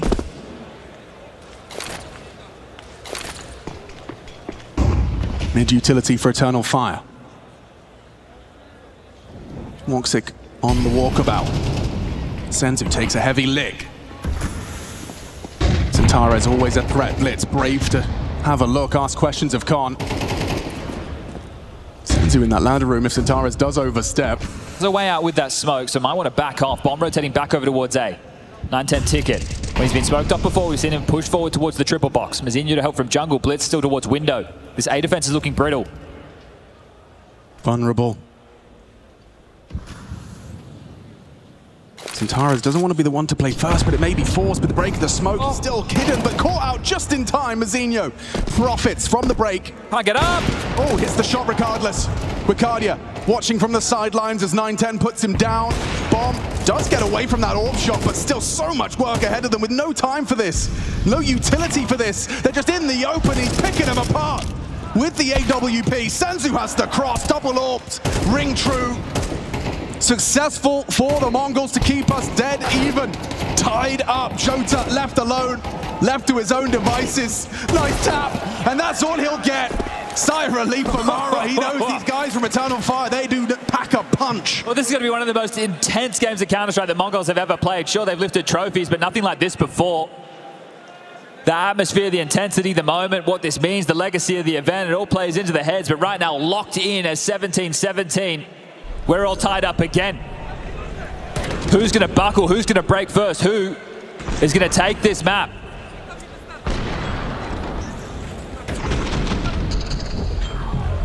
An answer we may have to wait for.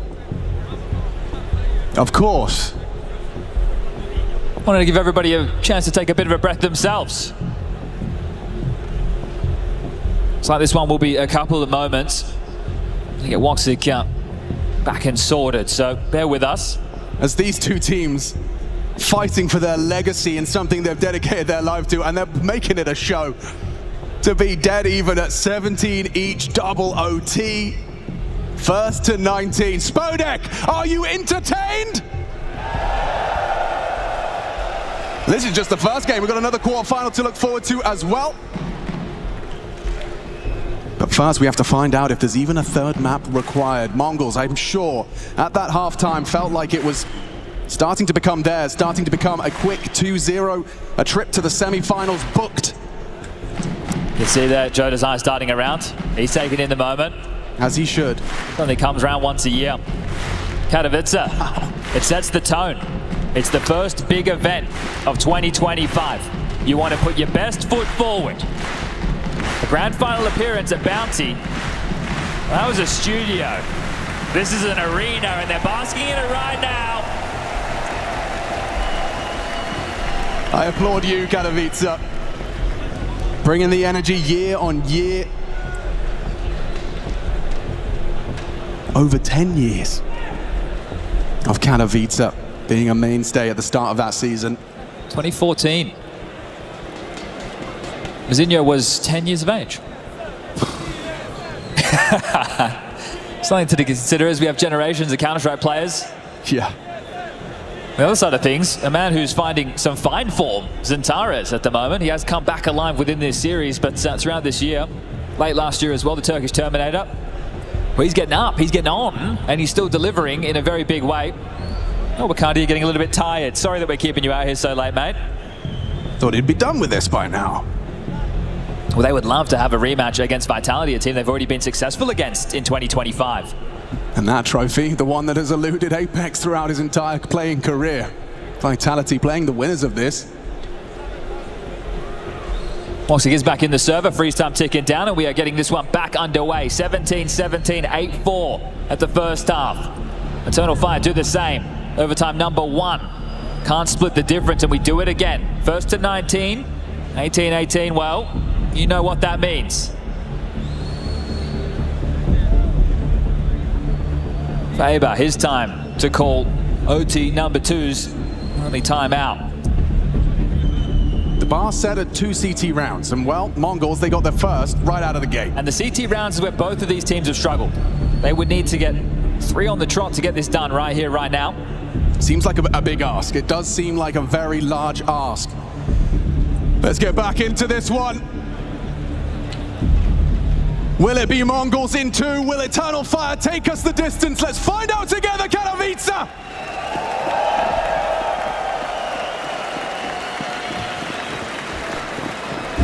Yeah, was 9%. Oh, Eternal Fire against all odds, keeping us in it. Woxic starting to hit some heads-up orb jewels now. Straight. Mongolz have to make a move. Yeah, Techno is activating. Joe just went ready for this. He could practically see it through the X-ray. Can he convert it as well? Mazinho will get the belated trade, but the damage inflicted. The discrepancy locked in. Blitz has picked up the AWP. He's pivoting. There's an opportunity for Senzu on the cross. A reaction speed test. He doesn't oblige. Good awareness from Wakandi that that's a possibility. A lot of gaps to have to worry about there. Senzu acknowledging the fact they could have boosted window. They could be flanking him, so they have to worry about so much. But Mazinho, the timing on this could be absolutely everything. This young prince. Oh, shut out of his palace. Wakandi, you're aware. Blitz is still here. Yeah, Blitz on the AWP, not something you see every day. Where are they going? Smoke to obscure. Rotating back. Oh, is this a lot? This is a lot. It's not going to give too much of an opportunity unless Madge's back is turned on this clear from Blitz. You can see he's investigating, well aware that it's not the commitment into A. Madge is tucked. This one's done. Should be. Just Blitz trying to hold on to his AWP. These resources, valuable. Oh, the path of least resistance, the bomb goes down. Still 20 seconds to spare. Now the penny drops, Senzu Blitz. What's the even point of having to look for this one? Out of position, about to be a dead man walking, that Beak sticks out, and well, Madge fluffs his lines, but the kill is going to be confirmed in a moment's time. Or he gets away with it. Hard flick to hit, Senzu does not hit it. You can have your life, I'll have the round. That's 18 now secured for Eternal Fire. That's OT number 3. Locked in at a bare minimum, and now the pressure all on the Mongolz. Couple of stat powders there.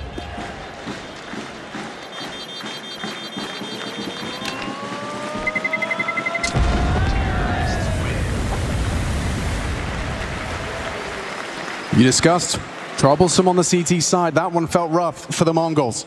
It's not only the opening kill they lost, it was the secondary as well. Yeah, Jota hit a real important trade there. Oh, frag on the ramp, that's the Woxic opener. 9-10 didn't even get to pull the trigger. Here's Jota, removes Techno. Confirms Mazinho's position as well. And I mean, you can see him go, look, Wicardia so aware. Is this the last round of Mirage? Or do we need a third overtime to separate these two teams? They're going, they're popping. It's quick. Mazinho throws out the extinguish ahead of time, gives him something to play around, but also indicates his position. It doesn't matter. Wicardia's dead. Blitz onto Torres. Mincemeat. Cut down, cut out of the round, overlooking Techno completely. Woxic with it all to do, and only the one. Let's go again.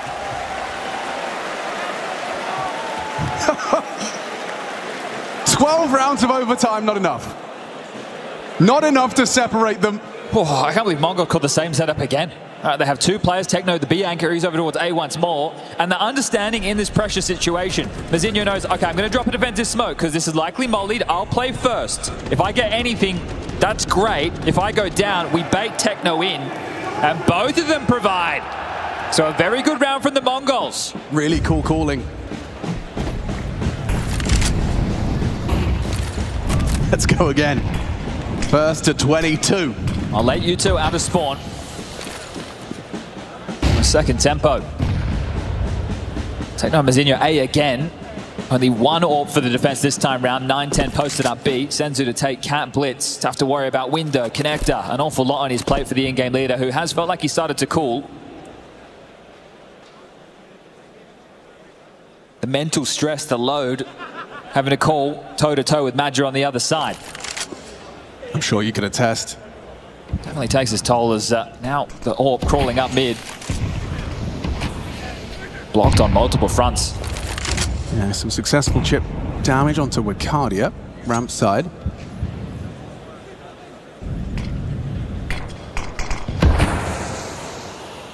Nothing to report as he lingers ramp. Blitz is going looking and he finds a bullet between his eyes. Centaurez draws first blood of overtime 3. Feeling vulnerable, feeling susceptible to a 5-man push into this A-bomb site. Woxic posted as well for the cross. Just Mazinho and Techno. Good timing on the incendiary. Wicardia starts looking, he knows where Mazinho is, but still they profit! No! It collapses for Eternal Fire! Centaurez, he's already wounded. Hoping to be overlooked here, doesn't hit that instant headshot. Techno, good for it. It's only Woxic to fall. Massive 4K from Techno.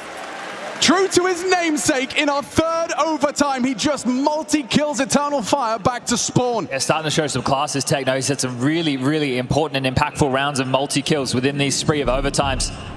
See that again. I mean, Mazinho the bait, Techno the muscle. Right, you've got Mazinho on the end of the fishing rod, and Techno, he's the one who's catching him. He's the one who's taking home the big meal for dinner, and he's feeling himself. The confidence is there. Taking the jewels, and jazzed up with that one. Last couple of rounds, last couple of ventures towards that A site have not felt great for Eternal Fire. I'd love to know the adjustments being called out on either side by these coaches. Mouths moving a million miles a minute.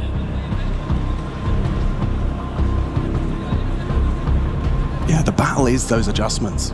At this stage in the game, it's like bluffs on double bluffs. They've been playing this AWP of either 9-10 or Senzu over towards B quite consistently.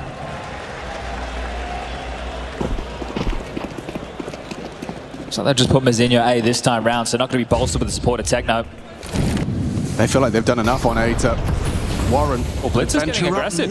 Yeah, okay, Blitz feeling himself. You have to win an Angel versus Zantares, which he has done. The captain of the Mongols takes down Zantares.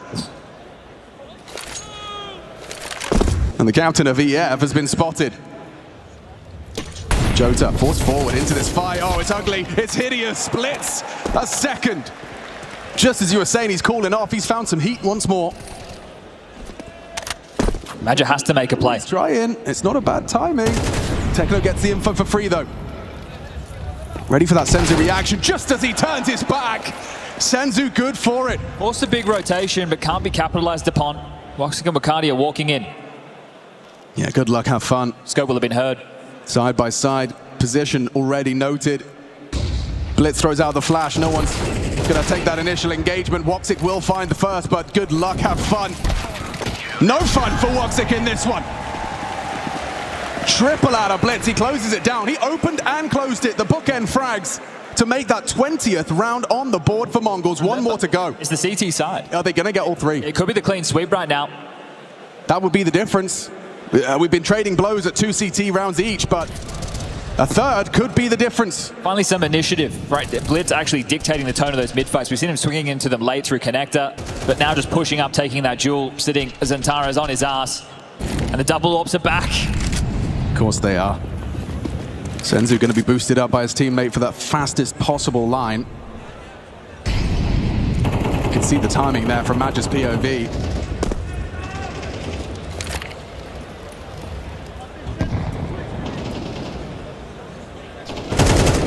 Hurry up and wait, the call.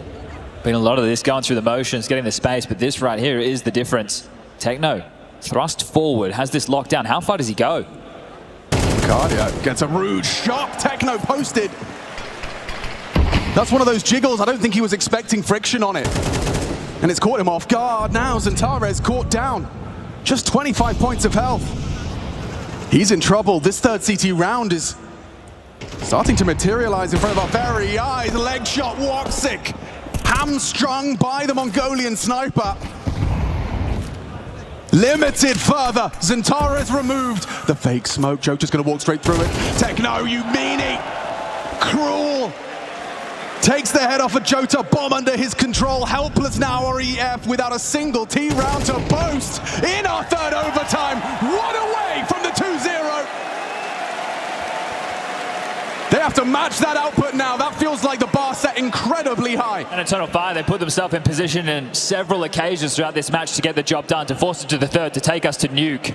They started in the dumps. It was an 8-4 first half for the Mongols, their map choice. They battled back. They were starting to believe, but right now they could be running out of gas. Not a single round found. And Mongolz looking to they can taste it. Outwit. They can taste it. You can see it on their body language. They can feel it. They know that this one single round separates them from a semi-final in the Spodek. 9-10 may have seen the flash from Sandwich. They might know Jota's pinned. In which case, he is in a hot water.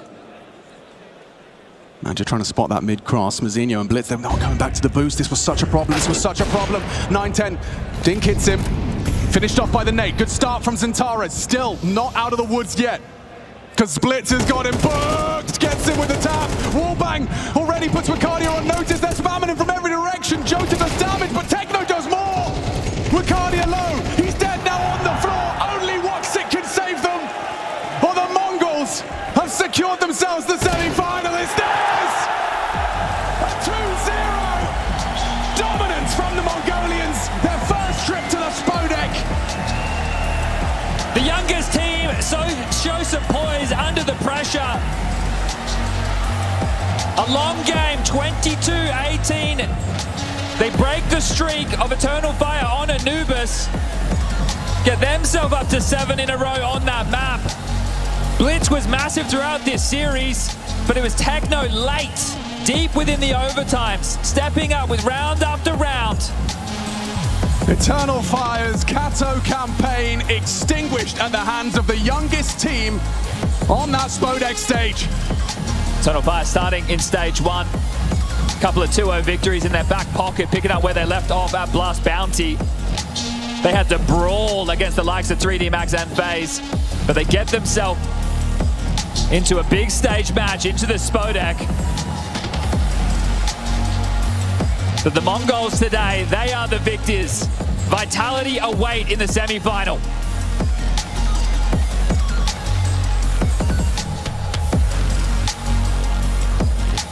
There are 2 zeros, and then there are 2 zeros, and then there was that. From somebody who played in it, what was that like? It seemed crazy. Yeah, it was crazy. Yeah. It was some of the, I love a man of few words. Watching you on this stage, big arena, what has it been like so far knowing you're going through to the semi-finals? It's very nice. I'm Spodek and going to semi-finals against Vitality. That's nice. What were you prepared to take on Vitality in the semis? What will you do differently to take on Vitality? No, I don't know. We just try to win. That's it. Hey, listen, that's how you do it. That's how you go forward. Fabulous play. We love watching it. Bazinho, put your hands together for the Mongolz. Playing Vitality here tomorrow.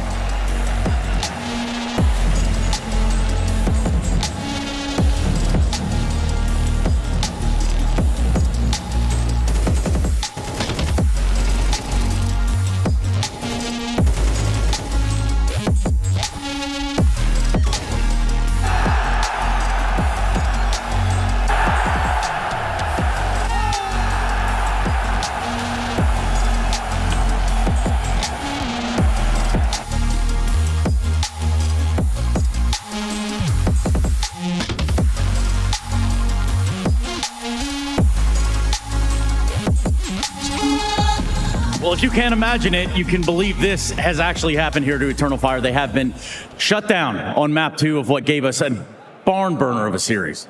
It wasn't until the teams were basically getting double digits each until we saw the match that we expected. The back and forth, the misplays, the big moments of just multi-kills. That was the matchup we were expecting from the get-go. It was unfortunately a little too late from the side of Eternal Fire, right? Completely demolished on their own map pick, had to claw their way from behind on Mirage, managed to get it into OT, and then had their opportunities, had a couple of map points even on Mirage, but just the resilience from the Mongolz was too strong today. Let's talk a little bit about that pace change-up too, because it feels like they threw a bit of a change-up, a curveball, if you would. Josh, tell me about how they approached it the deeper we got into overtime.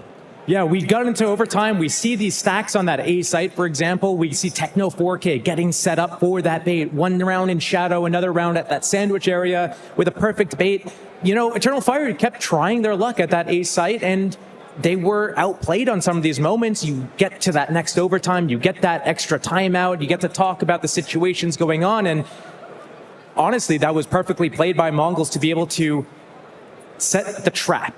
They had some good reads in OT, right? Like in some of those rounds, they're playing 2 rifles, Shadow. That's when Eternal Fire goes for the A execute, and they sprinkle in double up, which didn't work every single time, but it's a good counter to the default. So it's all about, okay, if you think they're going to default, break it with a double up. We think they're going to execute now. Let's have some sort of a bait setup in the site where, you know, there's a guy hiding that they won't expect that's going to be able to multi-kill. And in the end, that was the difference maker for the Mongolz. Yeah, and individually speaking, Mongolz had to show up today in bigger ways probably than they've had to in a long time. Again, we talked about this being an environment that they're not used to.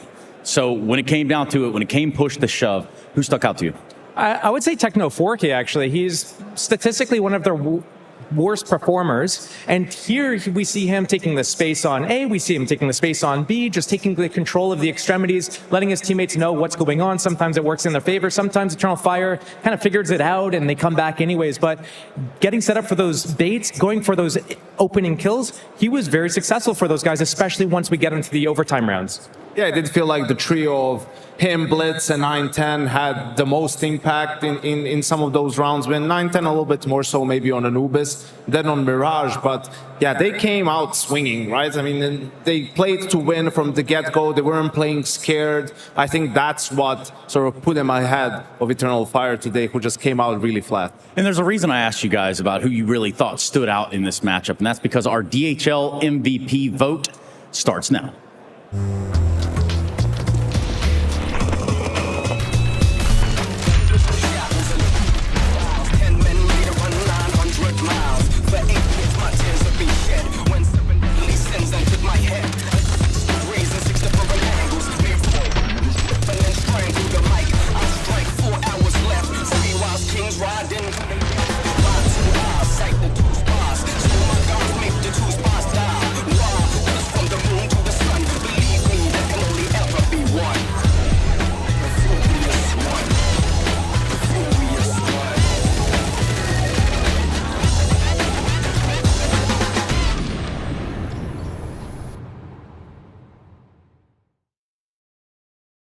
Your DHL MVP, which you can use your Twitch channel points to go ahead and get your vote across, because we do have some pretty awesome candidates up here, all coming from the side of Mongolz.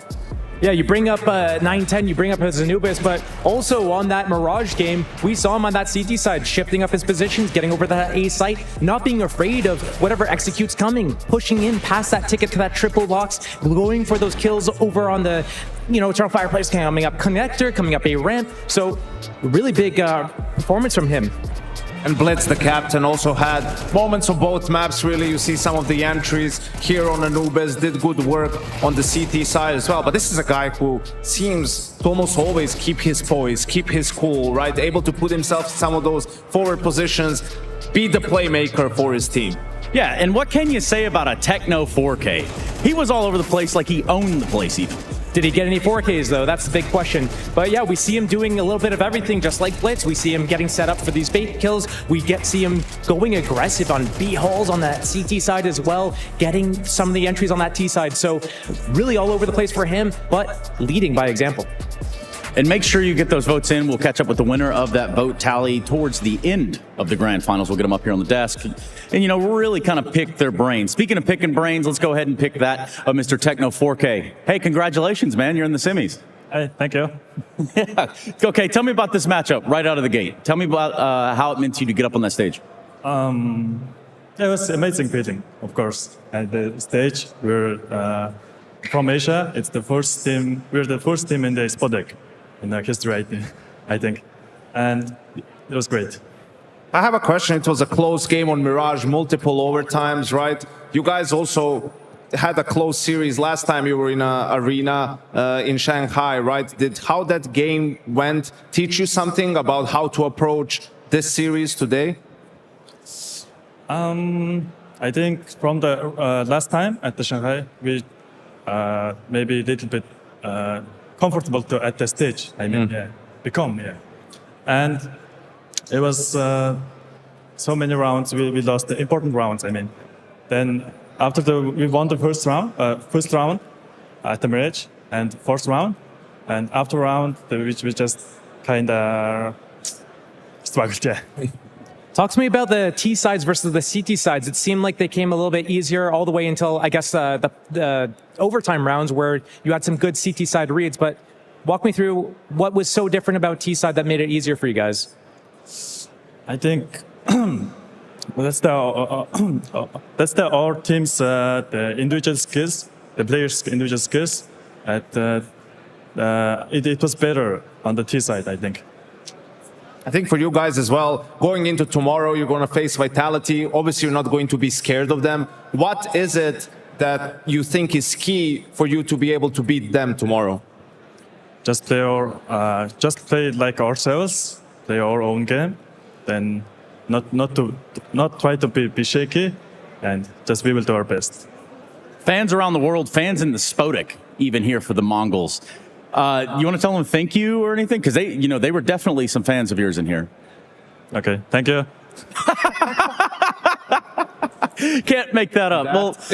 And that is that. Thank you very much, Techno 4K. Put on quite a show for us today. Thank you. Thank you. I will.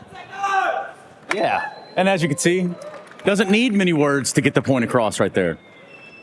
Man of little words. Yeah, the Mongols are, in general, straight to the point, taking care of business. That's what it's all about, Trace. That is what we're looking forward to, at least. And I do believe, in terms of looking forward, that's where we leave Eternal Fire, right? So this was the end of a run for Eternal Fire here, albeit they had to do it one of the harder routes possible to get to this moment. Tell me about that. The long journey all the way through. They made it all the way into the Spodek. They get their arena game. It's been kind of a tough, difficult situation for them to be in these moments, or getting to these moments even to begin with. So, this is a big step up for them. They have that new roster, and it's all up from here. It was a slow start and a quick finish. Yeah, it was that. Minus the OVTs. Those took a little bit. Nonetheless, we are going to have that opportunity right now to hear from the Eternal Fire side. Major, standing by.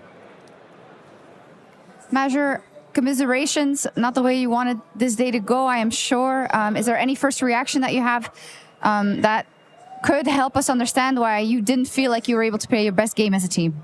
Yeah, I think today was a bad day. Generally, I think Anubis on City side, most of it, the City side was really, really poor, the communication. I think the atmosphere maybe win us today. We didn't play the level we used to play at studio or something else. To be honest, I think we made choke in front of the crowd. But it's just about experience. I believe that I have also 2 young players, and also first, I'm at this age, but also first time at Spodek. I felt good, but to be honest, there is a lack of communication on TeamSpeak. It was not like usually, and I think we just need to learn that and be better next time. But I'm pretty sure that we'll have another chance to play another matches like that in other events in front of crowd. So it's just about experience right now. Just thinking the big pictures that everything is fine right now, and we're just learning, and the process is important to understand that. Yeah, absolutely. Focus on the future. Thank you. Well, the process is most certainly important, but eliminated is where we find Eternal Fire. So any sort of goodbye words you guys want to give in this moment? I mean, it's unfortunate. It was a good run, but it was obvious this is not the Eternal Fire we saw so far in this tournament, right? I mean, Major being very honest, saying, they probably choked a little bit, the atmosphere got the better of them. That's the thing, people are not going to forget how to play Counter-Strike, but a lot of it is just communication. Guys are going to focus too much on their crosshair, too much on what's going on. They're not going to talk as much. Your teammates now don't know what's going on. Your in-game leader doesn't know what to call, what is the reaction, what is the adjustment. And they were always a step behind, especially on Anubis in this series. It became a feedback loop of sorts where they are missing their duels, they're missing their opening duels, they're whiffing shots pistol round for Rakadion and Mirage, for example. Xanteras wasn't getting his opening duels either. He was whiffing some shots, and it creates this feedback cycle of missing shots in your own head. Then because you're in your own head, that's where all the communication issues come from. You're not communicating, then everything that Janko just said all stems from that, and it all feeds into itself and just makes it such a hard thing. You dig a big hole and you can't get yourself back out of it. Yeah, it's kind of like the machine ceases to function as it was designed to function. Now, for the Mongolz, they are going to have Vitality coming up. We did hear them talking a little bit about that. But for us, it's Virtus.pro and Spirit in this Spodek. Anything you guys can give me on that one before we head in? Trace, this is a signature David versus Goliath matchup, right? VP, the surprise package of the whole tournament, don't even have their full lineup. Flamus isn't here. They have Mir as a standing, going up against Donk and Spirit, the defending champions. I mean, an uphill struggle is going to be an understatement. Uphill both ways, Josh. If I added anything to that, I would just spoil it. So I'm going to leave it at that. Yeah, David and Goliath, for sure. Yep, Goliath v. Goliath. That's what we're looking for here at the Intel Extreme Masters. But first, let's go ahead and take another quick peek backstage. Hello, Donk. I just wanted to get a quick vibe check with you because last time you were here, you did something pretty legendary, right? Mm-hmm, yes. What kind of memories does this hall make you think of? Nothing, to be honest. Not the insane rating you put up versus FaZe? Not your first ever MVP, your first trophy? It's great feelings, but I don't think about it. How much have you changed over the year, right? You've now won a major. You've got multiple MVPs. You've got a major MVP as well. How different do you feel from this time last year? I feel more confident. And that's it, I think. And how confident are you going to take down VP today? Will see? It Thank you. depends on our team performance. Well, we will see indeed. Thank you so much, Donk. I'll let you get going.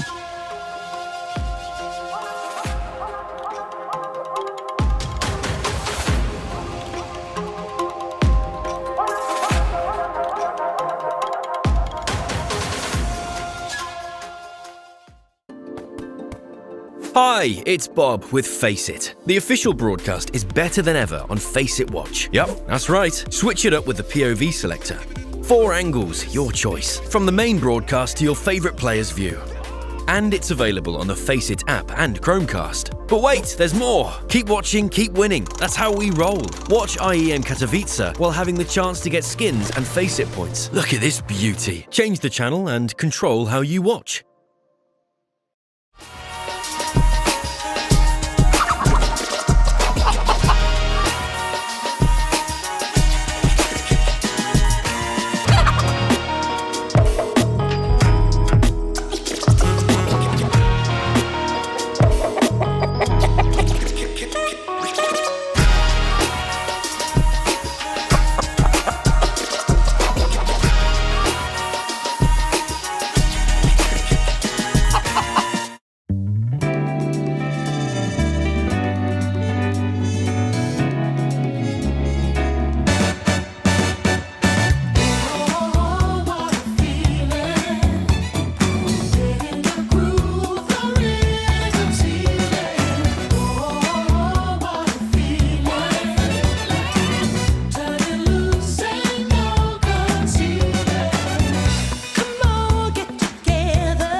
Bit is here already, even though Navi's match is tomorrow. But what's it like being back in the SPO deck?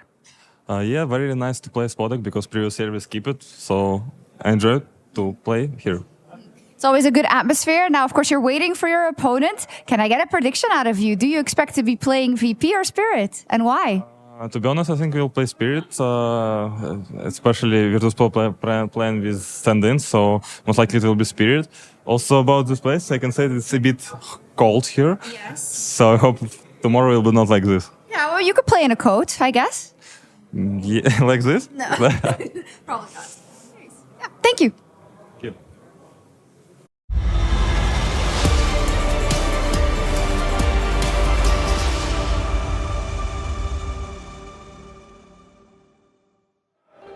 Oh yes, the reigning champions, they are in the building. It's Spirit taking on Virtus.pro, as Janko so aptly put it, David versus Goliath. My name is Freya Spears, joined by Moses and Pimsky guiding us through this one. This is going to be an uphill battle for Virtus.pro, to say the least, because what's the elephant in the room, Jason? What's the situation? Well, the elephant in the room, obviously, is that Flemmis is no longer going to be on the stage. Obviously, visa issues. So after qualifying for the playoffs with the new VP lineup, he departs. They bring in Mir, their old friend, who's been on the team before. So a stand-in situation for VP today. Obviously, a bit of a shame after having done so well in the group stage. I think everyone was a bit surprised by the fact that VP made it to the playoff. And then again, you know, bringing in a stand-in to the playoff, that's never going to be an advantage. But I guess there's nothing to lose now. So you got to be a little bit careful. I think in that sense, it's actually, I agree with you. It is kind of cool because on one sense, Virtus.pro coming to this event, like what you want to see out of VP after last year is like, just show me that you've turned the ship around. Just show me that you're on a good path. And this lineup accomplished that. And it's a shame we don't get to see their first stage game.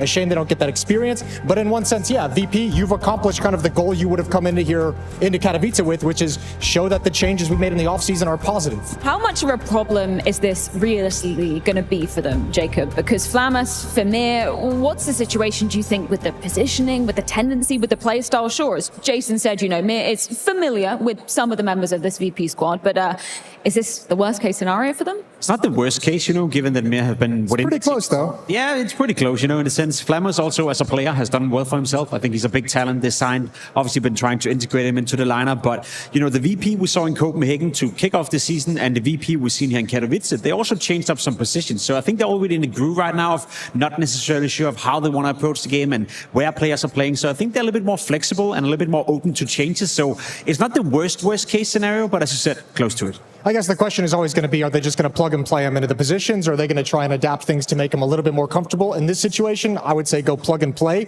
The difficulty is Flammers takes a lot of your aggressive positions, a lot of your space-taking positions. Mir's not exactly a stranger to that, not exactly been effective in it in the past when he's been on the team, but I think the bigger problem, it's going to put so much more pressure on Electronic to feel like he has to call a perfect game and probably initiate more than he currently does when Flammers is playing. Well, perhaps we can get some answers to our burning questions. It's Fame, courtesy of Shocks. Fame, let's immediately talk about the, I want to say issues, of course, the fact that Flammers is able to play, that Mir is coming in, and how you are approaching it as a team. I don't know what to say. It's a visa problem on Flammers, so he couldn't be here for the playoffs because of the, I don't know how to explain, visa problem. And I know the reason. I just wanted to ask kind of, how are you going to approach it? Is Mir going to just take his positions, or is there more going on? actually, he has maybe almost his position, so it's not that hard for us. But yeah, we have only 1 day to train, I think, and we're just going to see in the game. We're going to enjoy it today, and we're going to see how it goes in the game.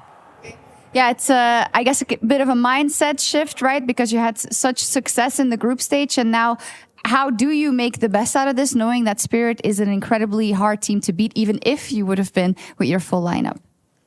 I think I can say that we are 100% sure we can win them today or not, but we played a lot of practice games against them, and we know each other very well, I think. And we're just going to see in the game. We just need our best individual form, our best everything clutches to win, and I hope we're going to win today. Good luck.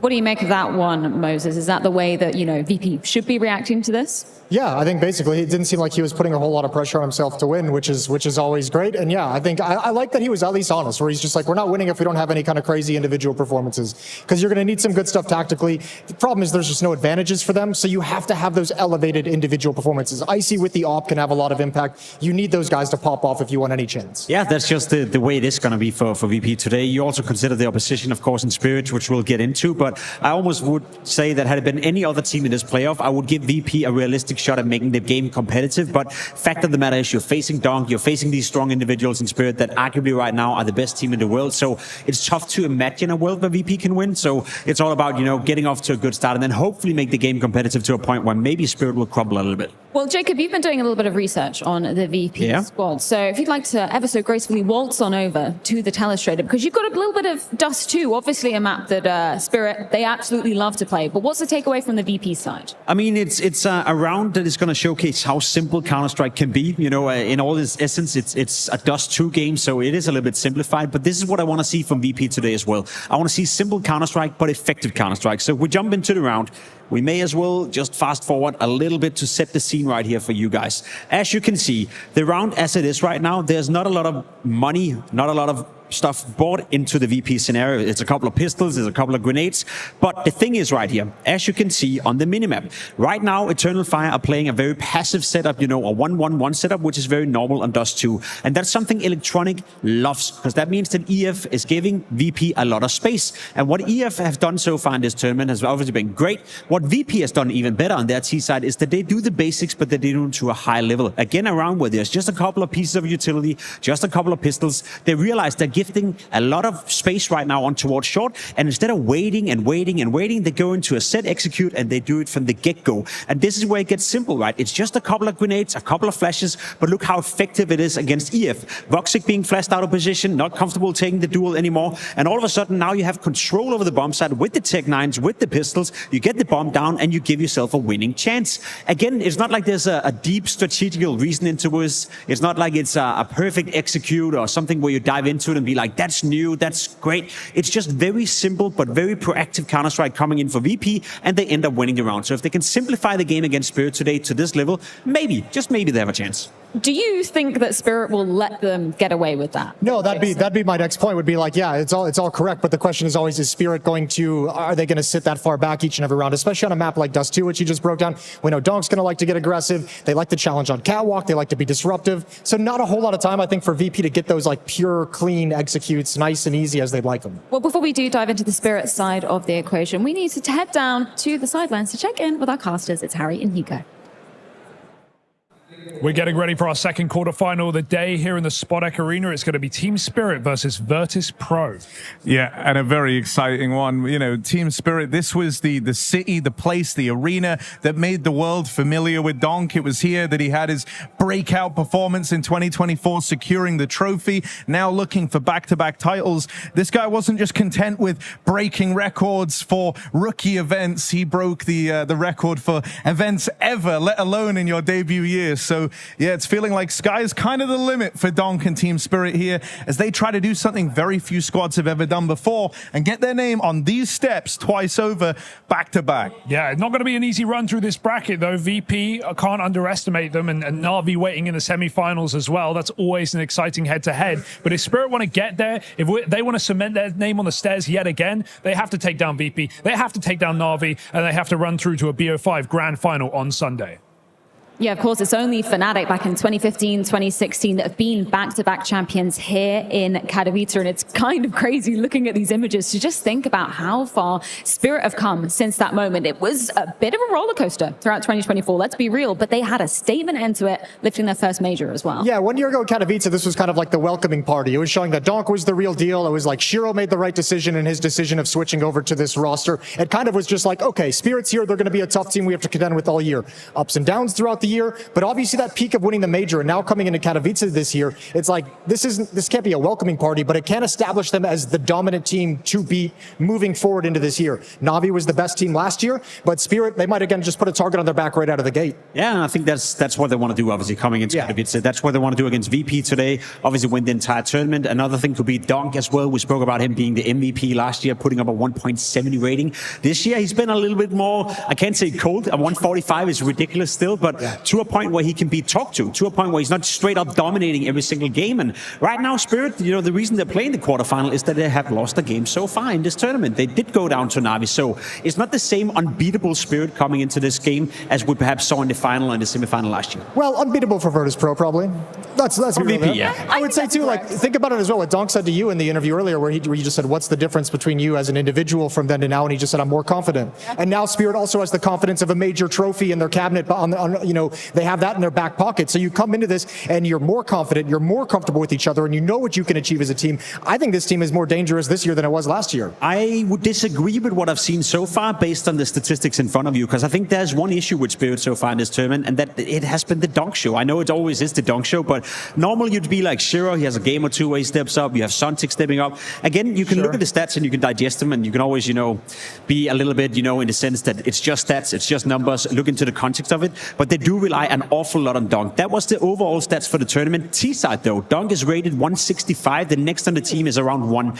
Donk is the only player right now creating anything whatsoever for Spirit on the T-side. So my question is, if Donk is having one of those games where he's perhaps not popping off, where he's not feeling it, it doesn't happen often, what else is there to show right now for Spirit on the T-side? Because so far this tournament, there's been nothing. Well, I would say just to touch on that, because I think maybe on the T-side you might be a little bit correct. We saw the Astralis series. Astralis actually did a really good job of neutralizing him on defense, especially on Nuke. Had a game plan to keep him harassed, keep him pinned down, and they did a very, very good job. But then Chopper popped off, and Magix and Zontix then picked up. So they have the pieces in the right circumstances, and everyone's playing well. I think you don't need an individual pop off to make up Donk's loss. That's where you look at Spirit as a team and are like, your protocols and the way you guys shift around the map and the way you communicate and handle situations, they can overcome anyone. And part of that story also, as you said, they're playing VP today. So even if they're only playing at 60%, 70%, maybe even 80%, that should be enough. But I'm looking long term right here. here. You're heading into a potential semi-final against Na'Vi, who you already lost to. If anything right now, Spirit should use this game to get comfortable on stage and farm some confidence. You've already lost to him, but you have beat him 6 out of 8 times. So, that's, I think they're still going to be pretty confident going into the semifinal. Circling back to the Donk conversation as well, obviously we talk about,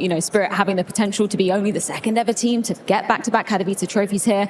And looking at the numbers, Donk would obviously be at the forefront of the MVP discussion, and he would join Olof as the only player to do it back-to-back as well. And this is only within a year of him even entering the Tier 1 scene. It's kind of insane. I feel like he has established himself right now as obviously the best player in the world. We had the conversation last year, Monisi was in the conversation, Saiwu for a point of time was in the conversation. I feel like right now, if you take a temperature check of all these players where they're at right now, Donk is undisputed the best player in the game. The impact he's having, as I said before, I believe his rating on the T side so far in this tournament is 160 plus, which is absolutely insane. So coming into this game, there's no doubt that we get to see the best player in the world take on the server. Yeah, I mean, it's interesting because it is kind of like, is that ever going to slow down? That is kind of, I guess, the question we just have. It always will. People forget that it always will slow down. You said the same about Olaf Master. We said the same about Cold Zero. We said the same about Astralis. Are they ever going to lose? I'm not saying it's going to happen anytime soon, but it always will. It's just a question of time. They were always like mid-20s, though, when we had those conversations. This kid's 18, so, I mean, whatever.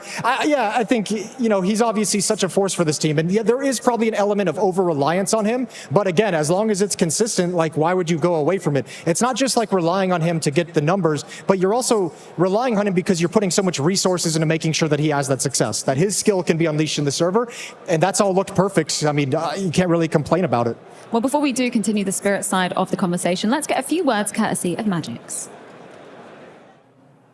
Magic's big day back in the Spodek, up in your quarterfinal versus VP. Generally, what's it like being back in the Spodek where you got wonderful success last year?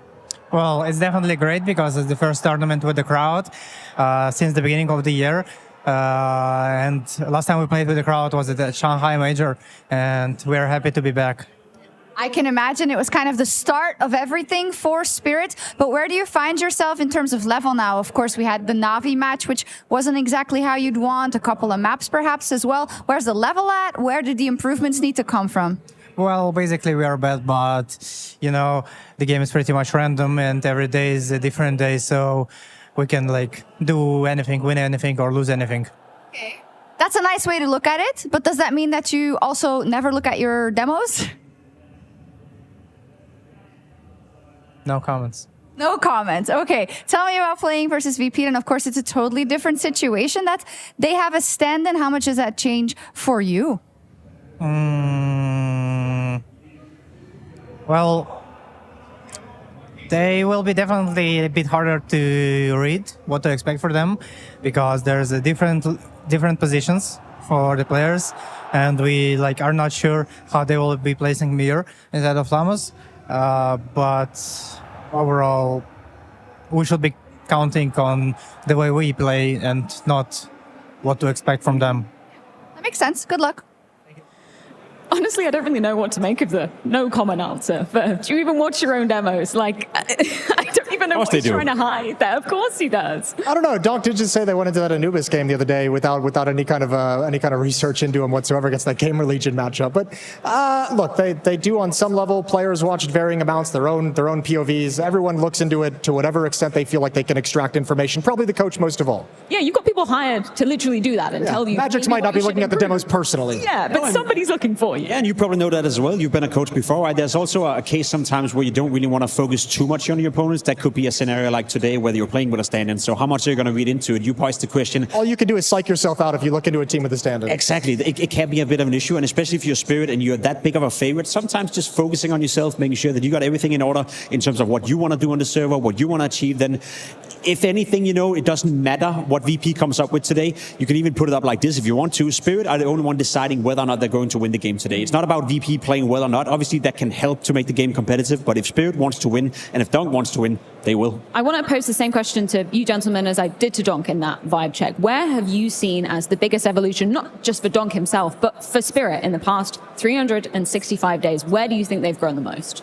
Oh, I think they've grown a lot. I think they look a lot more seamless right now in terms of the way they respond to different situations in 3v3s. Like, I love watching them play Na'Vi because you can just tell there's such a deep sense of like how you react to different situations, and that carries them through. But I think on an individual level, Chapo's had a really good start to the year. Zontix, I think, is doing solid work. I think people forget, like right before the Shanghai Major, there was like a lot of concern around Spirit of like, is this guy deserve to be here? Is he playing well enough? Is he doing good? We've kind of forgot all of that. But those guys from the point of winning the Major have all maintained that level and stayed strong. And just to pick up on Jason's points, because I feel that's where they're involved the most. They survived that tough period, because you're right, we were questioning, is Zontix on his way out? Is Magic's good enough? Is Chopper the in-game leader for Spirit for the future? There were a lot of, conversations about potential roster moves, but they survived the tough period, bounced back, got into the final in Singapore, I believe, went into the Major, won the entire thing, won in Copenhagen, and they're still one of the favorites to win here in Katowice. So, what doesn't kill you makes you stronger in a sense, and I feel like that's the same for Spirit right here. They've really been able to pick it up together and survive the tough period they had. Were you ever buying into that Zontix should be cut conversation? I felt like that was way ahead of its time. No, I'll be completely honest. I think had they not done well in Singapore at the Blast World Finals, had they not done well at the Major, I think they would have looked into it. You're looking at Dunk, you're looking at Shiro, you're looking at a team that dominated last year inside this arena. So, of course,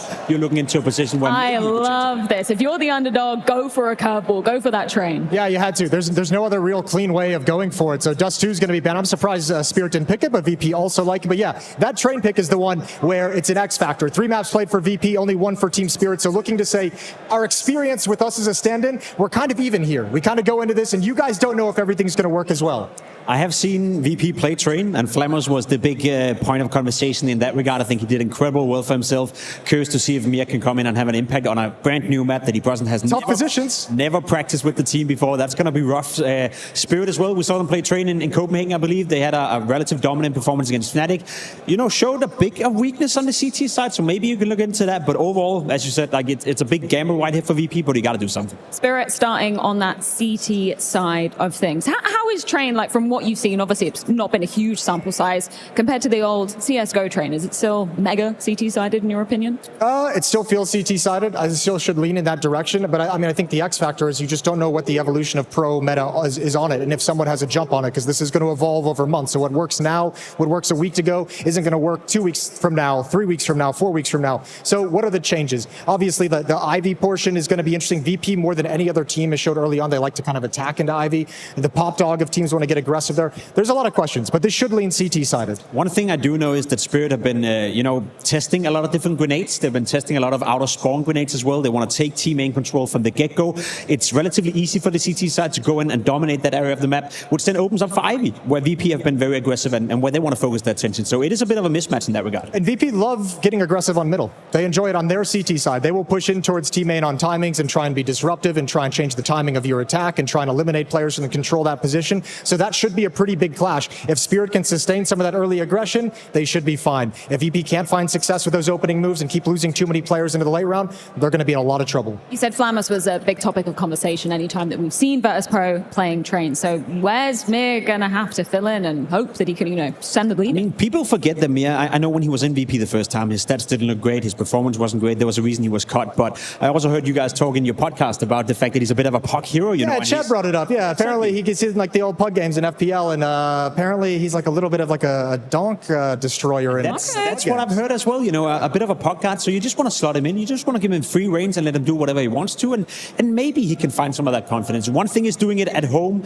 in your comfort zone, another thing is doing it as a stand-in for a team in a big stage. Yeah, although he's got experience, I wouldn't put it on him to like collapse under the pressure of being a stand-in. I think he's going to be able to step up, but I mean, he is going to have to recognize Flamus on this team on train. He is kind of one of those guys on the CT side leading the way into the mid aggression. He'll fall back towards Ivy, switch positions in the late round with Icy, kind of transfer that. And then on the T side, he is kind of the guy who takes space out T mid when they want to be aggressive. So yeah, if you're Mir, you're about to get thrown into the shit right now, and you got to be ready for it. Yeah, he's not afraid to, be getting down the dirt, getting things a bit chaotic, a little bit crazy. Interestingly enough, I was looking at, Mir and just his past performances. Kato last year, it was actually Electronic and the boys on Cloud9 that eliminated VP from even making it beyond the play-in stage. So I'm kind of curious, even how Electronic Electronics going to be calling on this particular map as well, and how much of a change up that's gonna have? VP is still in an early process of integrating the new players into the lineup. IC is still relatively new. Obviously, Electronic as an in-game leader again, relatively new. I think he's willing to,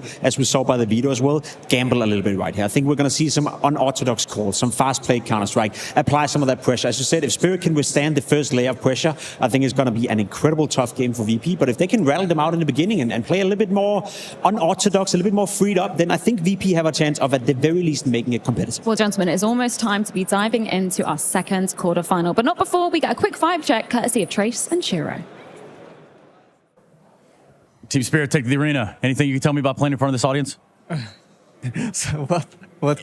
Anything you can tell me about playing in front of the Spodek today? I'm feeling good. We can try to win today, and we're going tomorrow. We can try. You got VP up. Tell me about playing against VP in a server. Spirit versus VP. I think we don't playing with full lineup. Today Virtus.pro playing with Mir. I think we try to win. Yeah. Donk, anything you want to say before you get up there, big guy? No. Outstanding. Well. Virtus.pro takes on Spirit, and look who they found. Virtus.pro, what's up, Electronic? How you feeling today? I'm feeling all right. I mean, like, ready for battle, you know? Yeah. You go into the server, you got Spirit ahead of you. What are the vibes like when you guys play up against Spirit? The usual vibes, you know, nothing special. Like always top teams, you know, the same vibe. I mean, like, they're top team, so yeah. And so if we bring this back just a little bit to you personally, you've seen the Spodek a few times. What makes it different this time for you? Always fans make a difference, you know. The stage here is fucking crazy. It's sick, you know, so yeah, I like it a lot. The vibe. Well, thank you, gentlemen. Good luck.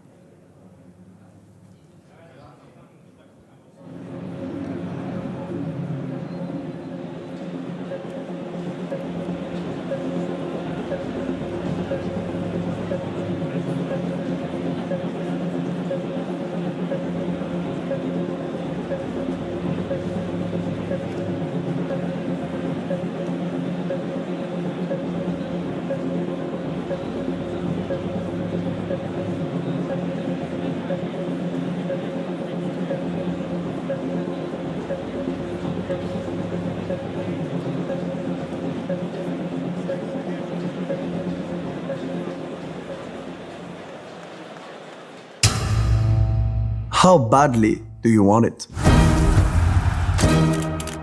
Enough to become obsessive. Упрямый. Хитрость. Consumed. Painstakingly pursuing perfection. Look left and right and trust. Доверять. Trust. Trust them with your life.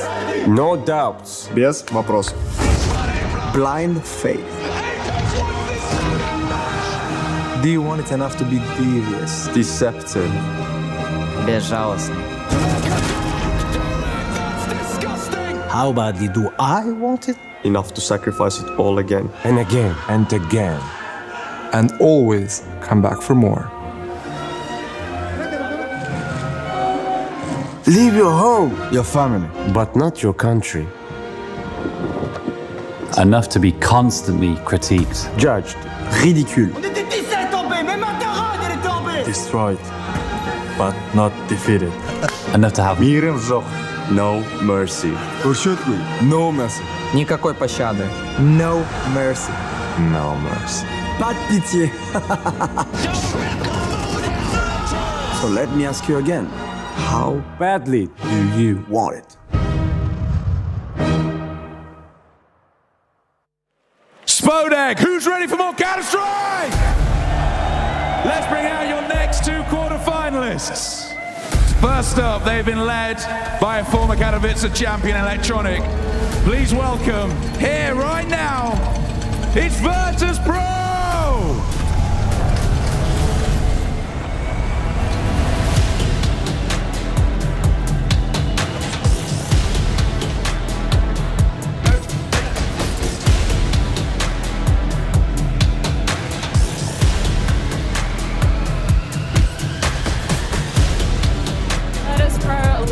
to spoil Spirit's party, but this one's going to be an uphill battle.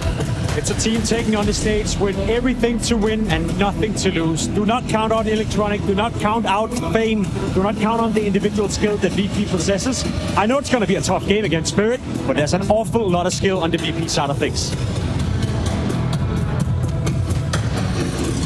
Next up, defined by HLTV's #1 player of the year, now looking to cement themselves as the #1 team in the world. Please welcome to the Spodek on this Friday, the reigning champions from Katowice 2024 this year, looking to go back to back. It's Team Spirit!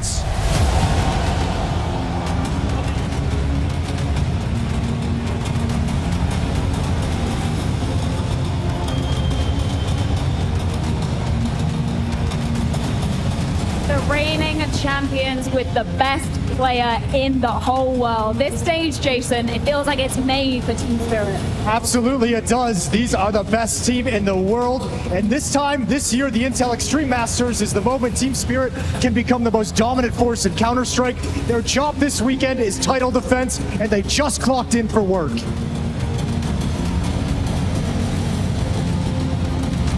Here we go then with our second quarterfinal here in the Spodek.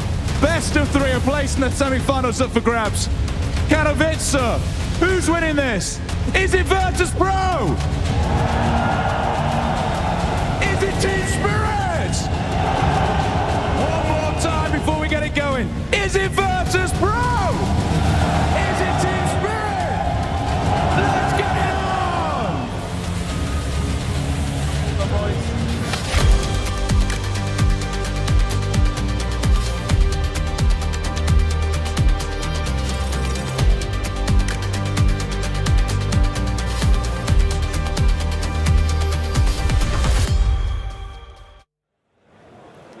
Top dogs versus the true underdogs. VP versus Spirit. Virtus.pro's map pick up first in train. Jacob, give me one way that VP can take this one off Spirit.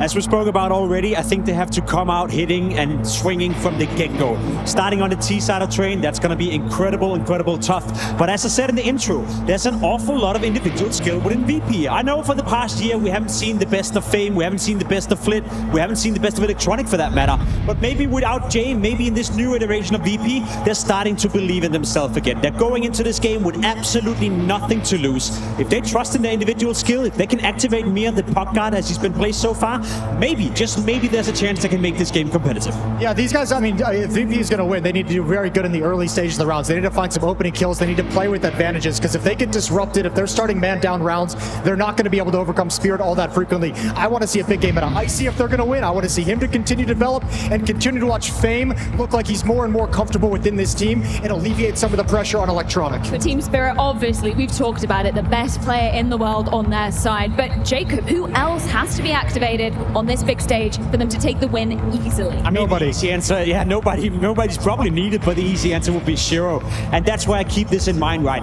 Anything else than a 2-0 for Spirit would be a little bit of a disappointment, especially when you put it into context that they are most likely going to play a semi-final tomorrow. Now, the game is not over before it's been played. Spirit has to get the job done, but if I want to have any sort of confidence of Spirit heading into that semi-final tomorrow, I want to see someone else than just Donk showing up. I want to see Shiro show up. I want to see Suntic show up.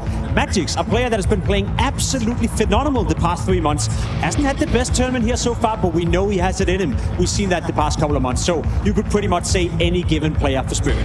Yeah, I want to point out Chopper just because he's had such a good start to the year. He's actually so good in the impact moments of just finding a way to turn around on its head. But I think for Spirit, more than anything, it's don't stub your toe. Play fine Counter-Strike. You don't need to take any crazy risks. See what the opposition is going to bring to you and just play your own game. As cliche as it sounds, important for Spirit today. Virtus.pro versus Spirit, our second quarterfinal here at the Intel Extreme Masters Katowice 2025.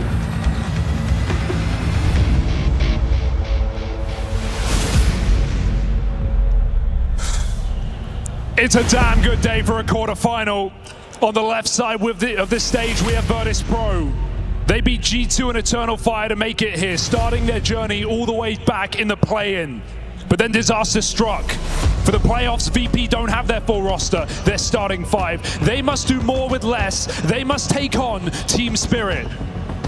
Awaiting them The reigning major champions, reigning Katowice champions, and the home of the best player in the world.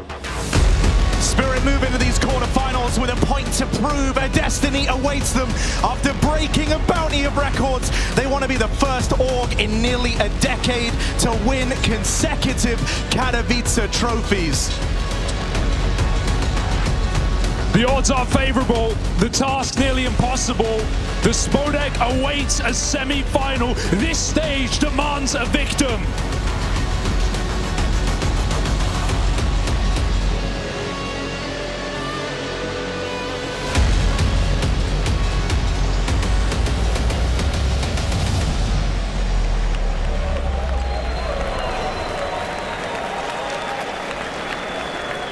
The first train played in an arena. That's something worth getting excited about. Team Spirit versus Virtus.pro quarterfinal. It's all to play for. Katowice, let me hear you!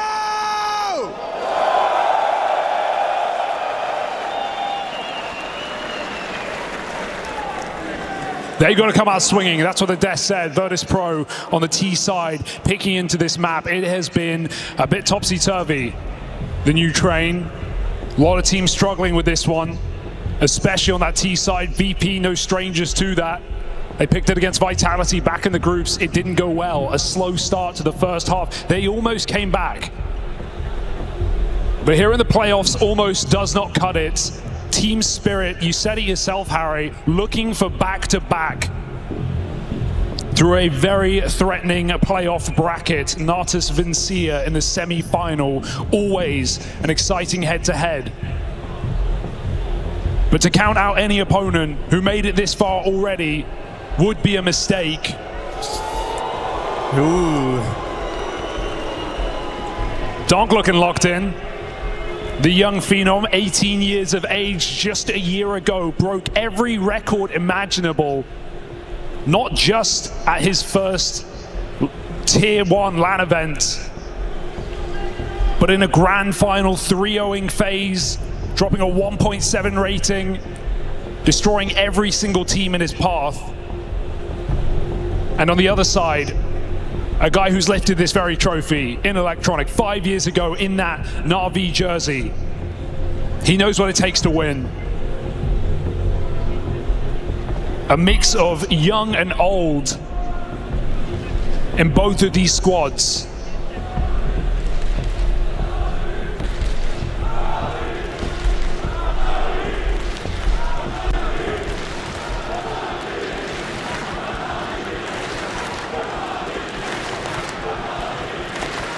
You'll have to wait for tomorrow for that one.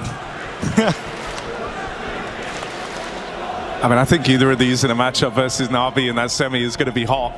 But Team Spirit, certainly a fun rivalry that's developed between these two squads. Touched a little bit on the captain of Virtus.pro, Electronic. As you say, I've been lifted the trophy for Chopper.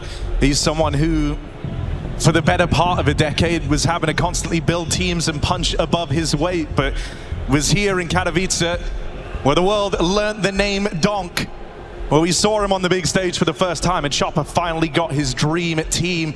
These tech pauses are now out of the way. Team Spirit versus Virtus.pro about to begin.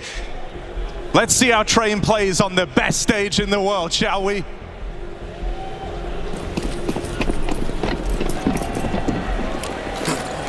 VP fast and loose on the T side. They're going straight in towards that inner sight, so it looks like. Zontix drops his smoke and VP charged through it, fearless on this attack.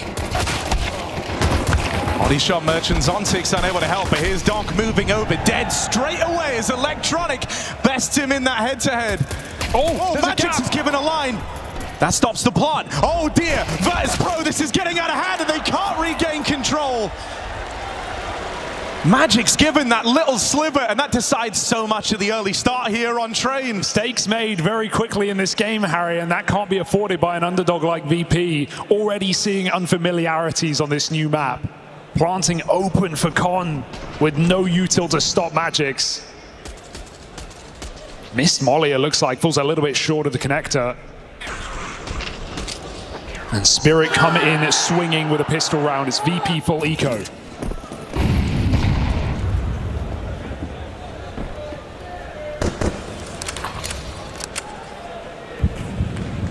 I mean, there's absolutely no denying that coming into this series, VP are the heavy underdogs. And I think they would have been standing or not. That's only exemplified matters here for Virtus.pro.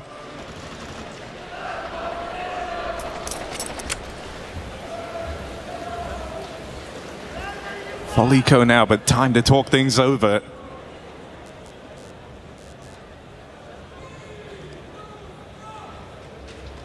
Big questions on Mir. Haven't seen him play an official match in 10 months since he was benched on this team for Electronic, no less. Shiro might have to get out of here, but he's a little stuck in this long hallway. They come running his way. Gun dropped, maybe a second one, but Zontix holds on. And he's got support from Donk, so it's going to be nice and easy here for Team Spirit to put this eco down and start the gun rounds for VP.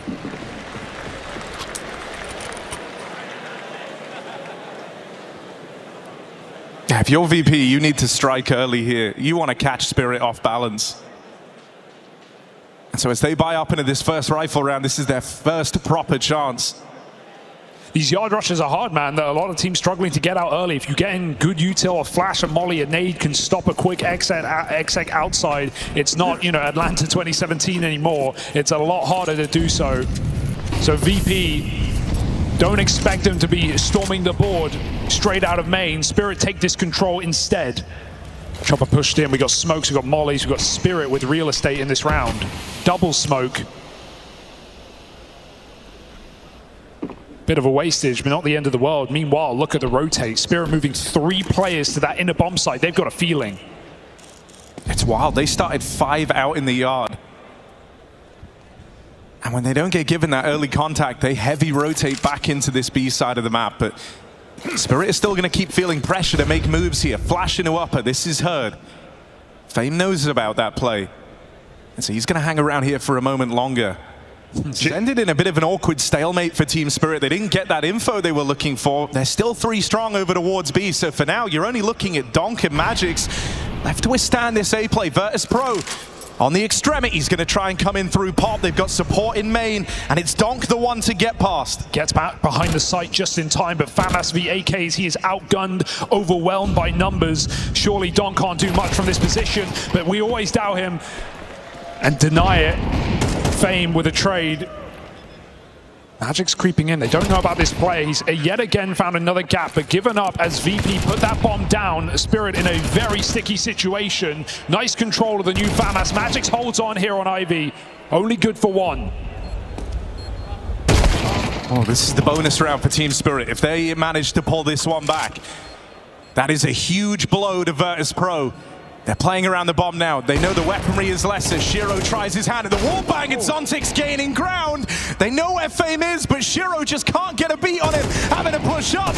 And Fame's allowed to work that AK. Virtus.pro don't wait long before they get that first round on the board. Got a feel for Shiro there. Feels like that wallbang's meant to do something. I thought it would, but twice over, looked on, did nothing. And Fame holds on with 4 kills on the rifle. With Flamus out right now, with the visa problems appearing for this young player, this young prodigy, Fame has got to be that guy in this game. In the matches I've watched Fame play on train, he has been a rock, especially on that CT side B anchoring, but they need him now to find these early T rounds. Puts a first on the board. Donk and Shiro, weapons of choice. Everyone else picking for scraps. Yeah, it's one of those rounds where they're hoping that Shiro can be a real difference maker on this AWP. Even though there's less trains, it feels like there's less positions as a result, and so AWPing is a lot harder. You have to be very static. We see Woxic play the same position, back behind the red train, firing off multiple shots. You've got to be a bit of a turret on the new train with an AWP. It's a lot harder to remain mobile, to evade. Spirit, inclination to again stack this site. Donk mobile as ever. You can never pin him down. You never know where he is. And this Shadow doing a lot for Shiro. He knows any second now. First man around the corner. Shiro gets aggressive, but a missed shot going to cost him dearly. That's the AWP away from Team Spirit. Donk still remains concealed at the back of the site for now, but getting wrapped on. First kill found for Donk. Electronic continues besting him in this head-to-head. That opens up a route into the site now for Virtus.pro, but they're being pinned in. They've lost the pop dog. They don't have back six. Pressure is on. Slowly but surely, this site is shrinking down for Virtus.pro.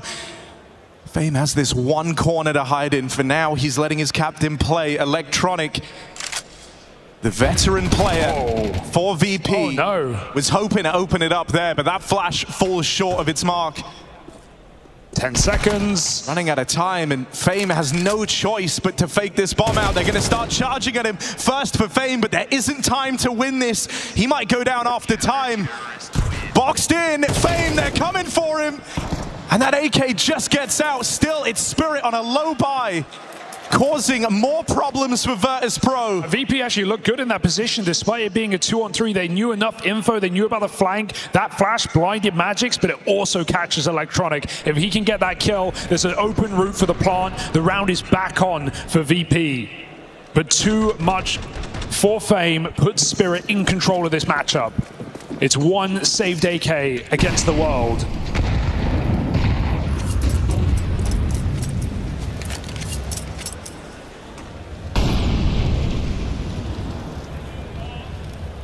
Spirit again taking real estate.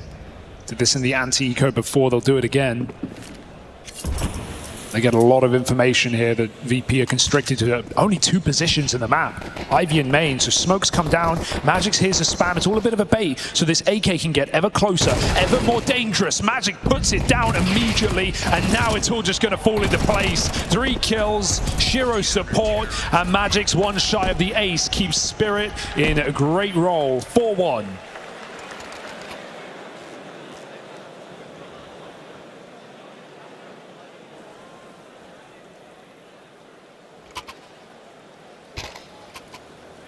Been pretty limp so far from VP, nothing explosive. Jay may not be on this team anymore, but his Spirit living on. Some really slow rounds, not a lot of control taken. It's been difficult for VP. Can they aspire to something more aggressive, something more outside? They go quick through the smoke in the yard. Mia looking for the entry, just gets run through the smoke by Chopper. That is not a fight Mia expected, looking sideways. Electronic tries his hand.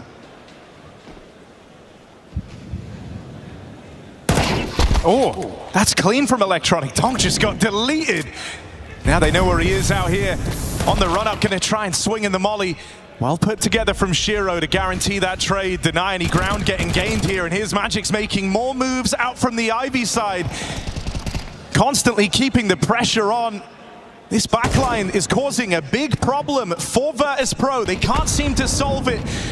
Dying moments of the round here for Flit. He's going to get double swung as the scoreline continues to swell out of control. Spirit are really making this look good right now. They've got their early aggressive move. They've got the Chopper taking main, or players pushing pop off of Spawn with that close E-box smoke. But then their late round is just Magix being a nuisance in hell. Donk backside or on the train. No easy kills coming for VP. No one overswinging, overplaying their hand. No AWP either. Spirit stay on the rifles for now as VP have yet another half buy. Still waiting to see something explosive. Last round was an attempt, but not well supported. Just Mir on his own. VP crawl in. And Spirit know what they're up against. Jiggling with util. Not pushing into close positions to give away kills to Tech 9s.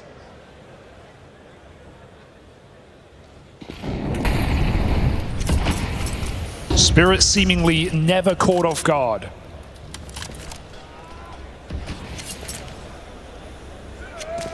I mean, it feels like all game long they've been waiting for this B here, right? Their tendency to lean 3 strong on this side of the map. They've been doing this from the very top of this game. And so finally VP are about to deal them the play that Spirit have been waiting for. Chopper will lead forward. They start to spill out through the heavens. He needs a bit of help here as they are closing the gap on these Tech 9s, but it's all cleaned up. There's the rotates in. VP cannot make a dent. And this is a Spirit squad in terrifying form. Already one hell of a lead. The first timeout being used from the VP side. Yeah, it's not even been any donk conversation in this game. Not any need for it right now. Everyone is pulling their weight. Everyone is holding their own. Shiro's bringing the AWP back as Spirit finally take a casualty. And I think one of the things that's interesting here about us seeing VP's train, a map that they've looked to bring in to their pool from the moment it was added. It's sick getting this matchup because for Spirit, when you think about their 2024, it was the mind of Carrigan that looked to try and pick apart and exploit their slightly weaker Vertigo. All the way back in Copenhagen last year, they know heading into 2025 that they are the team to beat. They cannot have a weak map anymore. And so very few teams have looked to play Spirit on train. Fnatic being the one that tried, and they were beaten by this Spirit squad. VP, it might be more of the same. Hey, they looked more inspiring than this. We need VP to sharpen up, shape up right now in this game, or they could get absolutely run over. A cheeky pocket pick for VP, trying to catch Spirit off guard, as you say. But Spirit were not sleeping at the wheel. They knew this would come through with a clear insta-ban. You can't get away with just 5 maps. And so while VP have shown tape, Spirit have stayed in the dark about what their train has in store. New round, main take, back to Ivy. Spirit mobile as ever. VP can't find the gap yet. Shiro's got a great line with the AWP as well. Feels like this is bound to be a late contact Ivy. Shiro just moves from the angle. Timing could not be worse, but there's still layers to this. Magic takes his first peek and the first kill of the round. 45 seconds yet for VP to trap this site. Awkward whiff for Icy. They need anything they can get to try and open these rounds up. He's had a couple of chances at it now on that AWP, but scrambling around, trying to link up with Mir. That's the bomb dropped. Virtus.pro getting thrown around the train yards. There is no headway being made by this T side. And even now in this save, it's so far from guaranteed. Look at Spirit on the hunt. Yeah. All across the map from far and wide. They want to try and remove this AWP from play. Icy is living on borrowed time as he's boxed in. First kill goes his way, but here come the rest of Spirit around this corner. They're all there, and they won't get that AWP off of him. That's something at least, but at least it's going to put pressure on Icy to actually make a move. He's been a very passive piece of this team so far. Not been thrown in for any opening kills. Not really seen him go for main picks. So now the pressure is on Icy to do something, for someone to do something for VP. I'm just hoping they get enough rounds so we can watch Spirit's T side and see how it compares. A very impressive game for Spirit right now. Deep main molly slows the roll of Virtus.pro.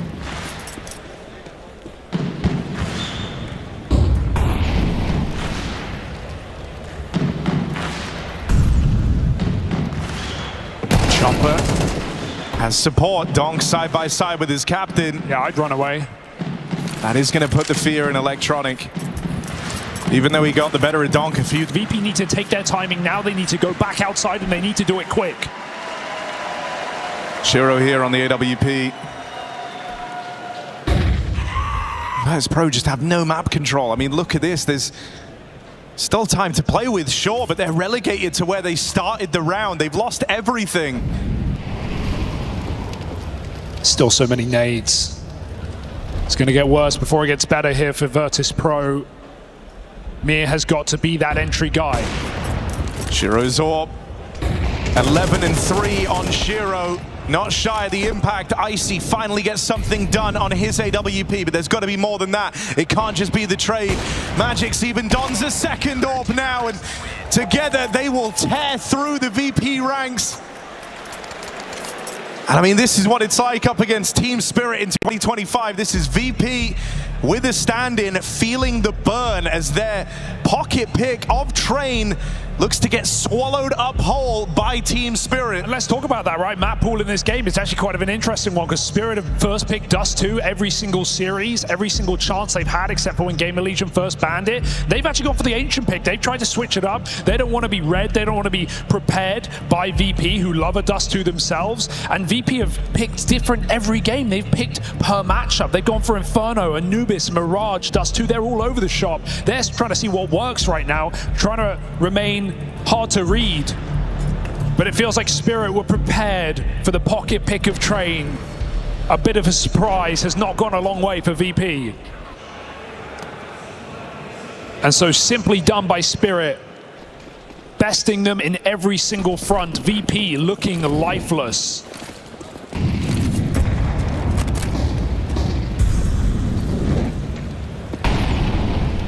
This double orb makes everything scarier. But VP realized maybe inner is the way. Again, the fake early doesn't make anyone panic here for Spirit. They know these rounds have been long and drawn out. That miss smoke may be an option. Doesn't go too deep. Mir won't choose to challenge. Again, triple inner. And so on paper, well, you could say VP maybe have a shot at this outside site. Every round that has been played proves otherwise.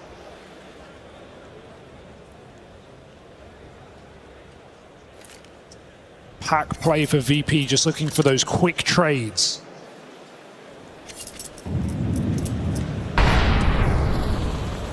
And he's dealing with this back 6-bit player that's been a huge problem. Sometimes it's Magic, sometimes it's Chopper. Since he's pulled out this double orb, Magic has tried to be a bit more mobile, but this time it's a crazy opening out of Icy. That is going to get the ball rolling. VP at 5v4. They have to capitalize on this round. They need some headway in this series. Donk can't keep them out of the sight. That's the plant found, but here come these orbs. These orbs that are living rent-free in the heads of Virtus.pro. They can't seem to get past them. Electronic now in a post plant. And some room gained as he gets out of the sight, crossing while the smokes are up. Looks to play in tandem with Fame. The first time in a long time VP had this man advantage. They have to deliver. And it's both orbs left up now for Team Spirit. Flash in. But no kill given, nothing gained yet. Eventually someone's got to get on this ball, but with just enough time, Shiro and Magix play this one to the end of the rope. And they get away with it. I can't believe he's fighting from E-Box. I'd just love to see you tucked in there. There's so little time on the clock. It's VP's best position all game to win a rifle round. And they're both fighting. Electronic stuck, he's committed. But I'd just love to see his teammate baiting him there. Gives Spirit the last second sneak. And despite a beautiful one tap for Icy to open the round, it is closed all the same as the rest. This double orb feeling threatening right now, that's for sure. Electronic frustrated, sends it out into the site. It's got a lot of space. But a nade, oh, it ruins his round. They try to change the pace, getting a bit desperate with it now as this game rages on. They say, screw it, let's just try run out main. Let's take the fight to them, and things do not go swimmingly for VP.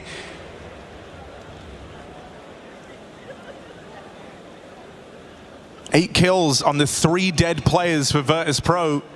Same as Donk. Magix and Shiro both outperforming them.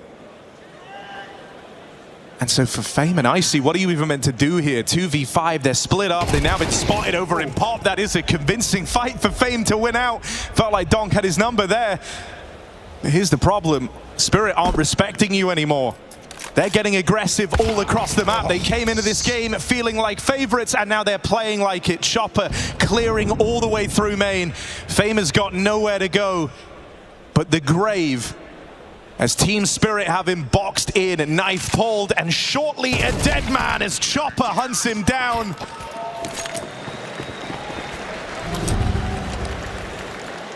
Well, this is one way to start off your run through the playoffs for Team Spirit. 10-1 lead in the opening map of their quarterfinal, with Ancient up next.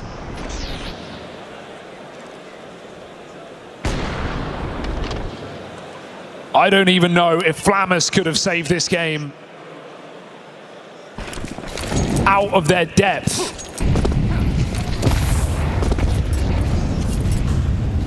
Team Spirit back on the AK on Magix. Gets mollied in his position, finally looking vulnerable for the first time all map. He has been a rock of this CT side. Him and Shiro, who has been so quick on that AWP. VP again. Slow but unsteady. Waver outside of main. They've done enough defaulting towards the outside side that's come in late that maybe walking into inner, they won't meet one of those stacks again from Team Spirit. But even in a 4v2, I'm not sure if I favor them at this point. Team Spirit, a devilish first half. Every read landing correctly. Here come the rotates, here come Virtus.pro. They're already rotating a third man over at Team Spirit. They've had the info on A for a long time that no one's coming, and so they're about to walk into this stack. And with predictable results getting chewed up, this AWP covers the bomb.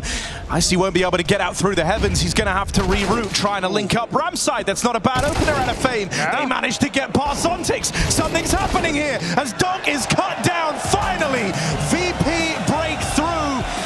10 or 8 rounds straight for Team Spirit. And finally, VP find their second.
train, the map that never was. Team Spirit derail Virtus.pro's game plan on their pocket pick in this series.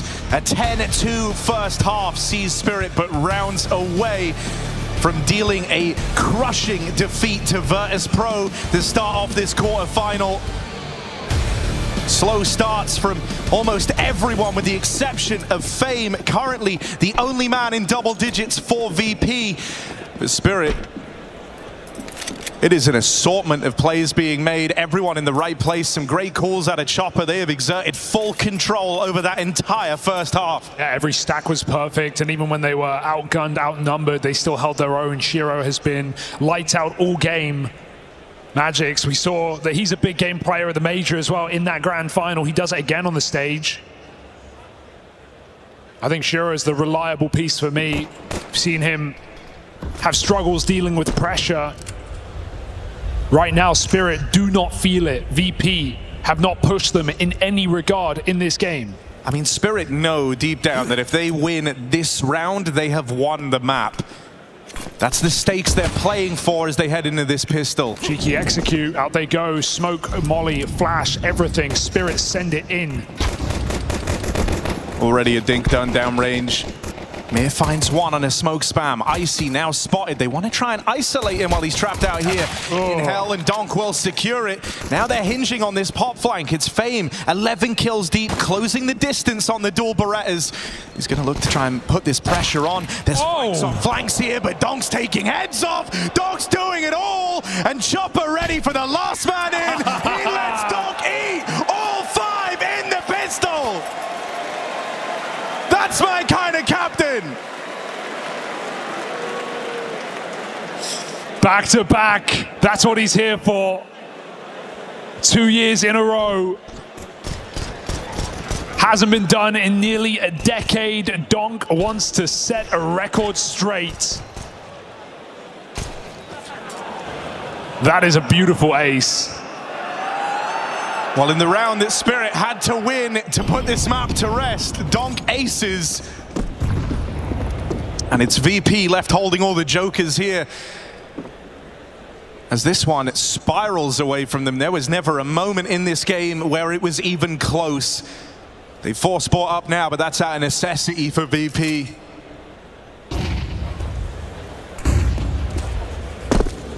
Triple IV.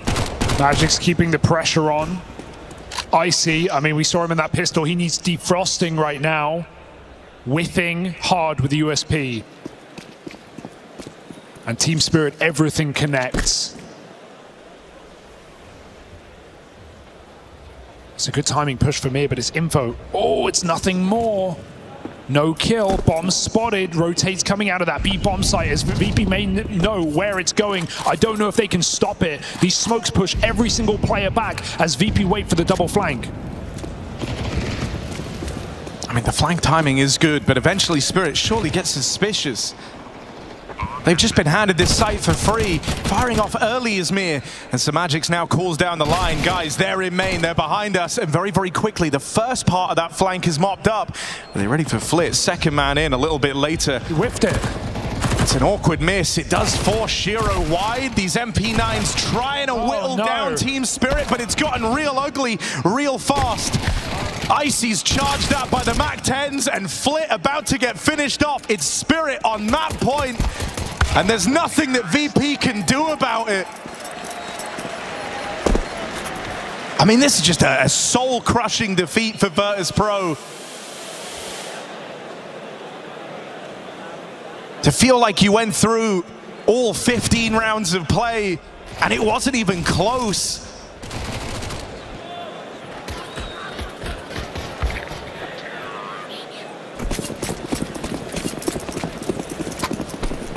Fantasies and a dream against a Team Spirit who just want to get back out of this stage and in it tomorrow.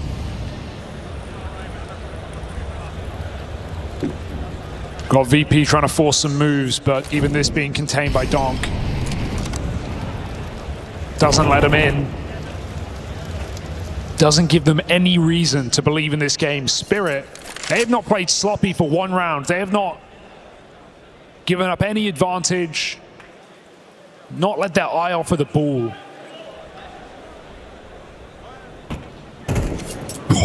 Donk. On the boost, 2-tap to flit. It's after faking B control. And they know Electronics here as a result. Step by step, Spirit surround VP.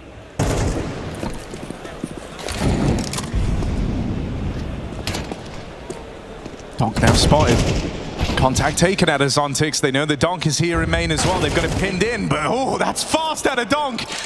That's going to get the ball rolling here, and it might just roll over Virtus.pro. It's Electronic aptly left as the last man standing. But these flanks have never found the impact for VP. It was only 5 years ago Electronic was lifting the trophy down on this stage. Now he's going to be dealt one of the most crushing defeats he's ever faced at the hands of this Spirit squad. And now he's just got to come to terms with it. First couple for Electronic, but goes no further. Spirit run through Virtus.pro. They want to blaze their trail all the way into those finals. And to do that, they have to get past VP, who are nothing but another obstacle to this Spirit squad.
If all they've been saying is true, there's a war for your eyes. Tell me, can you see right through? Right through, right through. Down through the wires and the pipelines. We go disconnecting from the city and the skyline.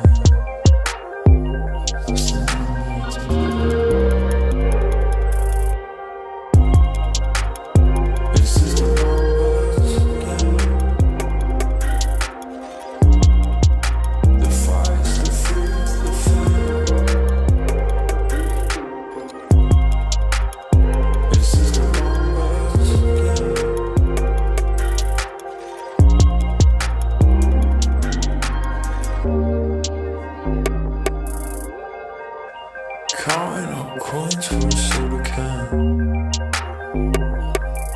and there's nothing going on, no game plan, no plans. So I'm jumping out the fire, back into the frying pan. I'm trying to disconnect from the stars, eclipsing all who came before him.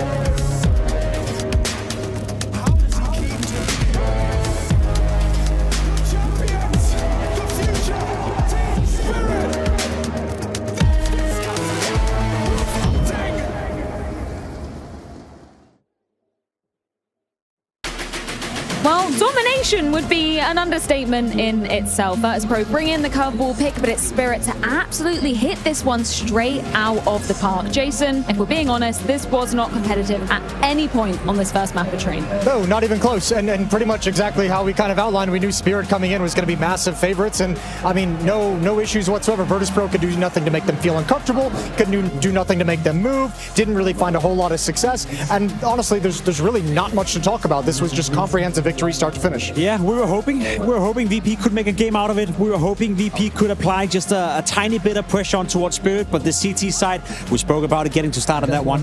It's a very difficult map to get anything done on the T side, especially playing with a stand-in that individually also couldn't get anything done. It was just a very rough show for VP. Yeah, and especially when your stand-in is your entry fragger, your player who's like going in first and creating the space for everyone else and trying to find that first frag, and that's his only job, is to find the first kill. You don't have that guy, so you can't get a leg out mid, you can't do anything to set up a second stage of an attack, and you just get obliterated. We did have another guy though, didn't we, Jacob, on the other side of the server? You were prefacing this entire series saying, you know, so far for Team Spirit, it's basically been the Donk show, right? He's been super consistent throughout the tournament, but Shiro, he actually stepped up, right? Yeah, he did step up, you know, and he did it in a fashion where you could see he was playing it with confidence. You get the highlight package from Shiro, the man himself here, started in the pistol as well.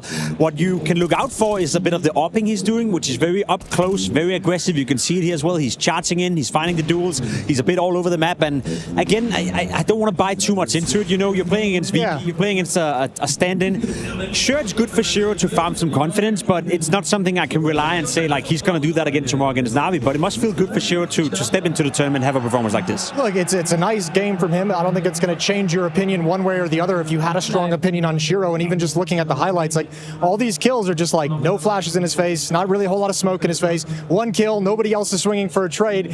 He had an easy day. He got to go have a picnic in the park with that AWP, and he took complete advantage of it. It did feel very disjointed from the side of VP. I mean, fair enough considering they are coming in with a stand-in. As we touched upon beforehand, Flamus, he's not afraid to be taking or making that space rather for the side of VP. But do you feel like it would have been all that different if they did have Flamus in? I know that's a completely different hypothetical, but Spirit just looks so damn strong. I'm glad you asked that question, because in all honesty, I'm not sure it would have been that much different. I think VP would have been slightly more competitive. I think VP would have been able to get a couple of more T rounds, maybe get something done on the CT side. But I think in all honesty, when you looked at the two teams, you value them against each other. Spirit is far, far ahead of VP. Just for VP to be in the playoff, for them to get inside this arena was a big step in itself, but for them to be competitive against Spirit, I don't think I would have expected that either with Flamus. I mean, without addressing the hypothetical, apologies, Freya, I think the bummer about it is mostly VP throughout the group stage looked better and better. Play-in started really rocky, really ugly. We're like, oh, more of the same from VP. And then it just turned around. And then it switched. And then as they went on through the group stage, you're like, okay, it's looking better. We're seeing this new attitude. We're seeing everyone play better. And the fact that we don't get to see what that looks like in the arena sucks. So without the hypothetical, I'm just like kind of bummed we don't get to see what VP would have had. Yeah, no, I'm actually super gutted that we see VP, you know, being that unlucky, that the fact that we almost saw them, you know, pumping up into this playoff stage. They were definitely a dark horse. I think we came off of Copenhagen, right, Jacob? And we were very underwhelmed with what the team delivered there. It's just such an unfortunate situation. Yeah, and I think that goes into the history and the context of when we speak about VP as well. I know Janko is very adamant about it as well, that we've been not happy with VP for a long, long time, and we should probably give them some time to integrate Electronic as an in-game leader, integrate IC as well. And as you said, Jason, the first game at the play-in wasn't looking great, but then game by game they're growing into it. The victory against G2 in the group stage, I think, was a very significant win for VP. But then again, where do we put our expectations towards VP? Is it a top 5 team? By no means. Is it a team that can knock on the door to top 10? Sure thing, but we don't get to see it here. I mean, they could have top 5 potential. We just don't know yet because we haven't seen this lineup really play on LAN. And that's the other bummer is, like, we know with new lineups, there's always going to be that time where it's like we have to get some officials, some events under our belts. It's going to feel better. On top of all that is, like, now we have to get stage experience. And this is valuable stage experience being missed by Flamus. Well, for Team Spirit, stars shining bright on the stage. But I also hear we have some stars in the crowd. We've got Trace with Donna. We're out here in the concourse. I'm looking for familiar faces. I'm also looking for someone who's seen Virtus.pro because they're not in the server right now. But I did find a familiar face. What's going on, Donna? Hi, guys. How are you? Yeah, I'm sure they're all doing just fine. Donna, how are you doing in Katowice? Is it cold for your liking or what? It is a bit too cold. Like, I'm literally freezing. Oh, my God. But are you freezing up like VP right now? Well, maybe not as much. Donna, who do you got taking this whole thing? The whole thing, I don't know. I think Spirit has a very good chance. They're looking very strong. I mean, VP is playing with a stand-in, but yeah, it is Spirit. And I think if Donk is activated, it's going to be tough for everyone. Donk is a menace. Is that fair to say? Yeah, I think you can say that. Well, where can we see you next, Donna? I cannot say that, but I'm going to be at some ESL event maybe. Who knows? Well, hold on now. Spoiler alert. Thank you very much, Donna. Go enjoy the show. maybe we'll find some more people around here in the concourse at Katowice. Who knows? I think that is a very fair assessment, Donna, after what the display was from Spirit on map number 1. Wasn't even their map pick, and this gets really curious when we look at the map they've chosen. We see on screen first time Team Spirit have picked Ancient in 2025 because they've had an affinity towards other 2 maps depending on maybe how they view the caliber of the opponent, right? Yeah, the whole conversation when we've been speaking, Vito and Team Spirit has been between Dust 2 and Nuke. They've been trying to integrate Nuke into becoming a perma pick for them, you know, against some of the lower tier opposition in Copenhagen, and even at this tournament they were going with Nuke. Then we saw against Na'Vi they were going back to the Dust 2 route, but they never have picked Ancient, you know, as one of their first picks. And I'm curious, Jason, is that because they are aware you're playing VP now, you're playing against the stand-in, so if we want to test it in a bit of a stage experience and get some map practice on it, maybe even preparing for Na'Vi on that specific map, is that why they want to play it a bit here? Yeah, I would assume it'd be to avoid anti-stratting. I don't think they're particularly afraid of it, but it's kind of like, what's the point? It's like the only other map that VP is going to be comfortable on. It's like their best win rate in their pool. So just take that away. One of the other advantages Spirit has in the map pool, thought maybe it could go to Anubis if VP felt like there was some weakness there. We know Donk doesn't like the map. If you really want to hang your hat on that little nugget,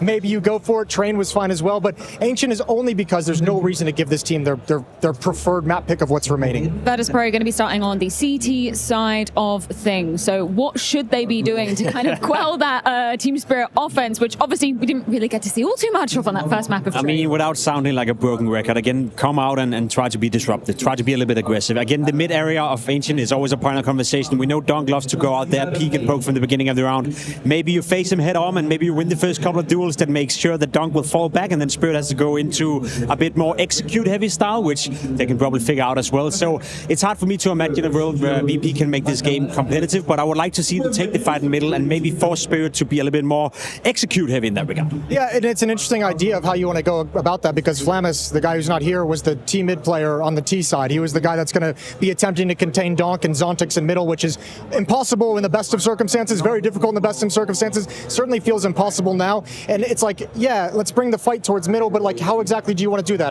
Because I agree with you. You want to be disruptive. If you let Donk roam the middle of the map on either side, he's going to ruin everything. So you have to be able to contain that, but like, what's the best way to do it? That's where your protocols are missing with the stand-in and the lack of experience together to begin with. This is just another one of those situations we're coming into. It's like, I'd love to paint a picture that VP can win this, but Spirit's going to steamroll him. Spirit's going to Yeah, I don't think there's really too much of a point in trying to be an optimist about this. Maybe if we just take a little bit of a zoom out, I think your point about, you know, how you counter Donk is just it's a tricky one to analyze, because we've basically only seen one player able to do that. That was Miko at the tail end of 2024. We always had the better of him in terms of just those raw head-to-heads.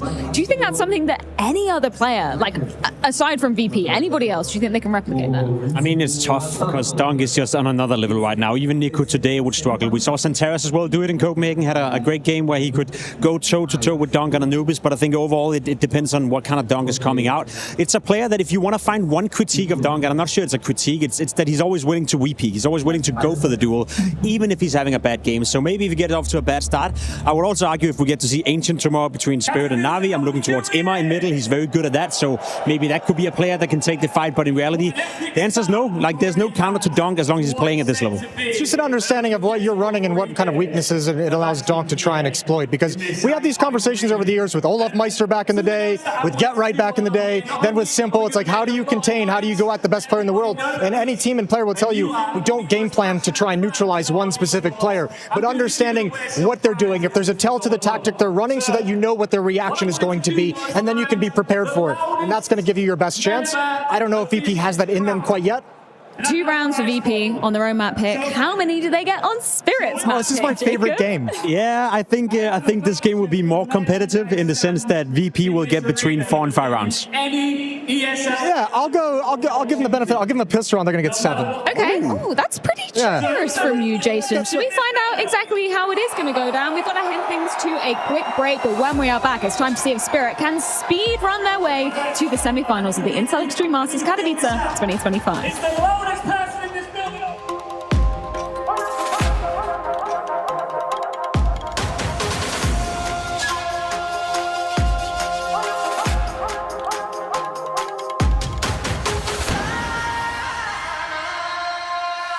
What's your name? Lee. Lee, mate, nice to meet you. What's it like being part of the best crowd in esports? If you're not here, you're not living. Let's go, the boys! All right, for now, we're going to send it away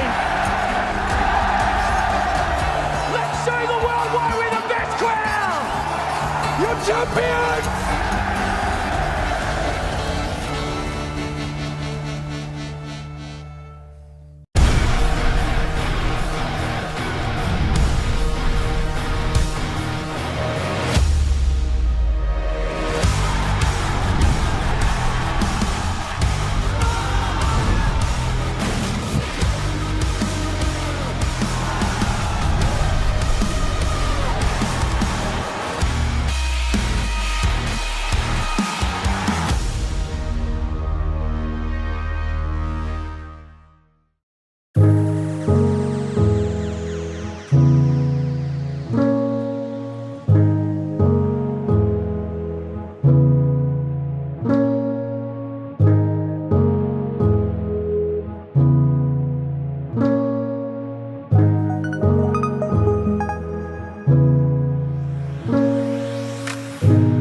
Опа. Ебать. Тупо я. Ой. О, да. И кура. О, да. 0-3 луз, охуенно. Так хорошо. Не, это очень жестко Так было. хорошо с ВХ играть вообще легко очень. Когда И заграешь. побежал. Изи. I just stay in ladder room and I just look in left side monitor and I saw 4 headshot and easy. It's blast premium, unstoppable player. Да, вообще. Короче, там был момент такой, что Боря говорит, бэдом занял. Мы пошли с ним, убили его, и я Боре отпускаю мышку, даю пятюню, и шифтом иду в яму, и все. А тут просто было понятно, что Вокси пойдет зиги, и я решил прыгнуть и убить. Ну, мы в счете вели, ну, в принципе, не знаю. Тут я, короче, говорю инфу, что это чисто, а оказалось, что под коврами чел. Ну, легкий клатч, не знаю тоже. Просто решил прыгнуть. Симпл выиграл против тебя так клатч в 21? Я не помню. Ну, вроде знаю. But we lost Pro League. Вот это вообще пиздец. Да. Easy moment because I have good position, but it's triple kill. It's so hard. Хорош, Диман. Nice one. Mom. Ой, it was my Scream. birthday. It was gift from Navi. Nice. Как сказать? Короче, я стрелялся с ними, я думал, это я всех убиваю, короче. He fought, he killed everyone. Да, я убьешь? But the last kill is...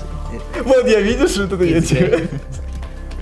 I remember it. А, про complexity. But Hauser can have mistake. He's picking me, but he's need to not pick. He's just wait for us, but he's die. I don't know why. 2 versus 5, and we know info for the 2 last guy. One full HP and second guy low HP.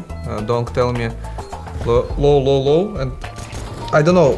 He's going to first guy going first, and he's low HP, and I kill him, and Magus kill last people.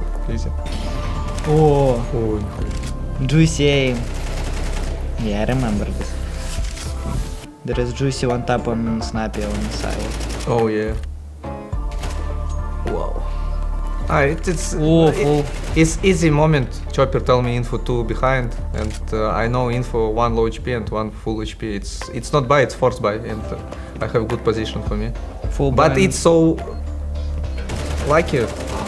But I hurt him. Oh. It's unstoppable clutch. It's semifinal, да? Нет, это 2-1 счет. Это группы? Да. It's groups. Okay. It's inhuman clutch. Lucky. It's super. Lucky.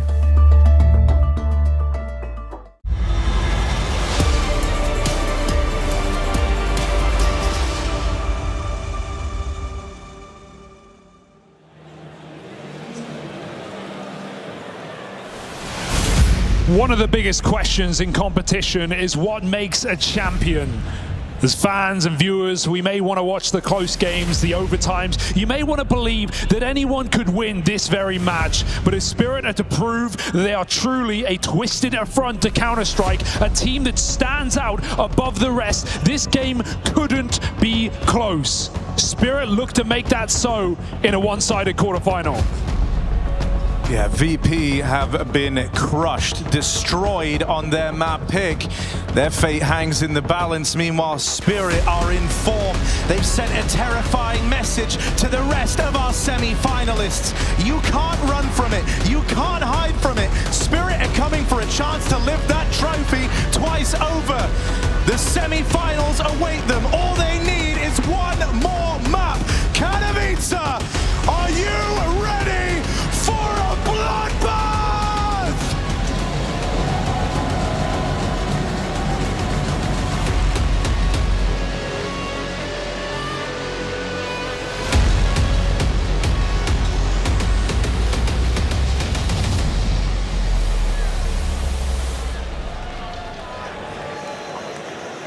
Map 2 and a new leaf, a new chance, but it's ancient for Team Spirit, where they do some of their best work, where they broke onto Katowice with a 13-0 last year. They look to finish VP quick and easy. Donk barely required till the end of the T side. Well, now that's exactly where he starts. Chopper calling the shots. No new man to the scene. For years, Chopper has built these young, up-and-coming, undervalued rosters and done more with less.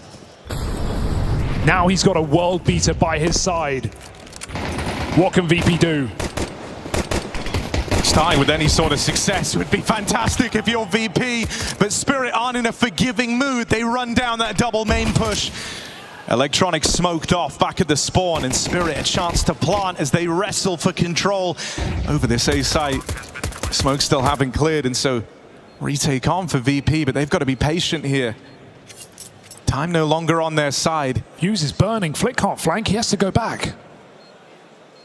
He's waiting for the right moment to strike here. Electronic tees up this flashbang. Mir tries to take attention away by pushing out spawn side. That's nice for Mir. They deal with Flit on the backstab. But it's the stand-in thus far that has gained ground for VP. Will Magix be able to put him down?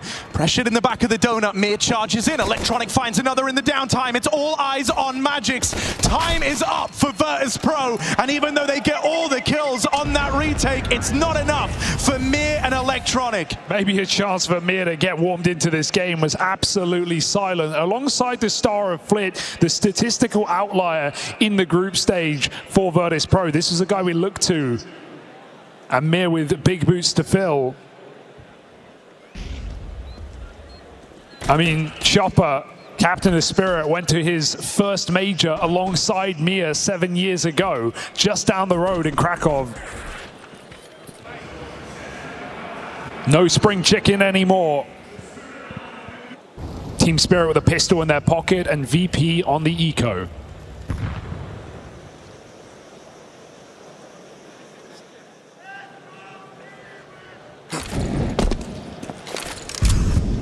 Magix setting up this fake, and VP don't have info on the other side of the map. They're playing a flash in the middle. They've got the nade to even break a smoke open if they needed to. And wherever they go, they can look to use these flashes here, but it's only pistols. Into the stack come Team Spirit, and it's very quickly brushed aside.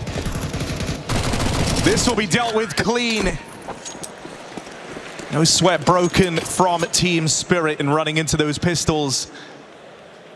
The VP game planned for the buy round here and now. They want to try and make a difference early. This was the big problem on Train. The game was so far away from them when they finally put rounds on the board. There was no coming back. Yeah, the desk wanted them to come in confident, come in swinging, and they certainly didn't do that on T-side Train, but at least CT Ancient is a place where you can take a lot of space early. It's going to cost you resources. Do you want to go for the triple mid? Is it a triple B?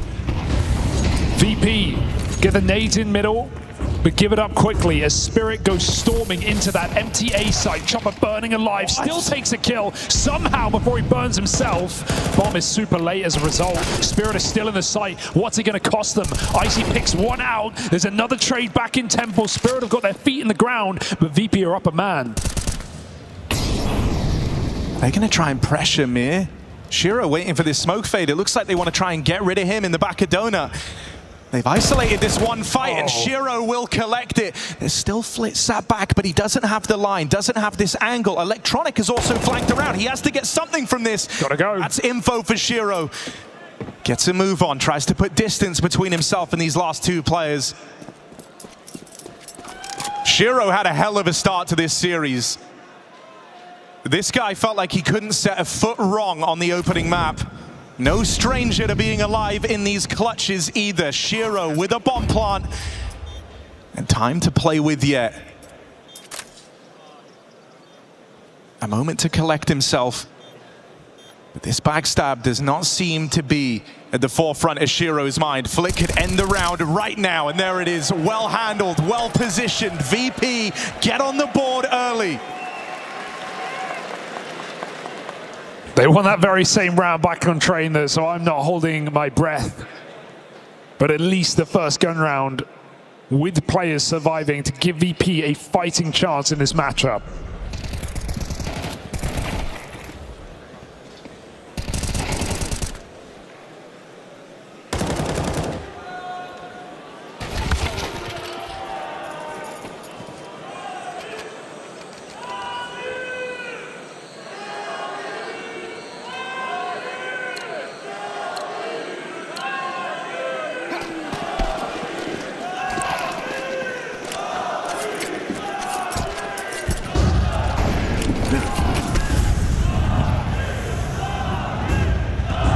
VP opt against middle.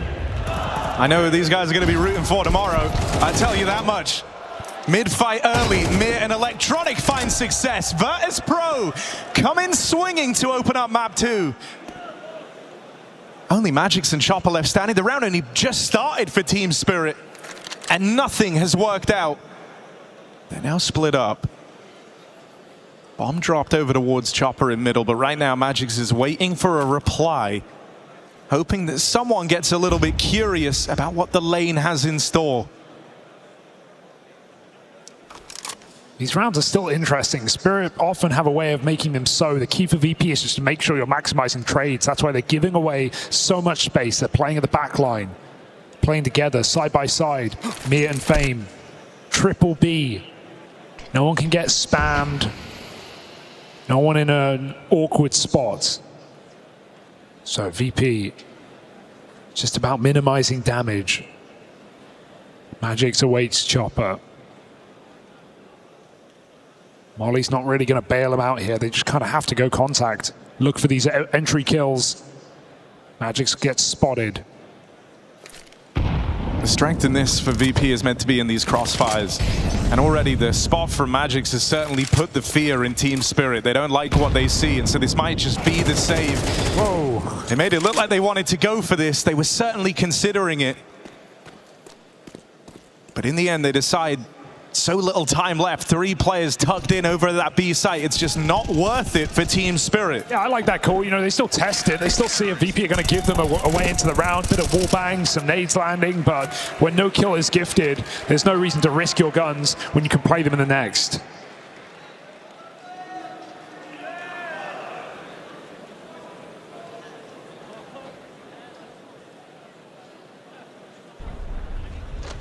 I like this setup for VP. They play double red behind the smoke. They know Spirit love to just swing out mid with a nice exec, and they break the smoke. They get a double kill in middle. Fame holds his own.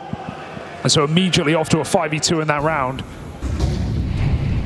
Spirit give these guns over. Donk armed by Chopper. Let's see if he can put it to use. Push down the ramp is great. Donk's full blind, and it's up to Magix to trade this kill. Does Split want to live and die on this fight? As the smoke fades, he pulls back. Meanwhile... Yeah, do keep your eye on Chopper here. He's got a lot of room up through middle. Things could get weird. How long is Spirit able to bog down VP in this ramp push? Chopper with a chance at this double kill, signed, sealed, and delivered. The captain of Spirit. This round is back on. Chopper hungry for even more. Challenged on that swing. Zontix now knows his time to strike, is quickly getting away from him, tries to play out through the door. It's going to be Chopper. 3 kills deep, and only Icy left to beat. It starts with a double D. Chopper can't get his hand on that last man. Took a long time for Icy to find his voice on train.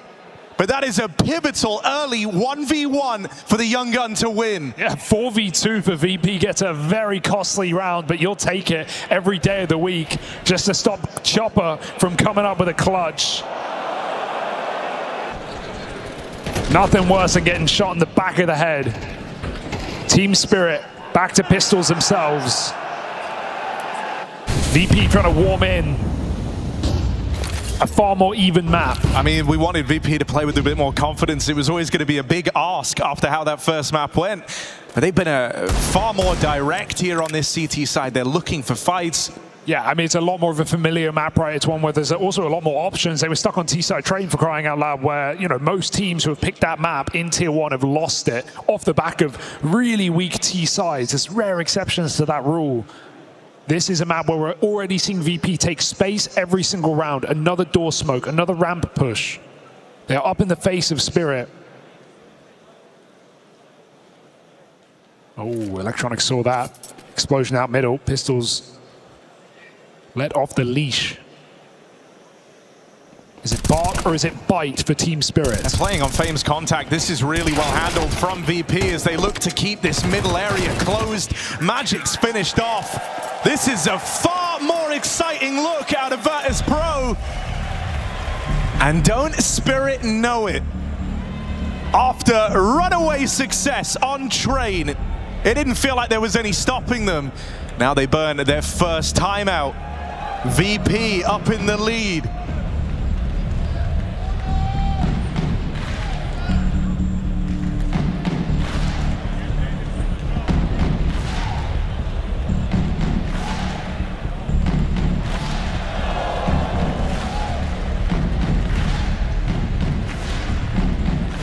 This talk better change things up for Team Spirit. Chance for Halley to weigh in, try and course correct this T-side early. Corrections you didn't ever envision you were going to have to make in this series.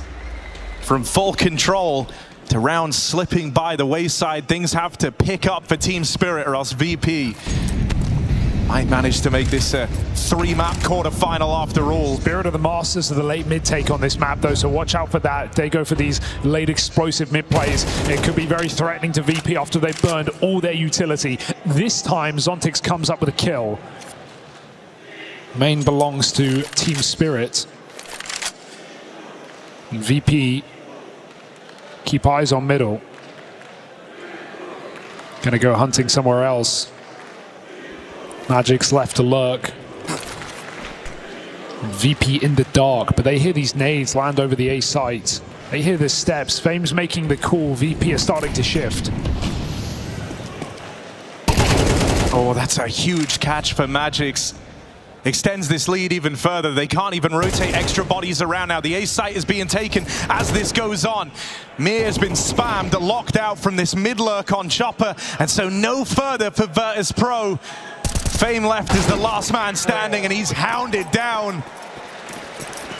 That one chat with Halley, that one chance to take a breather for Spirit seemed like it was needed after all. They find an immediate flawless round on the back of it. Yeah, no fakery needed there for Spirit. They make it very clear their intentions, and VP bite down into the lurker of Magic's. Both kills on B lane. Very awkward for VP coming out of that 50-50 angle on the cave. Don't know which way to look. They tried to check them both. Some sharp shots for Magic's. Just had a great series today as well. Individually, Spirit are there. There is no doubt about it. Ooh, Fame. Hot and bothered. Down the bottom of middle. Meanwhile, Spirit go contact. VP are going to find out the hard way. They've lost the B site. Donk trying to open things up. Oh, yeah. Hunts down Electronic back in the cave. And already, if you're VP, this one is done. This is over. What a clean chase. I think, they get really lucky on that timing where the CT player pulls back and stops looking at long. But that flashing cave is a work of art. Donk just perfect route to hunt down the corner player. And quick as you like it, Team Spirit back in. I mean, this is kind of an insane blow to take after you were sitting pretty 4-2 up in the lead, and then it feels like in the last 60 seconds, it's so quickly turned against you. Spirit with a bit of a pace change here, playing far more grouped Counter-Strike, going for these quick hits, and VP were not prepared for that sort of change. Pressure's going to be on Electronic now to try and come up with solutions to this problem. And pieces got removed from that toolkit in the hunt from Team Spirit. I mean, talk about VP, talk about pieces getting removed, right? They don't have, one of their best players, one of the, most exciting young prospects that isn't Donk in Flammers. Mir has certainly been around the block. But it's very hard to replicate the success that VP had in those group stages. Those wins over Eternal Fire, one of the few teams to do it. Over G2 as well, cleanly. They were impressive wins. Right now, they're all being forgotten. As Spirit try to make quick work of this series still. IC with the Hero AWP is interesting though, right? They're going to try and use gimmicks to get him involved with that AWP. They want the first time IC shoots for it to be successful, because then they lose the element of surprise on that AWP, and the first shot sails past. Spirit don't have to commit anymore, but the kills start to come to them. It gets a bit wild in the cave. Here comes Donk to alleviate that pressure. IC's been waiting with the nade, breaks the smoke open. There was certainly a chance there, but nothing found. Just dodged it, did Zontix. And so now the operation becomes save this AWP again. Spirit braved the V-stack. And they now find themselves back in pole position. Nothing but success since that first timeout came through from Team Spirit. Oh, he's running in. He's trying to be cheeky, but that's not going to work, is it? Shiro.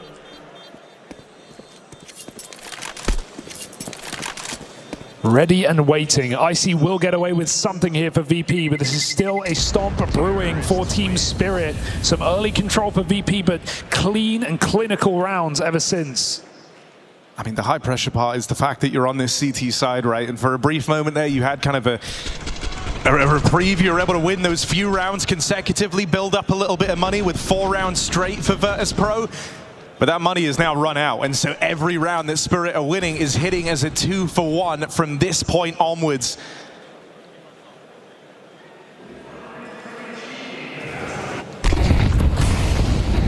Spirit have been blocked out of middle in the majority of these rounds, though. They're going to go for it again late. Donk swung by Fame. VP take a huge piece out of the Spirit toolbox to begin this round. 4 and 8, Donk looking mortal right now. I can't stress enough that if Spirit want this first half to remain competitive, they need this round. And so finding Donk to open it up is such a huge leg up. They're going to try and respond with even more aggression here, taking some liberties over on the B side of the map, but that is a sacrifice of Electronic into the push. They go back for more. You wouldn't expect this, would you? Mad. Who would expect this? Flick just shoots him in the back of the head. He might have Chopper on the chopping block, but swung as his crosshair turns. It's Spirit somehow evening it up. They just keep equalizing from these impossible situations. That is a bridge too far. No trade available. Mir in front of the molly. Oh, Spirit don't know, but he's fired up too soon. They nearly line up for him. It's going to come down to Magix in this clutch as he reroutes Icy on the line, but he's gotten past the AWP. They see that util out the door. Icy knows what's up. And so a must-win round for Virtus.pro comes through. 2 timeouts in first half for Spirit. They are feeling the burden and the burn quite a lot right now without Donk on ferocious form like he always is, like we always expect him, even on stages. This could be an interesting game after all. This could be one where VP have legs. It's coming down to Chopper, trying to find these swing kills for the team. And ironically, Mir on the other side, the least likely candidate, the stand-in for VP, putting in a good shift. Bit of stress for Team Spirit.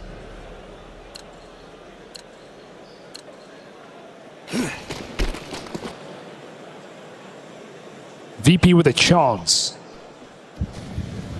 I mean, it's the fact that they've been dealing with Donk over in mid. Oh, look at the molly. Look at the molly roll out. Donk burns 100-0. He got it.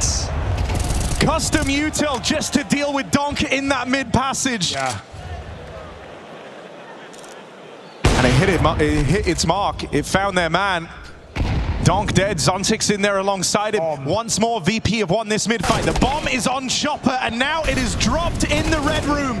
For Magix and Shiro, this is a hard 2v4 to pull off. They've passed Flit in the smoke. Magix turns, he wins that! No business! Awkward flank, now it's been spotted. Shiro knows he has another right here. This was a 4v2 for Virtus.pro with Donk and Zontix out of the round immediately. But Magix has made matters interesting. VP concede the bomb for now. Open runway to go and retrieve it. Now, how much time does Spirit spend clearing these dead angles? How much time do they leave themselves with to win this 2v4? This is so passive for VP. If Spirit just grab the bomb and walk back, sure, they'll be scared of cave, they'll be scared of the ramp, but they'll have open runway to win this round. And why would you go into the unknown? You've just cleared this position. VP have let Spirit back in this round, and they are going to live to regret it. Need the cover of Shiro's orb. Reliable as ever. Gives that control to Magix. Bomb getting stuck. Plenty of time for this. VP may have swift timing re-entering the bomb site, but they're split apart. Magix and Shiro against Mir and Fame, and they are putting it together. Just Mir locked out alongside. Shiro should have the gun for the job. Magix 3 kills deep, and there's the spot. There might be the round. There is no chance here for Mir. Shiro shuts it down, and that's a 2v4 for Team Spirit. Magix plays all the right cards, steals that round right in front of our eyes. And that's just heartbreaking for Virtus.pro, right? You're forgetting about it now, but this round started off with the double mollies mid to find this double kill. Can't believe, yeah, it's great call for VP. Like, they prepped really well there. Double mollies to knowing Donk's routing, getting behind that box very often. Donk the whole time is just thinking one of them is going to fade. He's going to get through the molly, but I just can't believe he takes a kill with him. Only Donk could do that.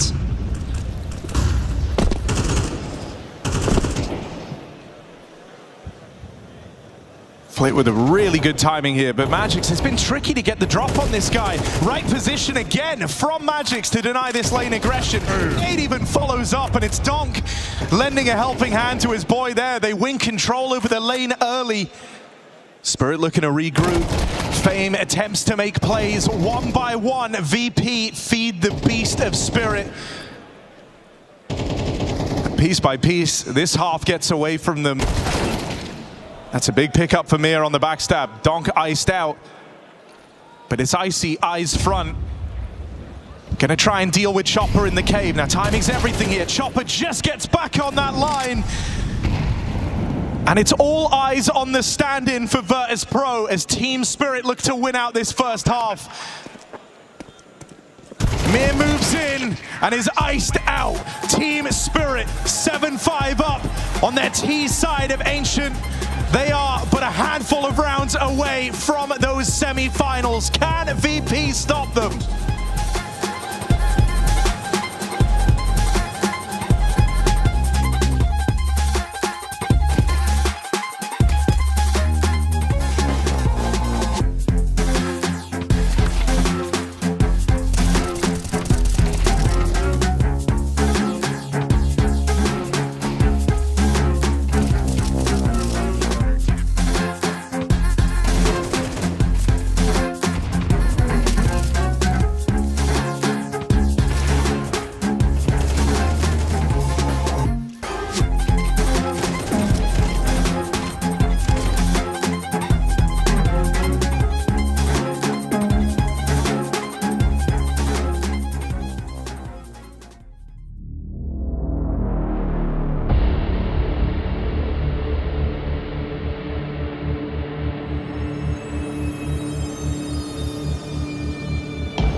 The Titans of Team Spirit sinking VP's ship in this quarterfinal.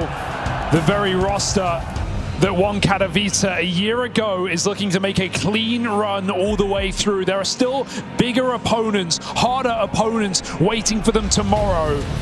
But Team Spirit look right for the taking, look right for the semi-finals, and look right to take this second half.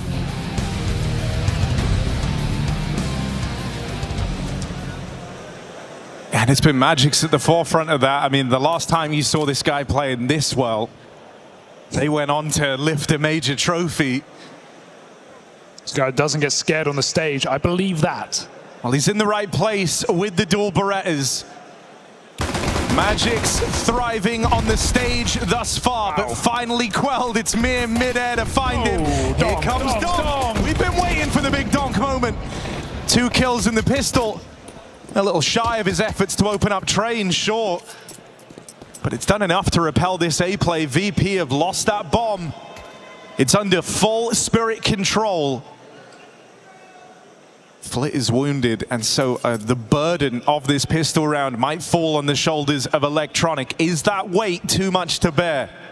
Just have to recommit. At least Spirit are a bit more split up, but that won't last for long. Sontic's playing with his food, waiting for the info on both, and it comes through. These shots just don't connect. Glocks may be good, not at this range.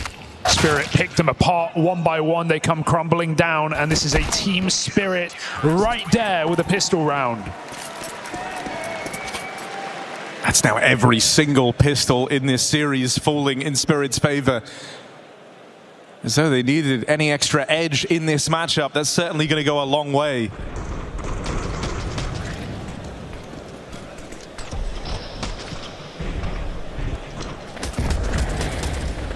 I mean, unlike on Train, where VP had no choice but to force till the end of the game, at least they get to play this T side a little bit. They can show us what they're capable of on the T half of Ancient. Got quad nades for Heaven. Can't deny that VP have come in prepared for this game. They've had some cool ideas. They had those nice double mollies in middle. They know what they're up against. But what can you do when it just slams you in the face in the way that Spirit have today? Missed door smoke not proving to be a problem as Magix just fights forward. Shiro by his side. And Team Spirit onto 9. Shiro looking to make that AWP money when all is said and done.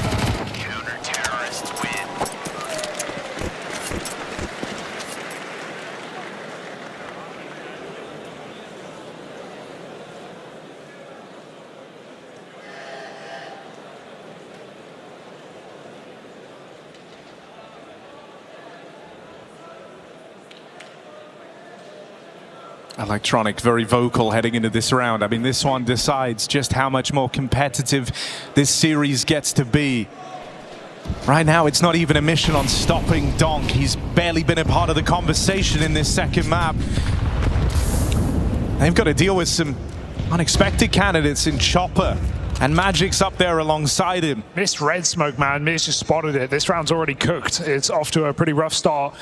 Are seeing Mir take up Flamis' positions as the first guy out mid. It just seems like he's slotted into his roles. Not a lot of lead-in time. It's a pack play for Virtus.pro out middle. They get that control.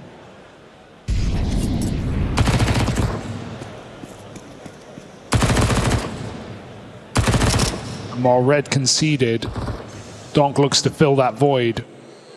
VP go back for a B hit and leave a man in the middle. Look who they're running into. It's the 2 guys topping the charts for Team Spirit. 30 kills between Magix and Chopper. And they're the ones that are going to get tested on this B hold. Smoke in at the top of ramp. Magix wanted to try play through this, but he's lost his teammate. Chopper bested. Magix has to set himself up for a retake now, and this is where Mir has a big part to play. Let loose in the red room. It looks like he's been spotted. Spirit coming back to fight him. They flush him out of the back line, and those rotates open up.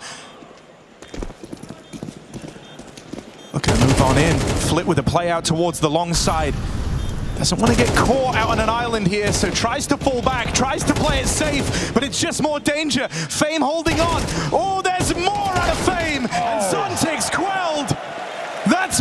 make it a huge step up from Fame. Enough to repel Spirit on that late retake. And that's after Mir gets spotted dropping the ball on his red flank.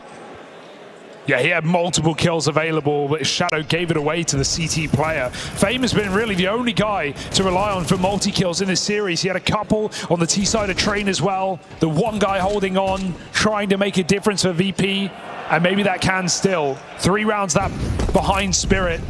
Donk makes the run boost through the molly, oh my god, through the molly, through the smoke. He's right behind them. He saw them go into cave, surely no. This isn't safe. Reloads out, he has no idea. Flitz somehow sneaks in through. It's a wild way to get your opener. If you're VP, Flit now flung very far forward.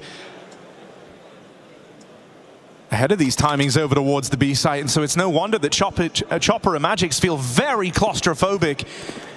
They start to give up control. They're playing retake over towards B, and that's his VP group with this bomb.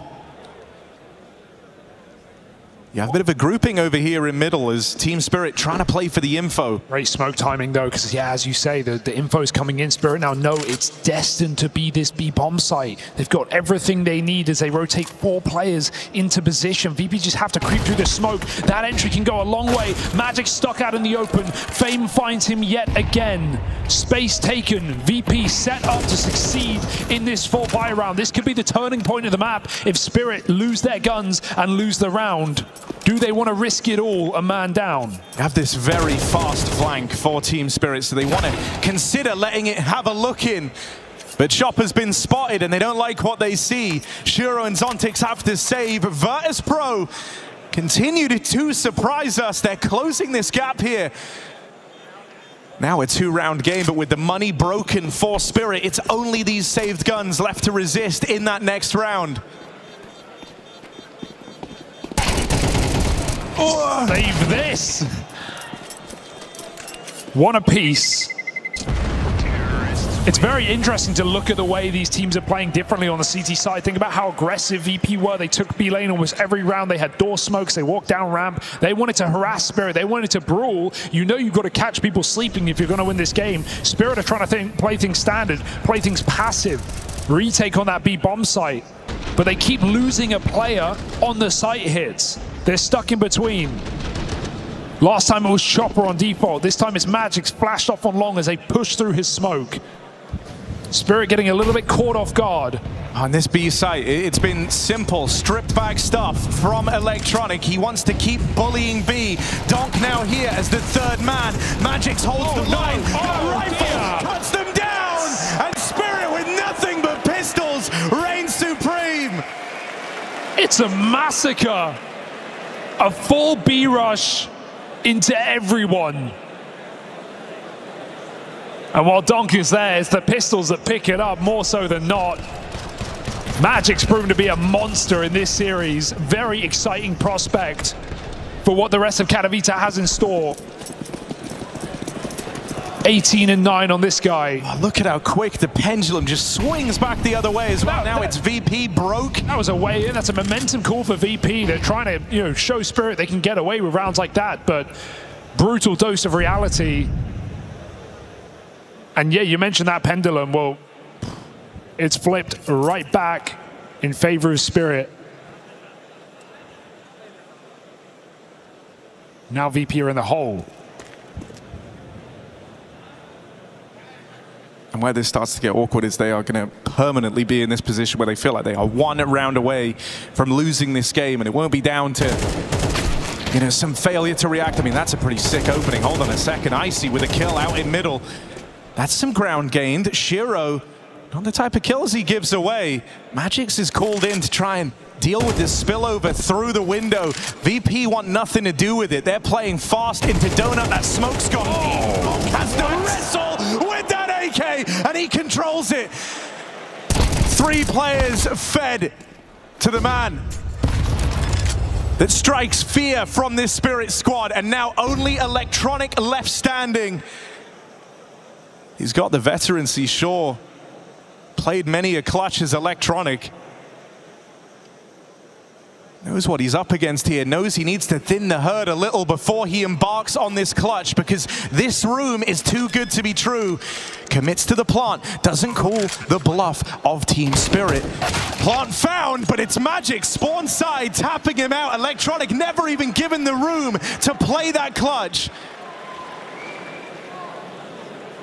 It is so safe for Spirit. You have Donk, just this aggressive, explosive player, putting 3 on like that, and then you have the rest of Spirit making 0 moves, making that round as uncomfortable, as unreadable as possible for the brain of VP. And it's been splattered here in this quarterfinal. 11-7, dare I say the last-ditch attempt, the last chance here for Virtus.pro in this matchup. Yeah, if you're Spirit, this is the rifle round that decides whether or not you're getting to those semis. If you win this, VP are broke. Oh, they want mid so bad. Risking it on the mid fight. Donk swings in, but it's just the one. Mere quick trade as the standing continues to find a lot of success for Virtus.pro. He's trying to take it even further. Zontix getting out a donut, tries to drop that smoke in, but Mir does not respect it. And that's the A site opened up. There's no rotates, there's no one else here, there's no one to pad the defense. Magic's trying to play through, but there's a smoke in his way. He's got a nade. Bomb taking its time. Cautious RVP. They could get caught off guard with this one. Nade goes a bit deep though. Magic's gets spammed right back through. Return to sender from VP as they survive again. It's Mia with a triple.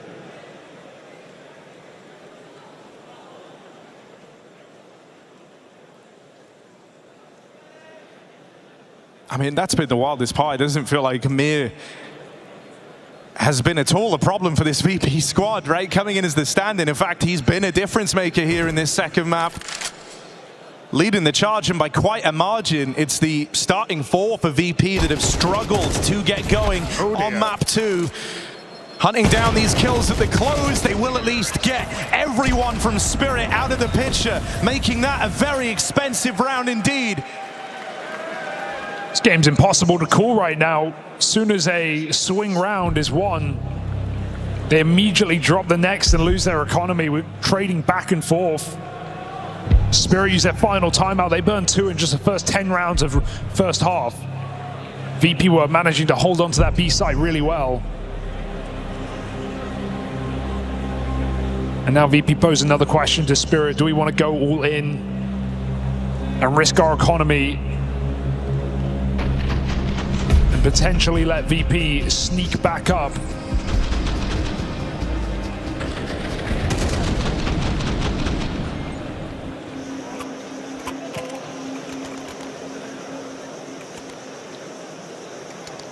Spirit said it's worth the risk. Last time VP were in this position, that was the round where Spirit stacked heavy over towards B and won it with the pistols. This time VP have to break through. Yeah, you can't just send it this round. You know their money's weak, burn their util, play a proper default, considering how slow they were on train. I want to see that here from VP. Let that AWP work.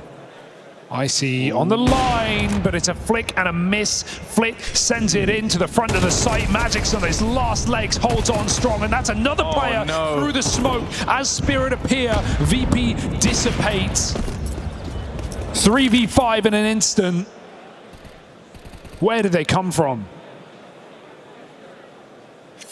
For VP, this round's felt like deja vu. They are reliving the nightmare. Last time they had this chance to break through, they went B, they got chewed up. This time, Fame and Flit fed to that B hold. VP at least still have options. 3v5, they're gonna look to regroup. This is thanks to Mir taking space, working the extremities, trying to open up a second chance in this round for Virtus.pro. But now he's been spotted. They know where Mir is. That bomb is no longer coming back around to join him. Mir is trying to keep Team Spirit at this A side of the map, and right now, he has secured 3 players, bogged down on A, but for how much longer? Mir falls. Now it's obvious. Now it is absolutely blatant. With the smoke in the way, they can't even go. This might just be a full save for VP to keep their money alive. as Mir needed so much more.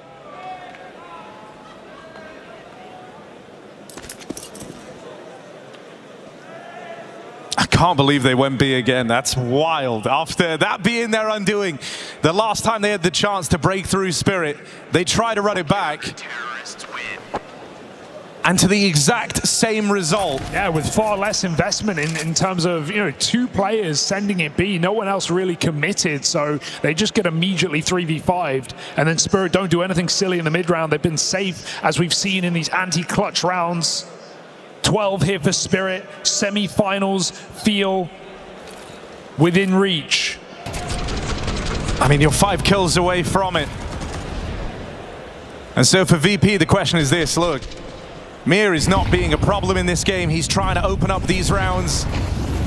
Do they have what it takes to pull this back? For Spirit, is this just a formality? Runaway success on map 1. And now halfway to those semi-finals, Zontix can't find any more. Able to trade these back at VP. And Knife's Edge this round balances on. But as Shiro works his way into the red room, he's looking for a defining kill in this round. Takes a line in middle. Expects that they will come his way. Shiro waits for the kill that tips the scales in Spirit's favor. Oh, but it's Icy breaking the silence first. Shiro finally gets his reward. Now the rotates on. A little ways away is Magix. Shiro keeping the pressure on. But there was no way he could have stopped that bomb plant. The Icy AWP now holds this long sight line into the spawn. More util hoping to delay this, but Electronic is overran. It's all eyes on Icy. Warp out in the 1v2. This reposition from Magix is massive. Icy's got no idea. He heard both players spawn side. Might just get shot in the side of the head. Icy gets that info, tucks in, trying to keep VP in the spot egg for just one more round. And Icy takes this clutch. No way back in for Shiro. And so there's the second hope for Virtus.pro. They are not willing to go down yet.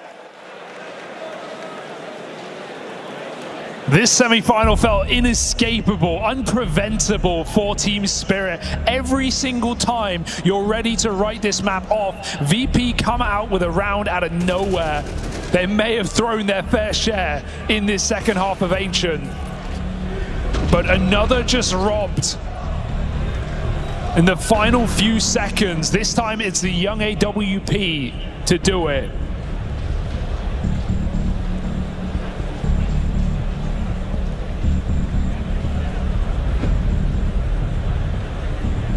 It's far from safe for VP, still walking on eggshells. But they're still here. I mean, it's these rounds that have been the problem for Virtus.pro. Every time they've had the chance to break through, they have been unable to do it. They have been bogged down in B hit after B hit on these crunch rounds. It looks like they want to move away from that. They learned the hard way that this B site is off limits. Once again, Spirit start there strong. 3 players over towards B.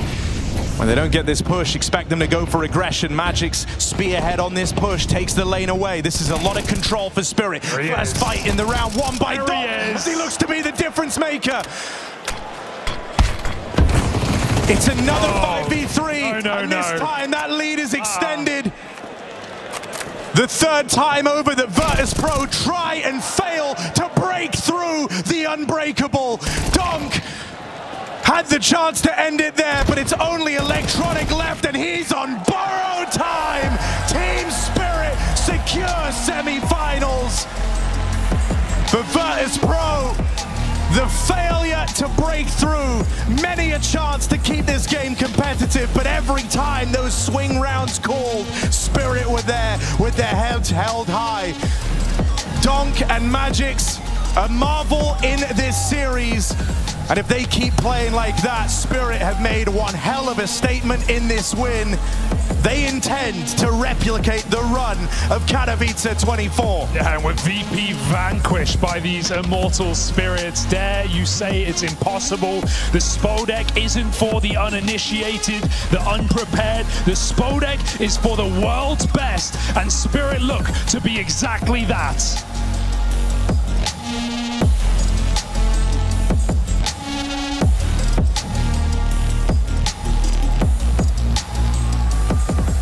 Here we go, they march on to a semi-final chasing this back-to-back trophy here. And I just said to you as we were walking over, I was like, hey, that was good. And you said what? That was bad. Tell me why. Why do you feel that was bad?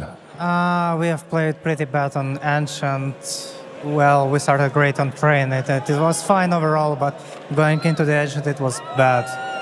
What makes it bad? Because you've been so dominant on this stage the past couple of years. You've been so dominant. We saw in that first map, it was easy. It was a cakewalk. Hardly any resistance. What made it so bad? Well, the communication was bad and the decision making was bad, and overall, it was like an off game on Ancient. Overall, we had some great rounds, but how closer the game was to the ending, there was more of a bad rounds, bad decisions, bad ideas, bad realization. We need to fix that ASAP. What do you do then? Because obviously Virtus.pro tomorrow, semi-final. What do you do tonight and tomorrow morning? Tonight we're sleeping. Tomorrow? Preparing for Na'Vi. All right. It's going to be a great game tomorrow against Na'Vi. What would it mean to you and the rest of the team Spirit to actually win, to take a second title here, to make it to the final, go back-to-back, the second team ever to do it? No idea. No idea. What a way to end it. Lovely. Thank you very much. We'll see him tomorrow in the semi-final. Put your hands together for Magisk and Team Spirit.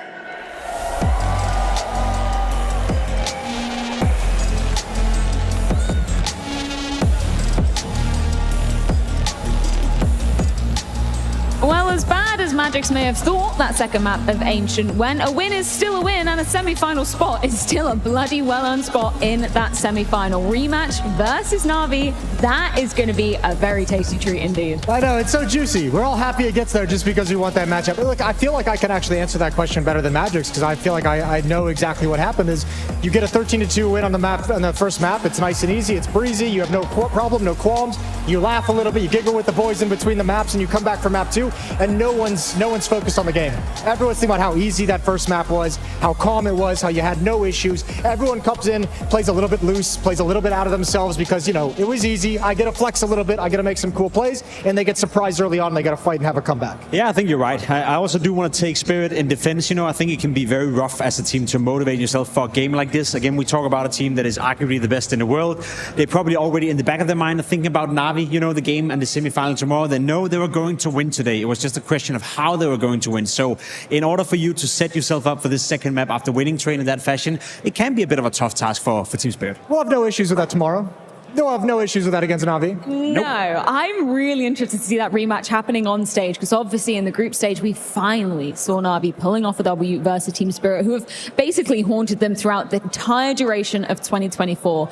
Do you think it's going to be a different beast of Team Spirit on the stage tomorrow versus groups? Than what we saw. Other than groups? No, I mean, I think that groups stage match was very hard fought, and I mean that was for a place in the playoffs as well. So high stakes. I think we're going to see much of the same. We're going to see two teams going toe to toe, where all 5 players from top to bottom. It makes sense the kind of positions and roles are playing, and there's no confusion in that regard. Both strong in-game leaders who have a good sense of how they want to play, and really good understanding of how to shift and move around the map to control what the other team is doing. So I think that game between Spirit and Na'Vi tomorrow, that's essentially in my mind a grand final. This is like one of those brackets where it's like, cool, we get 2 grand finals. Yeah, that's very true. You know, we also know Na'Vi to be a team that when they're on the stage, always willing to fight back, can dig themselves out of deep holes or made great comebacks before, even if Donk were to assert dominance tomorrow. I have a feeling Na'Vi is going to find a way to make the game competitive. So I agree with you, Jason. 2 of the best teams in the world facing off in a semi-final. We're lucky. We get 2 grand finals. Isn't it wild to think JL, Ime, and Wonderful never stepped foot inside the booths in Spodek? I know they had, you know, the welcoming ceremony today with the teams, but despite them being the best team to come out of 2024, they didn't make it to the playoffs last year. That's kind of mad. Yeah, it is kind of mental. Well, I mean, what were we saying when they went into the Copenhagen playoffs at the major? We're like, they've never been in the playoffs. You know, like some of them at least. But, you know, since this lineup came together, together. Yeah, some of us were saying fluke. I should say some of you were saying fluke.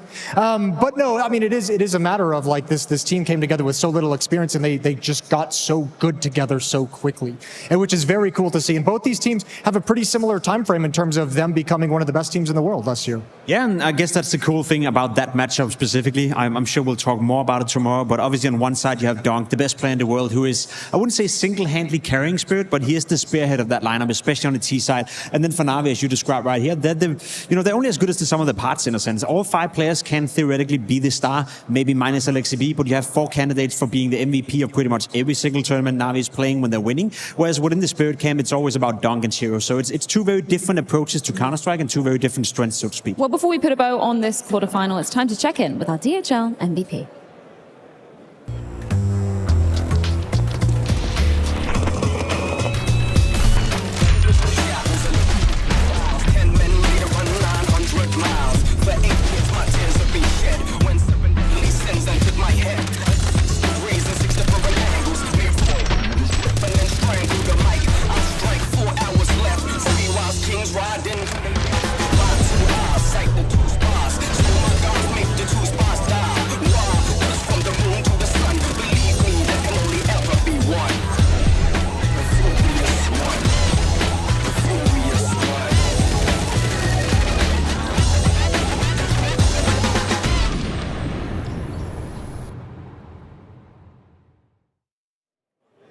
Now I know, Jason, you have fought long and hard for those dear Twitch channel points, and you have 3 options of who you want to be or who you would crown the MVP of this particular series. Now, spoilers, it's 3 Team Spirit players. I think that's a totally fair assessment. We've got Magix up first. Is he tempting you?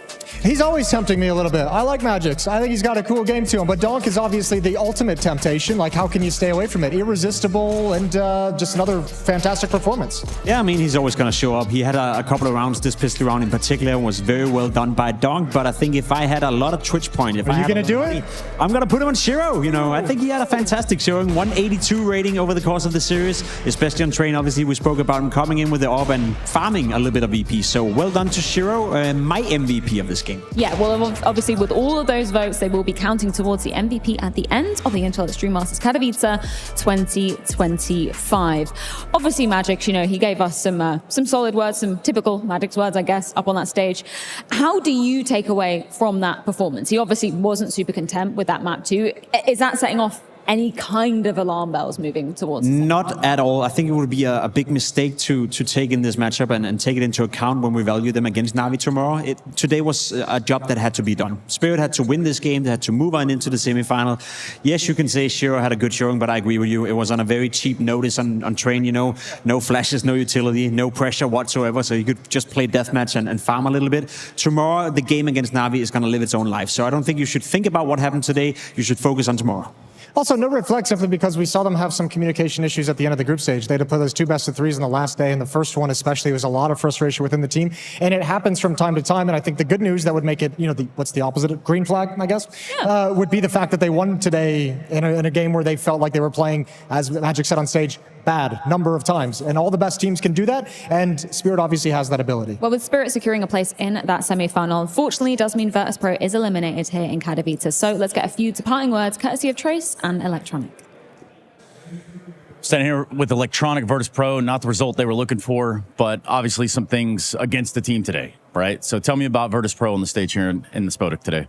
I mean, we got a lot of nerves, I guess. So it's this is the first LAN for example, for IC, first big stage. I mean, but I won't say like that's the reason that we didn't have like all players with experience. No, it's not about this. I mean, too many mistakes, stand-in. I mean, we are a new team, and when we got stand-in as a new team, we just discuss as a new team the things, and there is a new player actually. So it's kind of hard for me, especially personally for me. Yeah, and that does make sense, 1000%. So I'm wondering for you, for Virtus.pro, where do you take this? This loss here in Katowice, where do you take it from here? What do you do now? Obviously, you want to play with your full lineup. That's probably step one. Yeah, of course. We're going to play in our original lineup, I mean, we're going to work a lot, We have too many things to work on, I mean, like, those losses can show that there is a lot of things that you need to fix, you know, in the future. So we're gonna fix our mistakes, and I hope in the next tournament we will show our best, you know. Not our best, but our maximum, at least for this time. Final thing from you. Anything you want to say to the people home? You can speak in however you want to do it, bud. Like, thanks everyone for cheering us, you know, for supporting us. Today was a bad day, you know, probably against Vitality it was a bad day as well, you know, but I'm pretty sure we're gonna work a lot, you know, and everybody gonna put everything on it. Hey man, thanks. GG. Yeah, just the fact that they're coming in with a stand-in, less than ideal situation. What can you take away realistically from this? I mean, I said it at the start. Like, I actually think this Katowice campaign for Virtus.pro was a win. I mean, obviously, you want to come in here with Flamus in your full lineup and see what you've got on the stage. As you mentioned, the experience of Icy getting is great. But, I mean, the big thing about this VP project was clearly towards the end of it last year, it was just broken. And clearly in different parts of it, even in the way till the end of last year, it was broken. So getting them on the right path, I think, was probably the first step. And I think bringing in a young, talented Opera and Icy who's looking good, bringing in Flamus as an entry guy, and then Electronic getting complete reins of the team and having one, you know, certain IGL who's going to put the plan for you forward. I think it looked exponentially better, and they should be leaving this saying we made the right decisions in the offseason. They showed signs of life, you know. I think you're right when you're saying the first step in the right direction. Now for VP, obviously it's about confirming that at the next tournament. We got to see that one more time. We got to see them progress.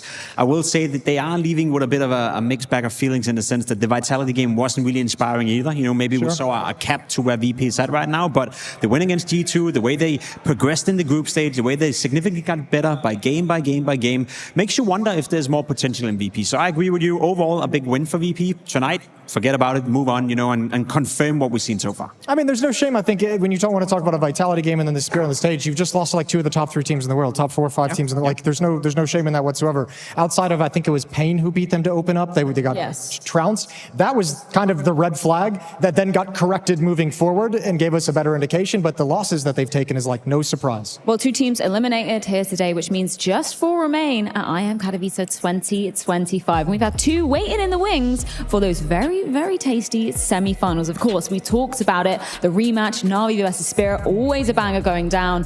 First game of the day, though. Vitality taking on Mongolz. The deepest Vitality has ever made it in a Katowice, and it's just off of winning that seeding game. Yeah, true. I think it's going to be an incredible fun game. I think the Mongolz have confirmed to me that they're still trending upwards. What we saw at the major was definitely a step in the right direction for them as well. So far this tournament, they played well. Obviously, they had to fight for it against EF in that second map. And I will say, if there ever is a time now in history where the Mongolz can beat Vitality, I would say it's right now. I haven't been that impressed with the integration of Rubs just yet. I think that's going to take a little more time before he gets up to 100% within Vitality. He has been signed to win these big stage games and help them out in semifinals, etc., but I don't anticipate we see the best of Vitality just yet. So if you're the Mongolz, I think you're smelling a potential upset. I mean, you absolutely should be, especially considering their style of play and how relentless it can feel. And yeah, it's just kind of like a benchmark of what this ROPS acquisition looks like. And then, obviously, too, is that Katowice curse going to keep continuing? Like, yeah, you've gotten this far for the first time, you made it deep, but like, are you still going to struggle on the stage?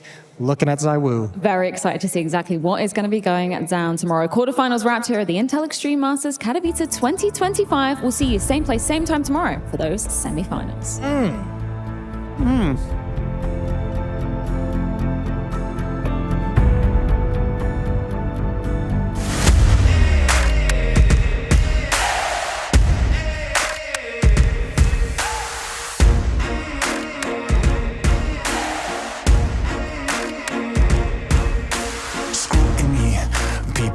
Up the truth, this ain't new to me.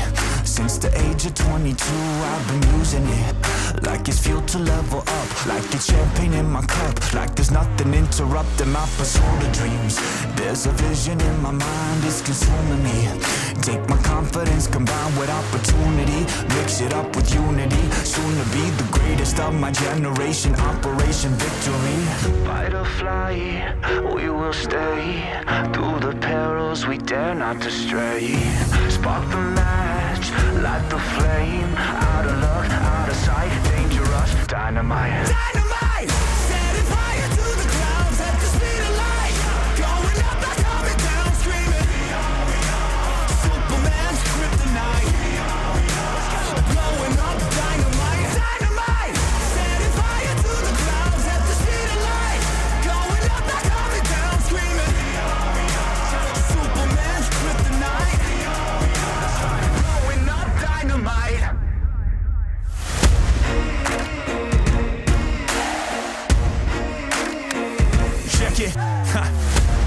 days, lonely nights, a lot of tears, a lot of fights. Big dreams met with bigger lies. It ain't what it seems from the outside. On my downfall they pray. Will I surrender or will I betray? Given the trauma that lives in my brain, or use it to fuel up the fire in my veins. I never complain, I boss up and do it. If there's a battle, I fight my way through it. If the wind blows, I thank God that he blew it. Cause what is a blessing depends how you view it. The fruits of my labor are in abundance. Indispensable, I'm not redundant. Incomprehensible the way I've done it. When the struggle pushes me out, I'll shove it. I rise above it. Fight or fly, we will stay. Through the perils we dare not to stray. Spark the match, light the flame. Out of luck, out of sight, dangerous dynamite.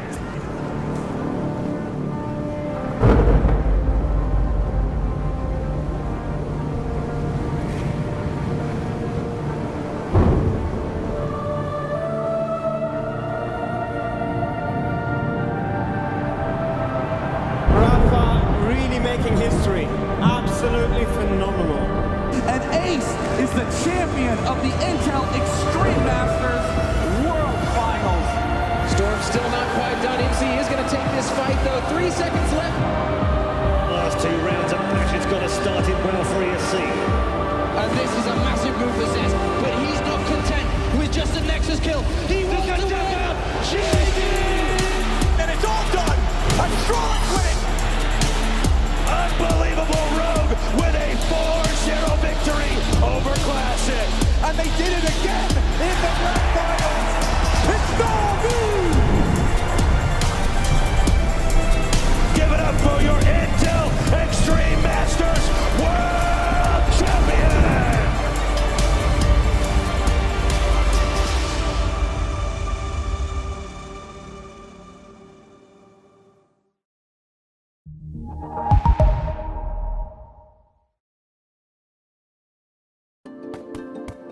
Hi, it's Bob with Face It. The official broadcast is better than ever on Face It Watch. Yep, that's right. Switch it up with the POV selector. 4 angles, your choice. From the main broadcast to your favourite player's view. And it's available on the Face It app and Chromecast. But wait, there's more! Keep watching, keep winning. That's how we roll. Watch IEM Katowice while having the chance to get skins and Face It points. Look at this beauty. Change the channel and control how you watch.